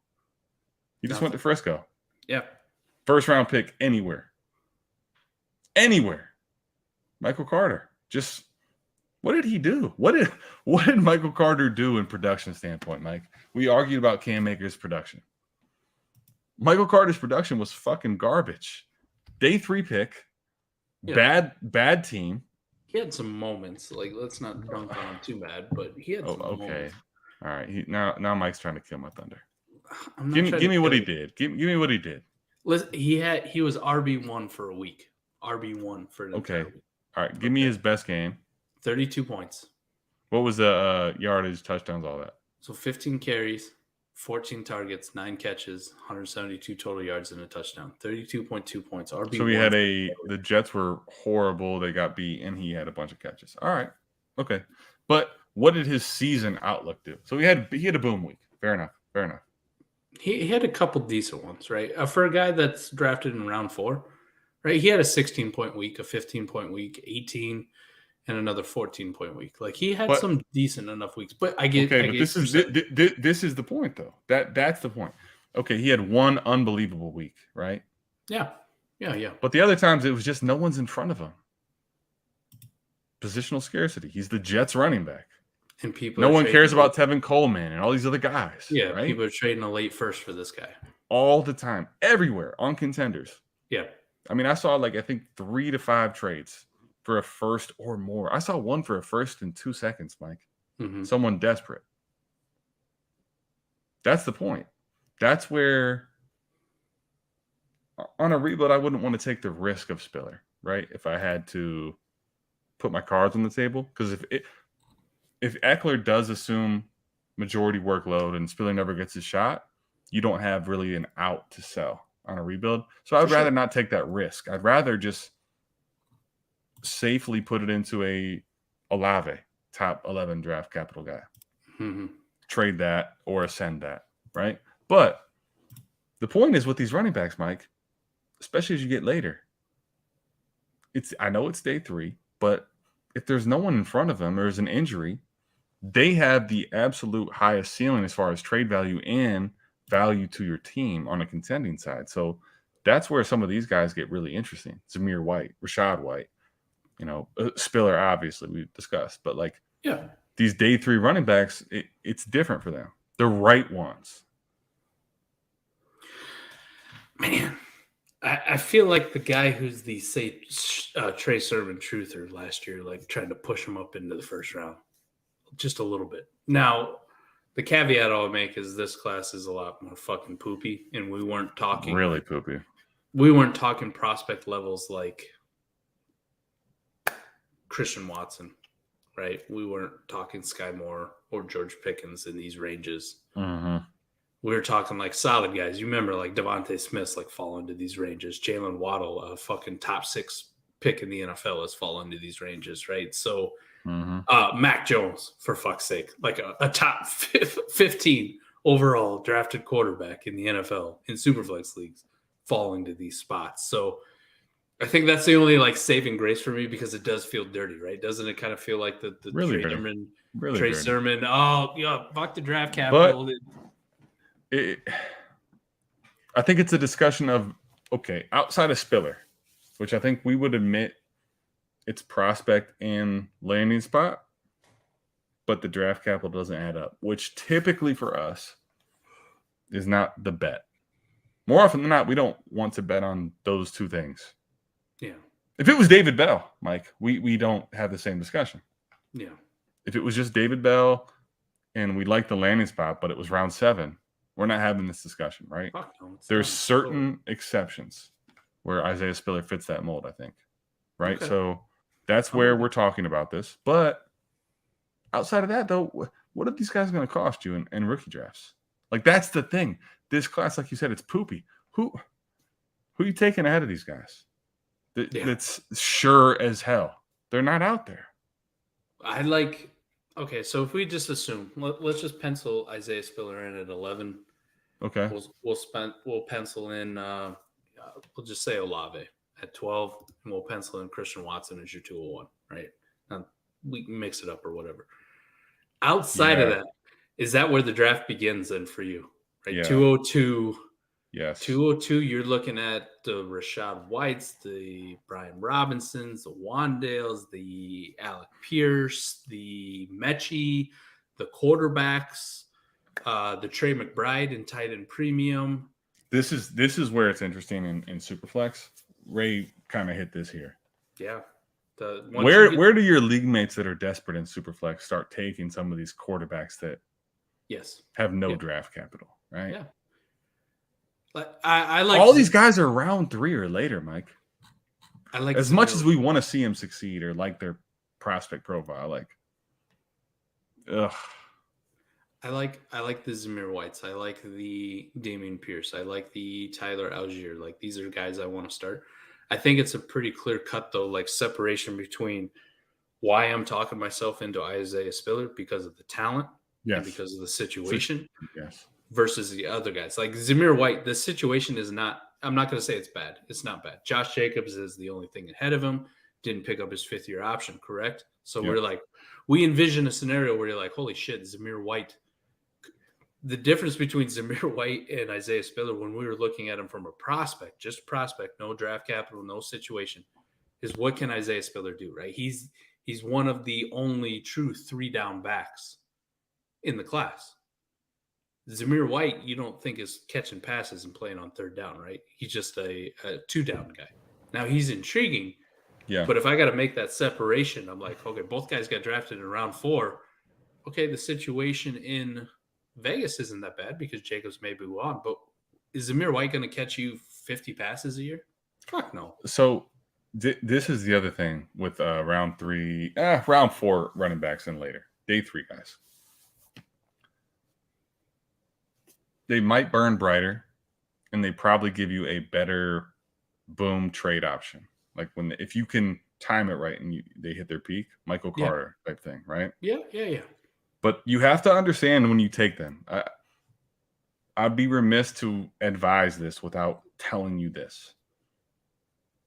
Day 3 running backs, if you take them, you have to understand that there is a real fucking possibility that they evaporate in value. Just gone. They completely evaporate. Like, there could be no sell window, Mike. Like, you could have completely fucking evaporated a pick. That's the truth with day 3 running backs. We went through that list last night in Discord. Pulled up correct. a random rookie draft that I was a part of. Yes. And just started listing off the round 2, 3, 4, and 5 picks. Right. And how many of those dudes are just absolute zeros, worth nothing? But we talk about the value bump if it hits right. If it hits right, yes. This is the thing you have to understand if it plays out. Because there's a scenario for these day 3 guys, Mike, where it's nothing. Like, it never plays out and you just never sell and it evaporates. That's what I'm trying to explain. In a perfect world, and for you, like, once, let's say, like, Christian Watson's the 201 and he's gone. Okay. And you're staring at the Rashad Whites. Okay. The Damian Pierce, Zamir White, Mechie, Trey McBride, that kind of thing. How many of these guys are you targeting before you start dipping into the I'm gonna say like dart throw territory, right? Because a lot of these guys might end up just being zeros.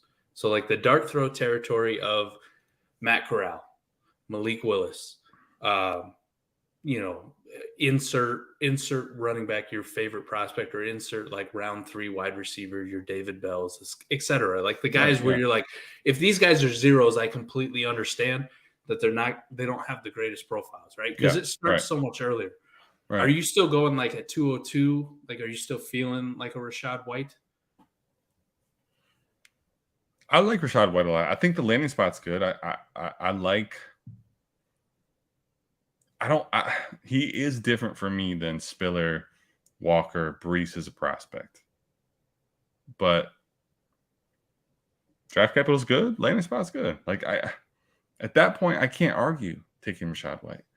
Okay. Right? But like, man, shitheads. If you're sitting here with us at this point, you are among the degenerates. You are among the fucked up people that just, like us, we think this all the time. We breathe this. These are picks to trade. These are picks to trade. The value is to trade the number.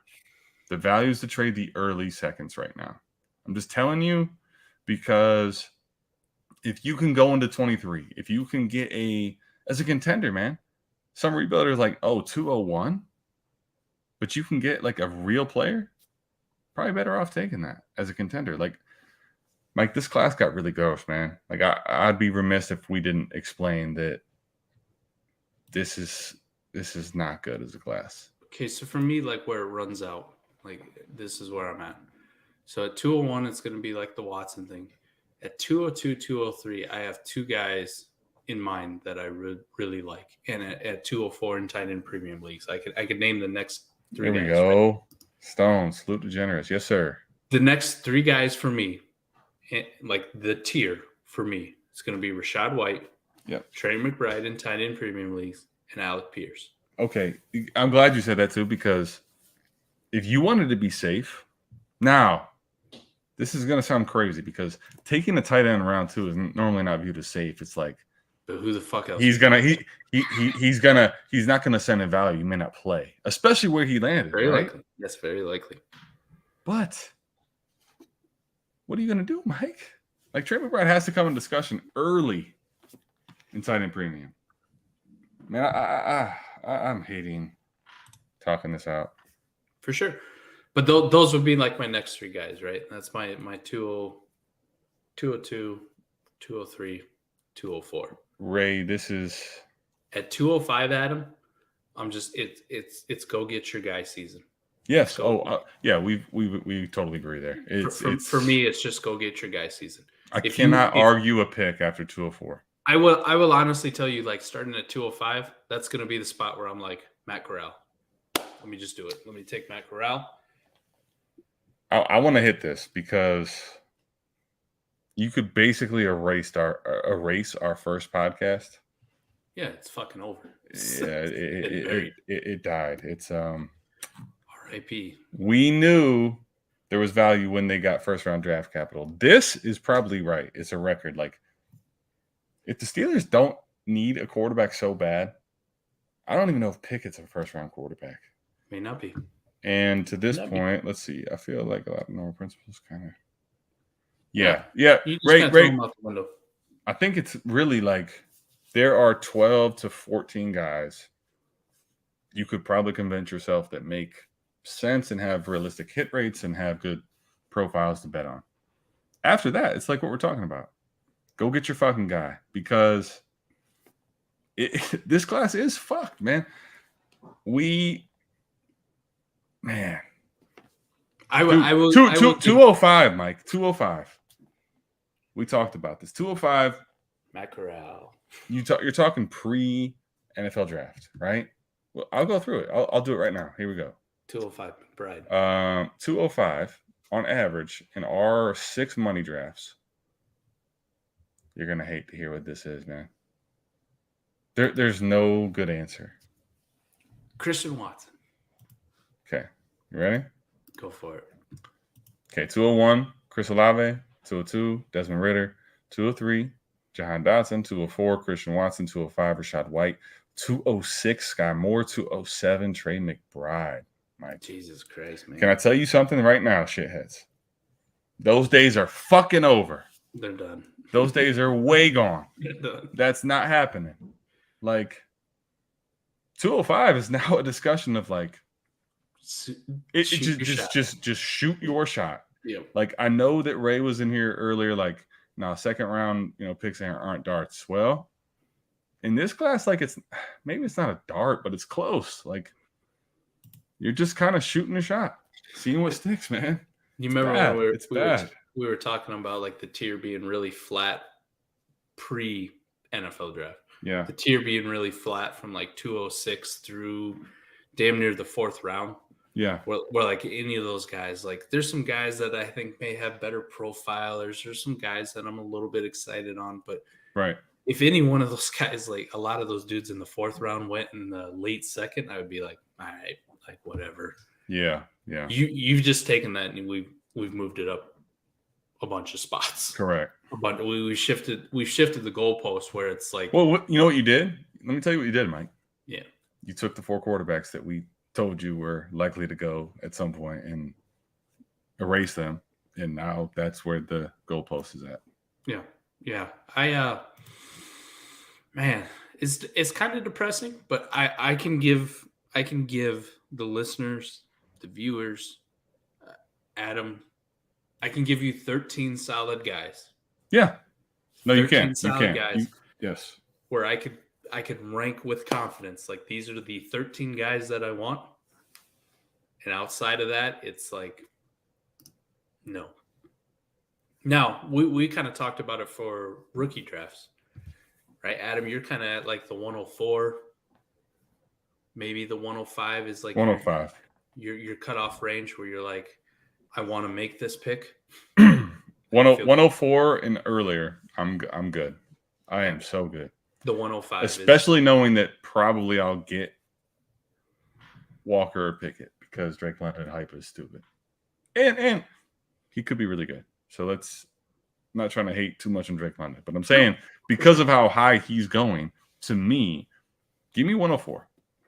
At 105, conversation starts. Listen, I'd ask for more.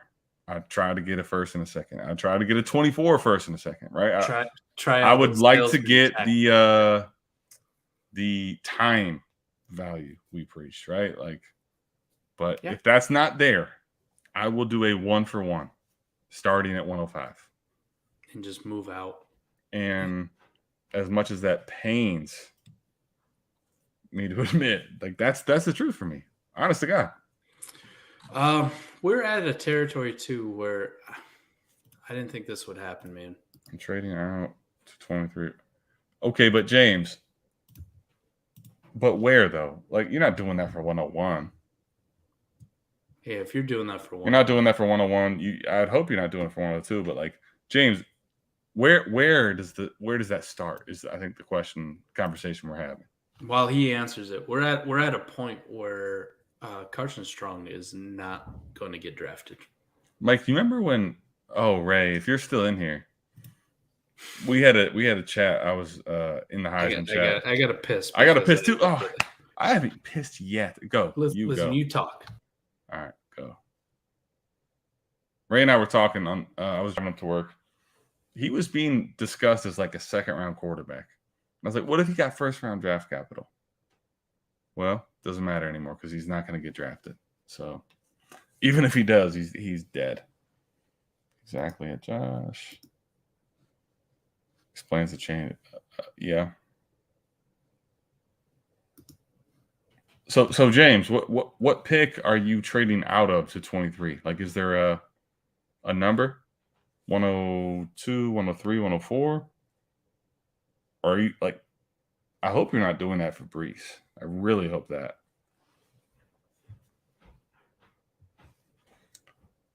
Dude, did you actually piss? Yeah, man. That is impressive.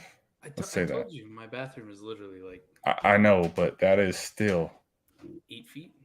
I clicked like 3 things and talked to myself for 20 seconds, and here you are. No, not for 101. Yeah, Josh is right. Quick as fuck.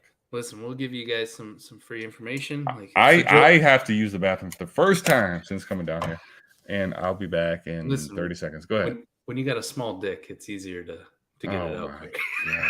Hey, here we are to the shit show. All right, James. Okay, but not for the 101. But where? That's the whole conversation. What's the pivotal point? Like, where do you do it? Yeah, go pee. I'll talk to the man. Listen, no. T-Rock is saying you're pissing in a Gatorade bottle behind the curtain. I need you to address this. As much as I was holding it in, like a Gatorade bottle wouldn't have held that. I just all right, I got pissed. Are you trading the 102? Right? If you're staring at Pickett or Kenny Walker, like, are you still trading out for just a 23? A mid first where I can take one of the top 3 receivers. I get it, man, but we touched on it. If you weren't here at the beginning, I mean, this was one of the first topics. 7 hours. Jesus Christ, 7 hours ago. 7 hours ago, we were talking about with the with the Kenny Walker thing, right? There's a lot of Seattle and landing spot.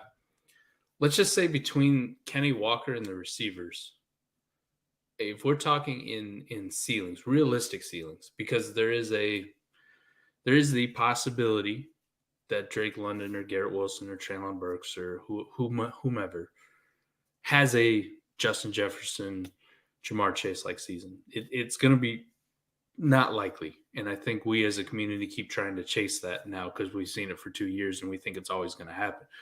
The reality is, like, the ceiling you're kind of hoping for a rookie wide receiver is maybe like the Jalen Waddle range, which seems kind of realistic.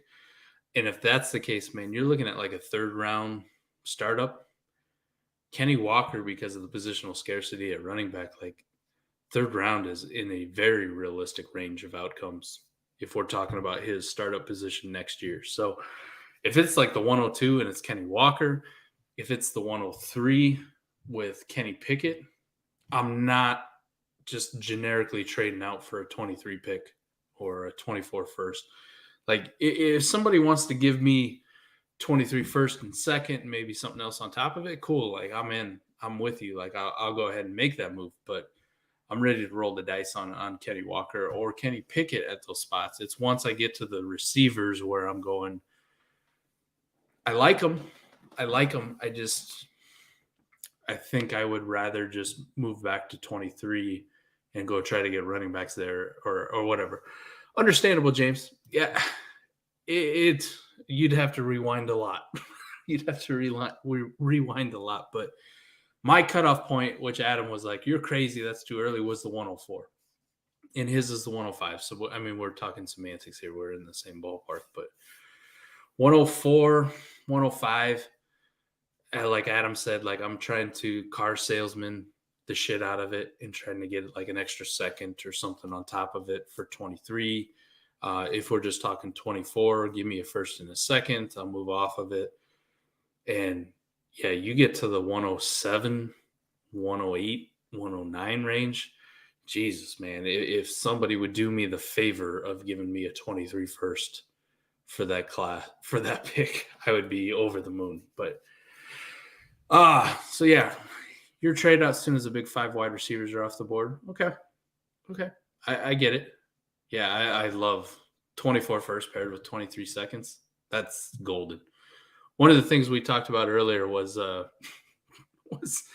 what's it going to look like? Fucking another punter. Jesus, what is the NFL's infatuation? Carson Strong's not getting drafted, but we're going to take every punter. Every punter in existence. One of the things about 23 is I've kind of dunked on it that I think it was overhyped. And I talked with some of the people in Discord about it, and I talked with Adam about it. We talked earlier about it. Was what's the rebound look if you're just looking at quarterback class? We just saw a all-time historically bad quarterback class in 2022. What do you think's going to happen in 2023 with these quarterbacks? Like, yes, you have 2 good ones right now. You got Bryce Young, you got CJ Stroud. I like Will Levis. Scott Connor was talking about last night. Ray likes Will Levis. There's a lot of people with Will Levis out there. Anthony Richardson is another exciting one. Is there a good scenario where we get 5 or 6 of these quarterbacks in 2023 in the first round of the NFL draft? Like a market correction? All right, so you can't bank on that, but you can't. But here, the opposite thing, right? I think this happens a lot of times in drafts. Kind of what you and I were thinking would happen this year, which the NFL told you pretty point blank that these guys suck for us. Their ass. But there was also a group think of like, you know what? Like, you don't have to spend on these guys. Mm-hmm. The opposite sometimes happens, right? The groupthink flip, right? Where it's like, we're desperate. We don't have any other options. You know, if you're a GM coach, like, your time's running thin. And you know that teams in front of you are going to have to take a quarterback. So you trade up and you force, right? And then that trickle-down effect happens. The opposite of what you saw this year, where it's like, everybody's like, I'm not taking one. But next year, it could be, okay, what if Stroud's gone early, Young's gone early, and then all of a sudden people start chasing. Mad rush. Yeah. Yeah. Oh my gosh. Adam, we're down to the last few picks, right? The home stretch is coming. Some interesting things. Carson Strong going undrafted, more than likely. Tyler Goodson. Somebody convinced Tyler Goodson to declare early just to go undrafted. What's worse? Tyler Goodson declaring early to go undrafted, or Sam Howell declaring early to go in the 5th round? In the 5th round, dude. Yeah, Sam Howell's got to be worse. Mike, that is got to be worse. I actually feel bad for your boy. Listen, I said it. I think I said it last night that Sam Howell, from just a human, I love Sam Howell as a player, and right, like I will fight for him. But the thing that gets me is like he's a starting quarterback, a highly regarded starting quarterback, who came out early, and with the NIL, like he actually stood to make quite a bit of money if you went back to school. At a big time at a Power 5 program, right? Like NIL deals would have been abundant. Like we've seen shitty quarterbacks at Power 5 schools get NIL deals. Like Sam Howell could have had a really nice one and actually made about the same or maybe a little bit more money going back to school and having the chance to like boost his draft stock and do something. I'm never gonna knock the guys though that declare early. I just always question like who the fuck is in their ear, like who's telling them the shit that it's a good idea, like who they surround themselves with. Because in like the Tyler Goodson case, when he declared, it was, oh wow, like maybe, and then you kind of heard some buzz, at least for me, like I'm tapped into it. Kind of heard some buzz about like maybe he'll be in the 4th or 5th round range. T-Rock, will you go somewhere? You kind of heard about what he's Tyler doing Goodson. To us. You heard about Tyler Goodson in like the 4th or 5th round range, and now here we are, 3 picks until the end of the draft, and he's not been taken at all. Yeah, and that's a guy like when he declared, you're like, what the hell are you doing? At least the Sam Howell one, like when Sam Howell declared for the draft, you're like, okay, he might be the top 1 or 2 QB prospect in this draft. Now, other things happen throughout the process that knock that down, but it's rough. It's rough out there. So, and Justin Ross, not going to get drafted. It doesn't look like. So, just some big name ones. Do you remember the Abram Smith love? Yeah, not getting drafted. Hey, Mike, will you Bam Knight not getting drafted? We read to the audience what I had Justin Ross in my ranks as. NA, because you're an asshole. Damn. Wait, what do we need to put in the pucker your asshole? Was that what you said? NA, not available. Why is he? He's always angry at me. I try to come on here with a bright, smiley face and be happy, and Mike's mad at me. Let's be honest here, man. We're at the end of a 7-hour stream after doing 9 hours. So look, I got food right here on Uber Eats because I haven't eaten in like 2 days, it feels like. And my wife, I got her food. You know, I'm taking mine downstairs. Isn't the draft over? Almost. You guys have been doing this for like 3 days. Almost, babe. Are you ever gonna hang out with me? Yes. So yeah, for those shitheads who are still in the Patreons or anybody interested in our stuff, no live stream this week on Tuesday. We're gonna take that day off. I'm gonna need it for just like a personal. We'll call it personal time. Well, we will have the shit show this week, but those will be the only 4D. Will come out on Friday, and we'll try to do the shit show. Maybe coming out the same day. I don't know. Till the world ends. I like it, T-Rock. This was just wild. I appreciate you, James. Appreciate you. Everybody here, man. Appreciate y'all. For real. Can't express how much we appreciate y'all being in here. Ingram to the Cards. Yeah, I guess that's a good one to kind of talk about. We didn't talk about that at all, even when we didn't. And you know what? Brandon broke that. And Mike, what? I don't really know what to say about this one, honestly. Like if I told you Keontae Ingram or Eno Benjamin, like who are you more likely to roster? Ingram, okay. But Only because Eno Benjamin's proven that it's not happening. Yeah, like it's just dead, right? Like Ingram, maybe there's an outside prayer, but like you don't believe any of the bullshit. We really like Ingram. You don't believe any of that shit. I mean, I believe, you like all the players on your roster, but I know there's a sale price, right? Like there's a pivot point, right? Like, yeah, you like them to what extent though? Unless you're Mike Zimmer referring to Come on. Unless you're right. Zimmer Right. Yeah. There's a point at which you like everybody, right? It is. Fucking T-Rock. He's so crazy. Selling T-Rock. He's so crazy. I'm not fucking leaving. All right, so we got I'm not fucking leaving. We got a fullback to the Chargers, so we got that going. Josh, you've been with us for a minute, man. Appreciate you. T-Rock, everybody here, Mello, Stone. Yeah, James Conner making it through 17-game season back-to-back is highly unlikely. Highly unlikely. Well, this is a good conversation because, Mike, this is something as dynasty owners versus the redraft like narratives. Yeah, you have to think about. If you're a dynasty owner, you've understood the cycle of James Conner, right? Yes. The ascension, the dip, the clear fucking dip, and then the rise out of the ashes. The bounce back, yep. So like this is part of dynasty timing too, right? James Conner has now been and has been for a minute higher than we ever thought he'd ever get back to as a value. If you have James Conner shares, Mike, can you please, because I don't want to, I'm almost out of emotion. Can you please help these shitheads, everybody here, understand why it is almost critical to pivot off of them unless you're a contender and you're just like, you can't get anything. If I have James Conner on a contender, I hope he's like my RB5. 4 at minimum. Yeah. Like Gotta be down there. Or, like a basketball league. Like if you think about like a bomb squad. Like in best ball, I'll just throw him in there. Fuck it. Throw him in there.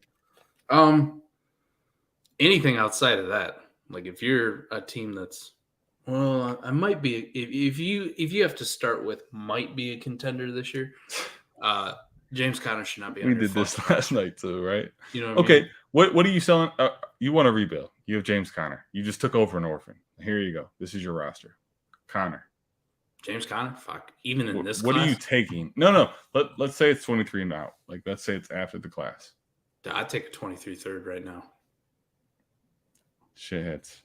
And you could. This is something to think about and understand. Gone. Get him fuck off my team. Because that's exactly for me the same.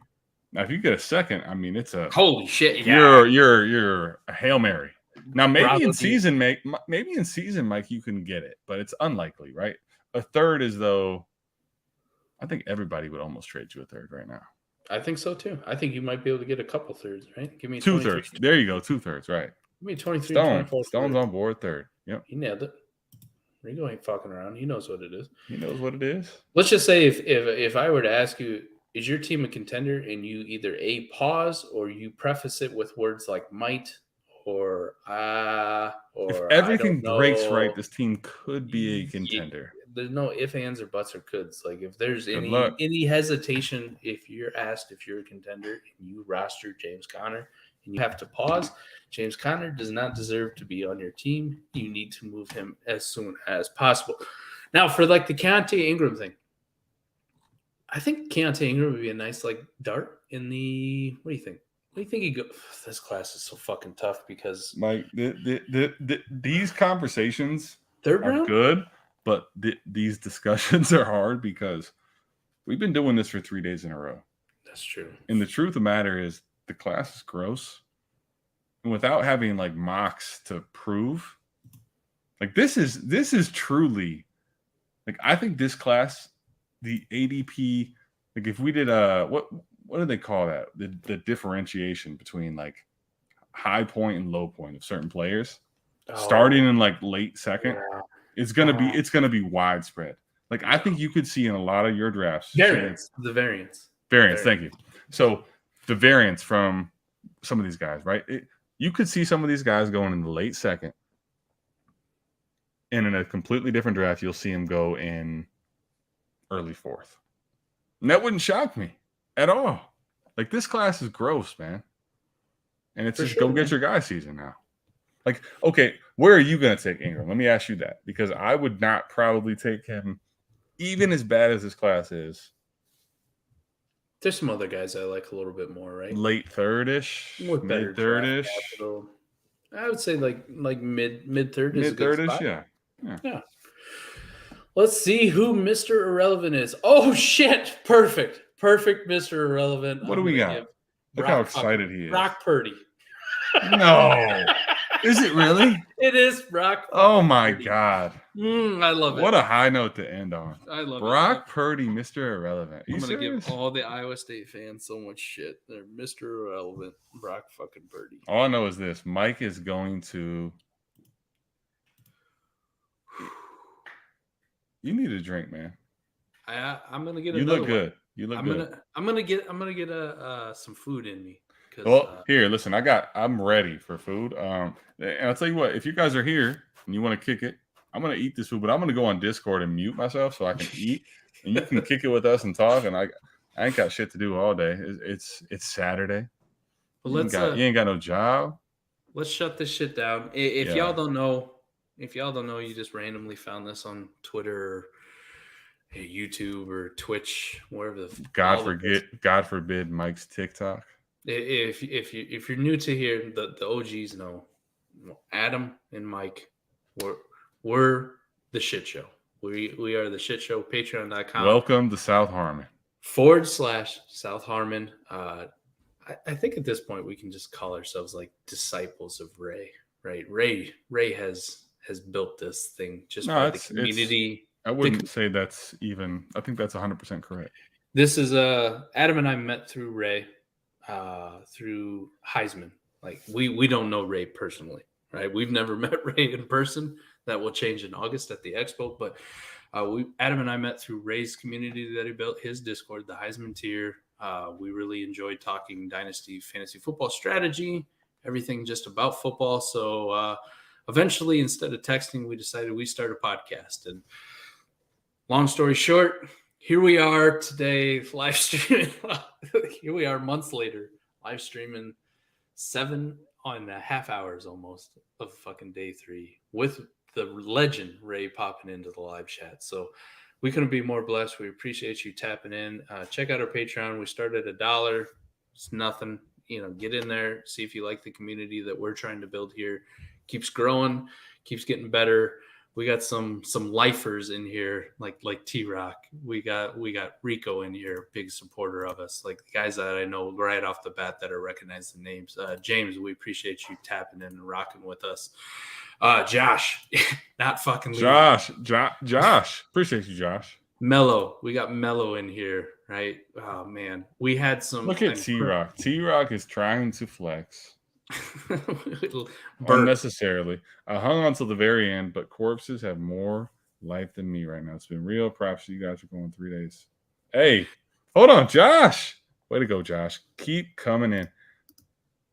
Just don't call me KK. I love it. Just don't call him KK again. Nice. Awesome. Very nice. Bert, you've been here since damn near stream fucking started. So 7 hours, you wild man. Mello, we love you guys. We appreciate all the support. I'm over the fucking moon and floored the fact that I could get random people to tune in and listen to you and me, Adam, for 7.5 fucking hours on day 3 of the NFL draft on a Saturday, no less, right? On a Saturday. Mike, let's put it in perspective. It'd be one thing if they came in, hey, like we wanted to listen to what you guys have to say on Saturday. They've heard us for 2 days in a row on hours on end. I am sick of my own voice in my fucking ears, right? Like we've been like, how long have we done this now? I don't even know. 18 hours? So we did 9 hours on Thursday and Friday and 7.5 now. So 17 hours? Damn near 17 hours. Holy shit. Y'all are the goats. Everybody in here it cares to listen. And I hope you're soaking up knowledge because there was a lot of good discussion today, which was actually pretty fun. Before we bounce out of here, too, I'd just be remiss if I didn't say thank you to the guests that pop in. Ray popping in the chat, but we had Jay Rich in here for hours. Jay Rich the GOAT for that, man. Brandon popping in and out when he could with his baby. Matty Kiwoom, nice appearance. I love that big guy, man. Ever since we met him on Matty Kiwoom. Kiwoom and Jones, go check him out. And then Gene coming in here. Can't thank him enough. Gene coming in here, getting to hang out with Gene and Ike. And again, more people that we've met because of Ray and through his Discord and his community. So make sure you check that out too. I know we got Mello signing up in Ray G's Discord at the Heisman. Mello just paid Ray. Just fucking for the Heisman house more than he's ever going to pay us in our history of our life in a month. Love it. But good stuff, Mello. And honestly, the Heisman house is the only reason that Mike and I met. So yes, if you're here and you're really avid, you want all the deep stuff, like what we have, but you want more, Ray's your guy. Patreon.com / what is it? All gas now? All gas. Yeah, / all gas. So check him out, man. I'm telling you, even if you feel like the money seems high, like the monetary value for Heisman House is that is a discount by a mile. Friendships, community that is invaluable, but even then, all the knowledge that keeps going on in there, the discussions, all the little tools, all the little things. If you just play in like 4 or 5 dynasty leagues, I guarantee you're going to make that money back tenfold. Oh my God. Dude, listen, Heisman House. We've talked about this at length before, Mike, with the patrons, and it's probably only the patrons. And if you're new and you're a guest, and we appreciate you being here, but I'm in a lot of these Discords with a lot of people that content create and fantasy minds that have helped me get to where I'm at today. No. Heisman House easily is the best community, best opportunity to make friends, have the most involvement in the space, and on top of that, gives you the best knowledge and gives you the best edge on your league. So if you have a big portfolio, 6 leagues plus, patreon.com / all gas. Yeah, we'd be remiss if we didn't shout out to the Savage members. Savage! Right, the big boys of our fucking Discord. We appreciate the support. You guys are incredible. But 100%. As you can tell, my voice is starting to fucking go. Mine's been gone, bro. I pick now. I'm about to lose it, but we appreciate you. I'm gonna fucking cry if I stay on here too much longer. Because this good or this bad? Is good tears, man. This has been incredible. Yeah, Adam, it's been a good time. Adam, good to journey, you, man. I appreciate you, man. Nobody else in the entire world I would rather do this with. So thank you. Same to you, brother. Hey, it's all love, bro. All love. Shitheads, the emotions, the truth, the hours we pour in, it's all real. We appreciate every one of you guys tapping in. And understand, we are going nowhere. And just remember, what do they say, Mike? Just remember, when your league mates are playing chess, play 4D chess. Oh, we love y'all. We're out of here. Peace.